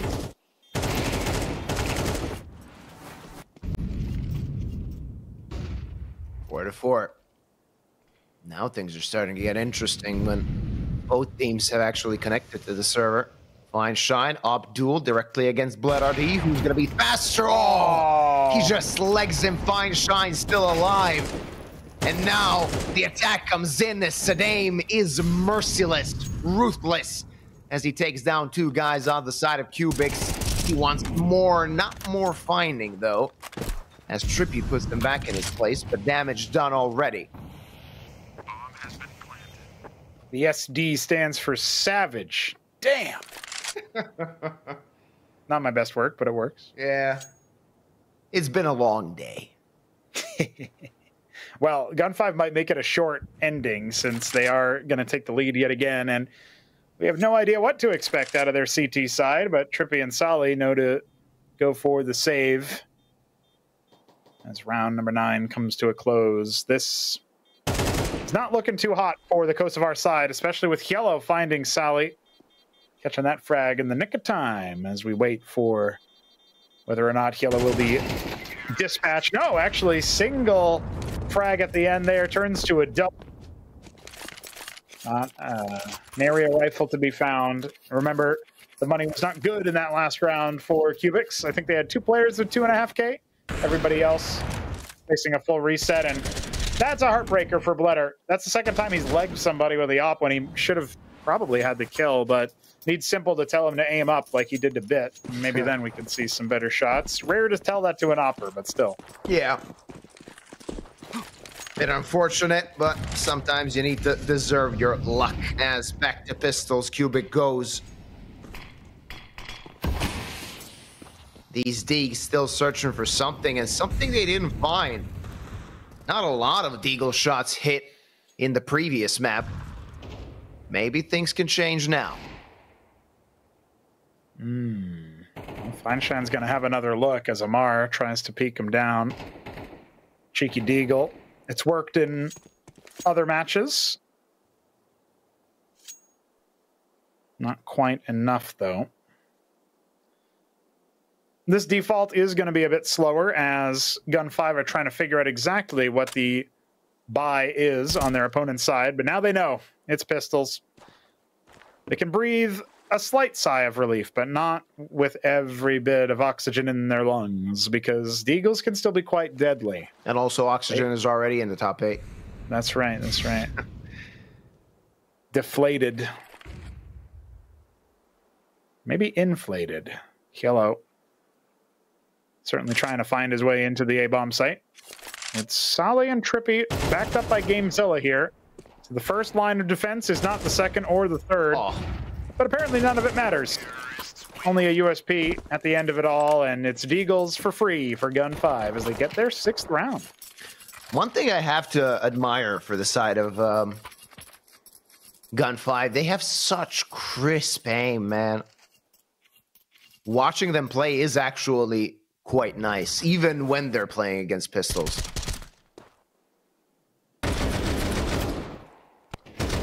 Yeah, they've definitely drilled their Y-Prac over and over and over again. They know all the little angles, the cheeky spots that Kubix enjoy. Not just watching smokes, but also watching all the different spots that you might have burrowed into. Yellow finds the timing onto Sally. That works out phenomenally for the T's. Kubix looking for a 5th round, but I think it's going to be more elusive than they would have liked, as it looks to me that GameZilla needs to make a play. It's a 2-on-5. This never goes the way of the CTs. And Bledder. Well, this is familiar. Oh, yeah. Flashbacks to Ancient as Bledder's trying to save his op. Doesn't seem to be so easy as the T's are across the entirety of Anubis. He saw the smoke, didn't see the player, though. Now he has an idea where the threat could come from. It's a nice-looking op, if I do say so myself. And that's a nice-looking flick onto Hilo. That's info for Gun 5. They're going to the opposite side and plant the bomb, but Bledder D might not save his. Missed shot from Fine Shine. Bledder misses his as well, and Fine Shine is going to make the same mistake again. 7-4. I love to see Fine Shine get animated there in the player cam. He even did a little spin after both shots, the whiff and the hit. I like to imagine he's gone from 0 to hero in his own mind as he's trying to keep his troops in good spirits here. But that's a 7th round for Gun 5 indeed, and so they will win the half. The question is by how much. This starts to look more like a traditional Ancient and Anubis combo for the side of Gun 5. Their score line certainly favored. HE going to add insult to injury for this 4-spy. The last round of the half, Kubix fighting for a 5th.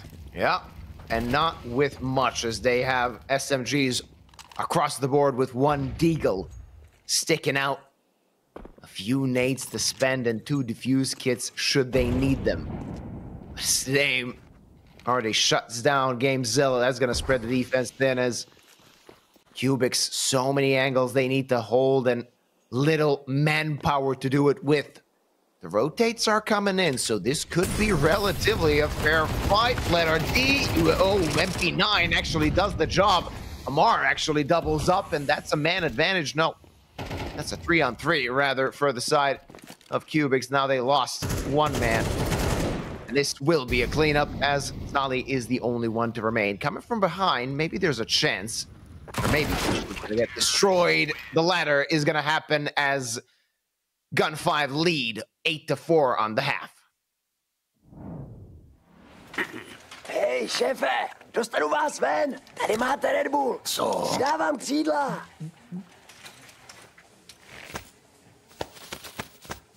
Křídla, jo. Fakt vtipný.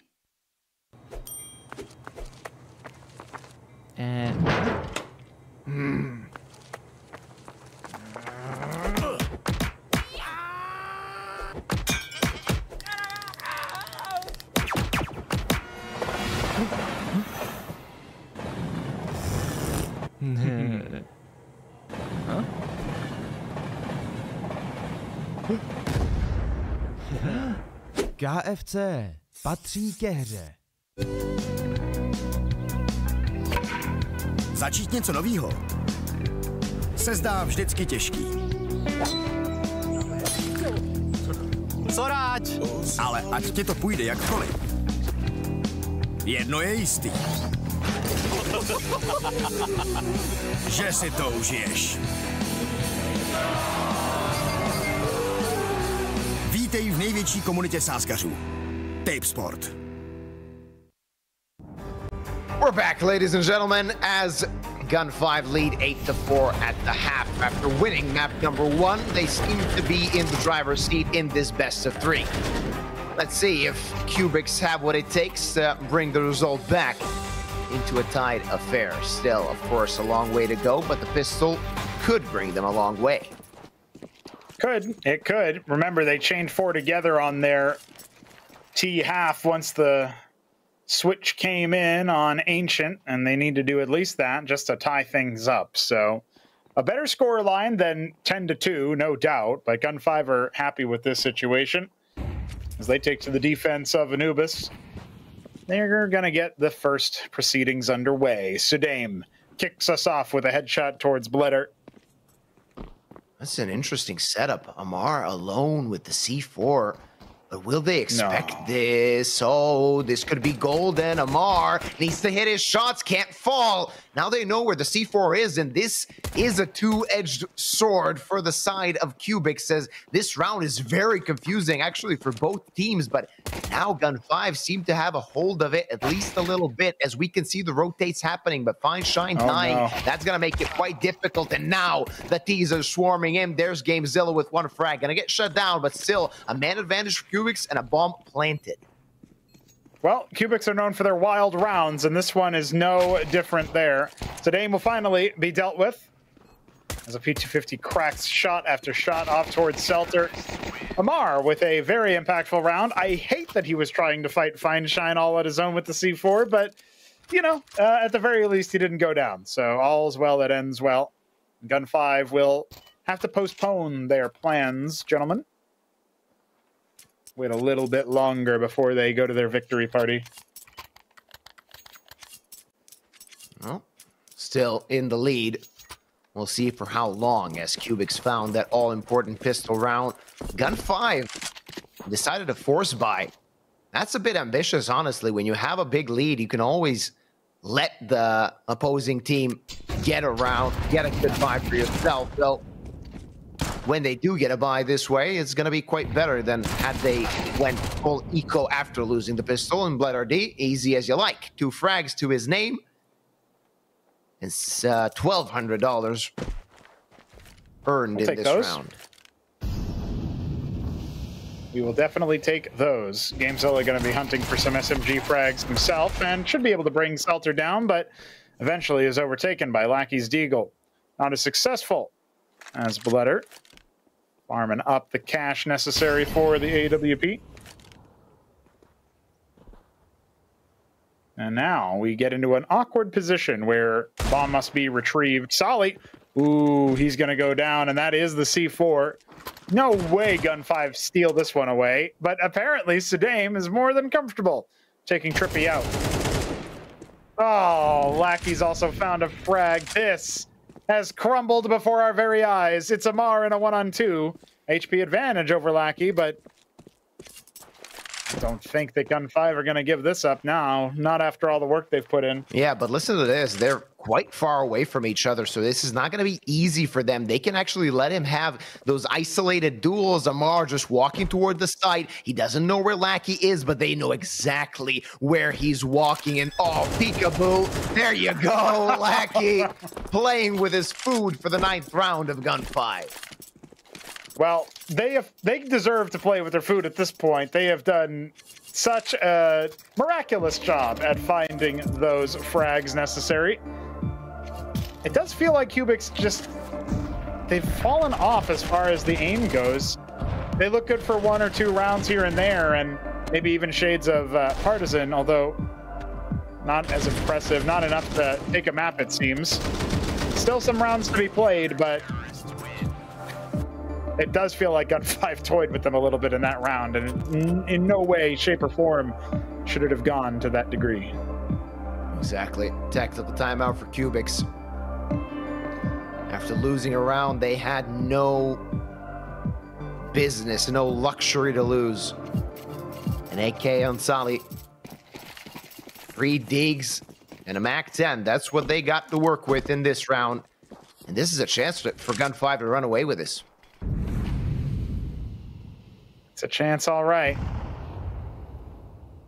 Lackey could be instrumental, just as he was in the last round. Break the smoke. It allows Kubix to fire forward, but the smoke spray is so good for the Kazakh veteran. Gamezilla will finally trade him out, but that basically puts the nail in the coffin. Amar gets a Deagle headshot, and Gamezilla will find a response. So it's a 2-on-2, and the weapons can be recovered. Lackey closed the door. Kubix opened a window. Let's see, are they going to jump? Do they have what it takes? Hilo just missed the potential timing. Let's see if he's going to get a repeat. The answer is yes, there's one. He doesn't know about the other. It's a chance for Amar. Missed Deagle shots are going to cost him, and Hilo takes them down both for the 10th round of Gun 5. Yeah, they didn't feel confident going all the way to the bottom of mid, and as a result, they never recovered that secondary rifle so that Amar could have a fighting chance against Yellow. One of the star riflers, the top player for the side of Gun 5. Lackey, though, giving him a run for his money in this one.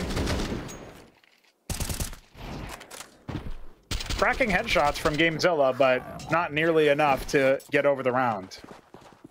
They're going to have to try harder than that. Deco. No, not a Deco. Only 2 Ds actually bought for the side of Kubix. Hoping to get a frag or 2.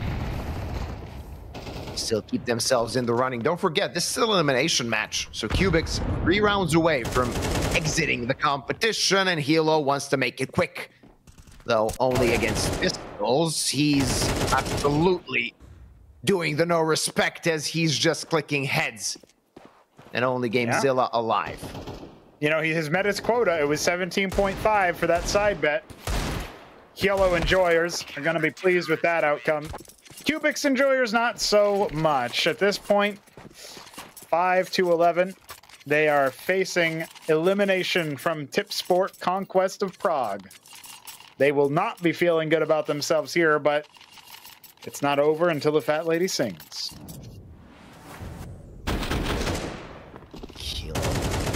That's pretty good aim, what we saw from him, even though it was just against pistols.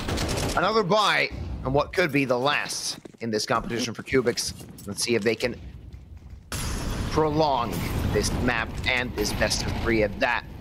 Trippy just making noise on mid so far. Default setup currently in play. Lackey flashed off. Just taking a little bit of damage and a little bit more, a lot more rather, from those HEs left on 6 HP, but Selter there to support his teammate Fine Shine, getting the first frag of the round.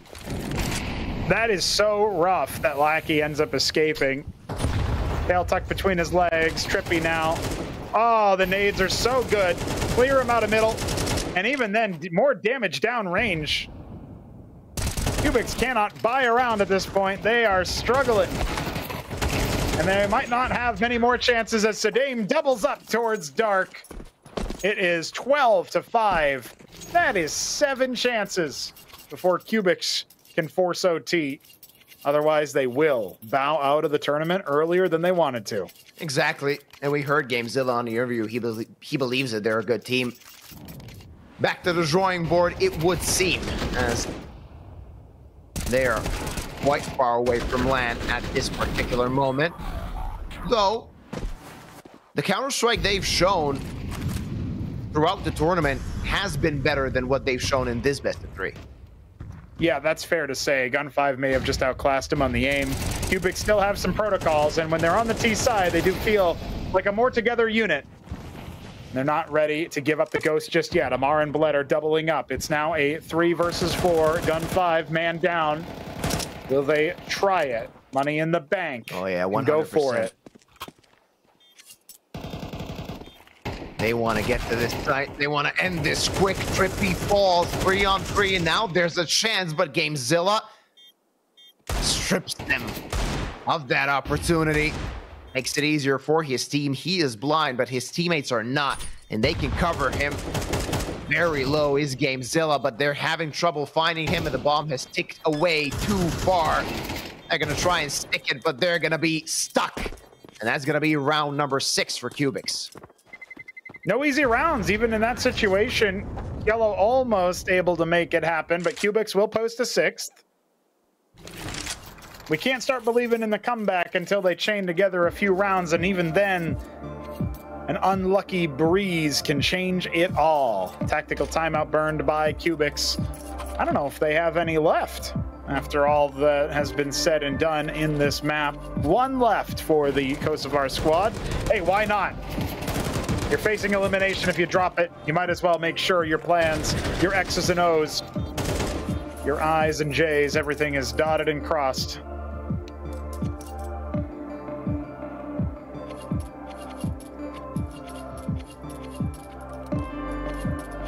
Let's see what they have in store for us. I mean, 6 rounds, or rather 7 rounds in a row. It's not impossible. It's not unheard of. But they're going to have to dig deep, and they're going to have to break the CT economy sooner rather than later. Yellow with the AK saved over has posted 20 frags already. Sedame trails him by 3. And there's plenty more where that came from. Fine Shine. Oh, decapitated. There you go. Definitely not ready to give this one up. Ooh, okay. Like what we're seeing from Amar. 2 frags to his name. Lackey with the op, not known for his sniping quality. He will be decapitated as well. It's just Sedame. Can you cast what you see on his screen? Oh, that would be double delayed, but it's certainly a possibility. Scoped up. Let's see as he ends up lurking through. He's got his NVIDIA brightness set up, and no, he will be decapitated as well. Good headshots out of the side of Kubix. Oh, yeah. So at the very least, their aimers are back in full swing. How long will that hold for? That's what's been missing, right? Map number 1, map number 2. I mean, what we expect from Kubix is kind of a buggy style of Counter-Strike relying on aim. We didn't see that in this best of 3, and that is something that, I mean, we got to cast their victory over 9.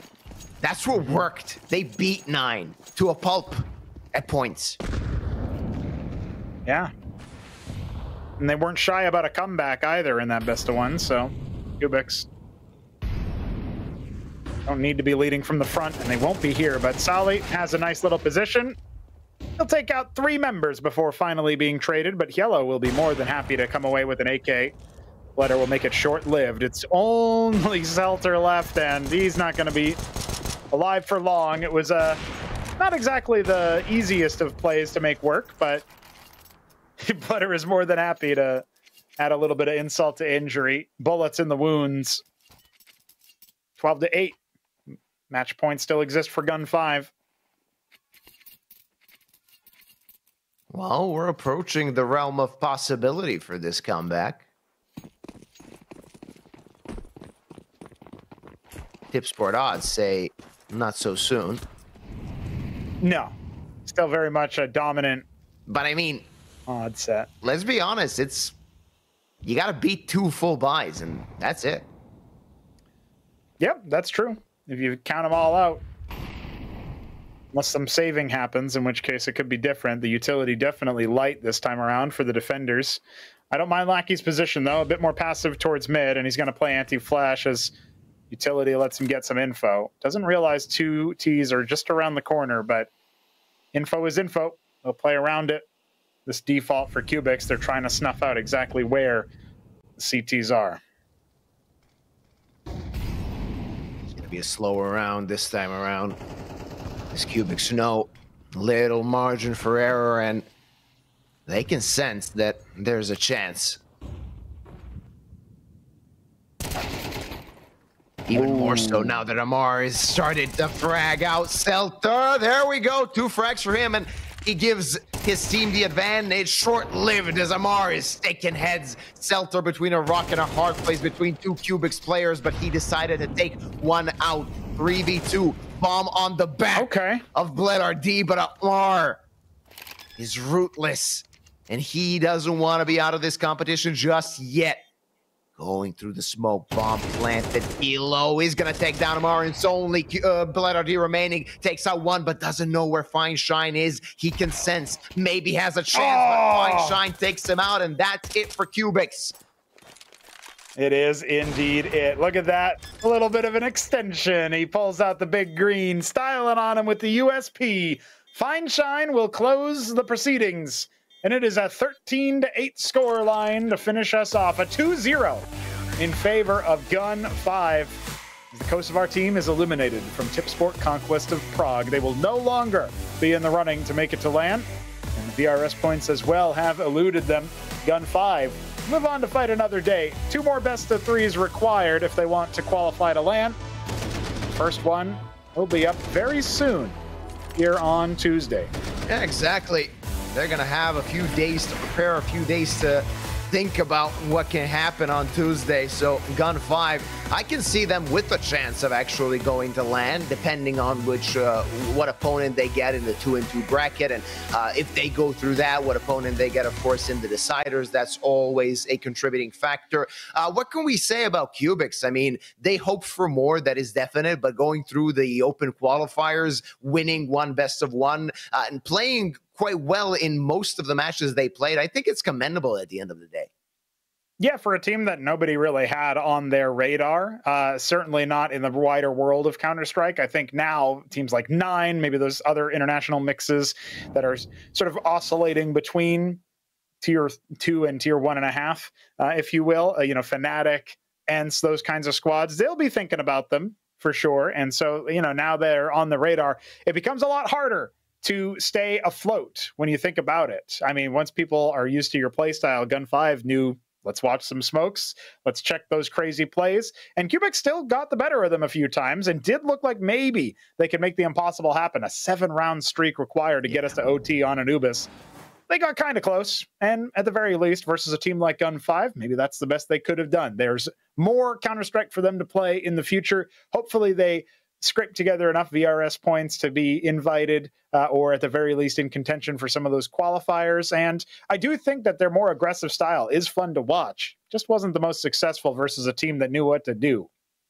Yeah, it was very weird for Gun 5 because Gun 5 was the one aggressing mostly during this best of 3. So it was a bit unfortunate for Kubix. They met a team that sadly does the same or similar what they do, but maybe has more of a system around them, maybe has, better practices or have been practicing longer, or simply they came and they fragged better. At the end of the day, Counter-Strike is a simple game sometimes, and only clicking heads can sometimes bring you victories. Yeah. And Kubix, sadly for them, they didn't really show up today. It's Gun 5 going through, and the Conquest of Prague is done for this week. Of course, during the weekend, we won't be having matches, but then already on Monday, we will see the rest of the 1 and 2 bracket. Then on Tuesday, as you already mentioned, the 2 and 2 bracket. Then later on, we will be moving to the deciders until we find out the 4 teams that will get a chance to go to Prague on LAN. Of course, it's a long way away, I would say. Yeah, there's a little bit of a gap there in the schedule, which will give teams times to sort out their affairs. I don't think many of these teams are going to need visas or anything, but any travel arrangements that need to be made can be made. And the Vodafone Arena will pay host to 4 squads, it seems, the top 4 from this phase of the tournament. And there's a decent amount of money on the line, plus, of course, experience on LAN, which everybody wants.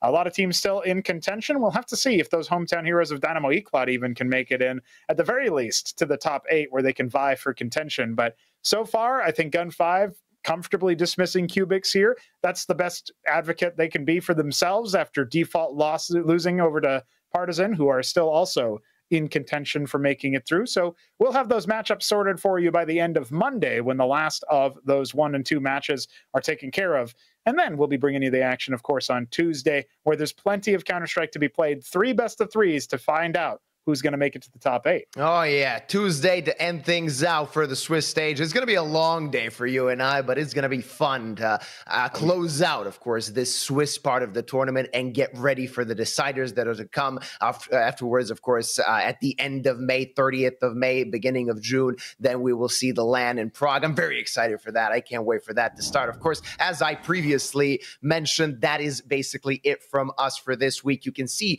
the overlay or the overview rather of the tournament. As we already mentioned, the Swiss stage is continuing. It will end on the 6th of May. That is Tuesday. Then 2 days afterwards will be played the deciders that will strike down 4 more teams. And on the 30th of May, the LAN playoff will begin. It will end on the 1st of June, where we will crown the conquerors of Prague. We'll see who that will be. That is it from us. We wish you, of course, to have a good weekend, and we'll see you next week.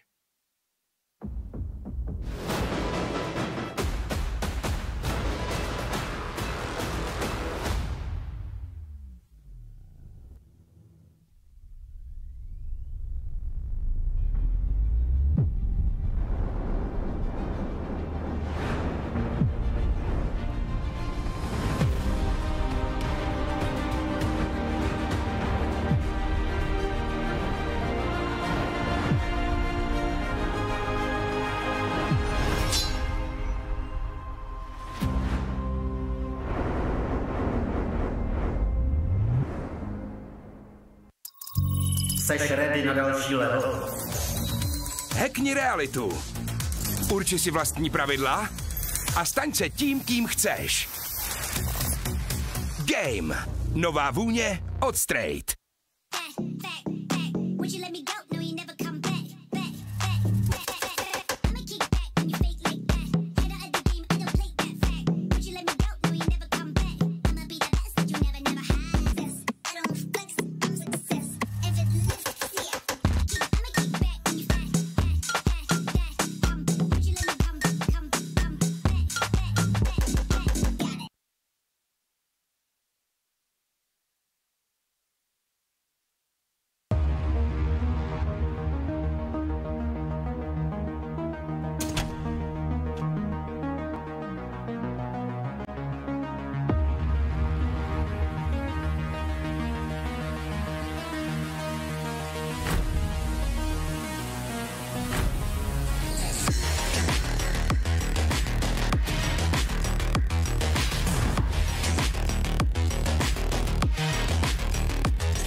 Vodafone PLAYzone Arena.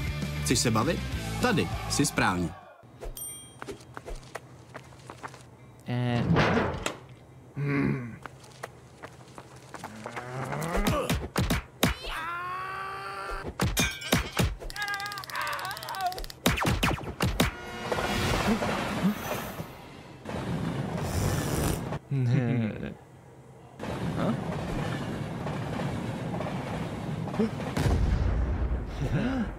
KFC patří ke hře.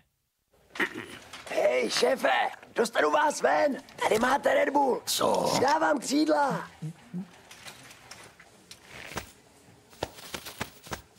Křídla, jo. Fakt vtipný.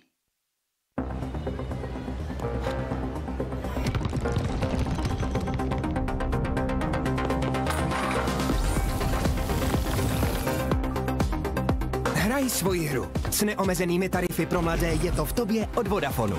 Teď s Apple AirTagem za 1 korunu.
Začít něco novýho se zdá vždycky těžký. Soráč! Ale ať ti to půjde jakkoliv, jedno je jistý. Že si to užiješ. Vítej v největší komunitě sázkařů. Tipsport.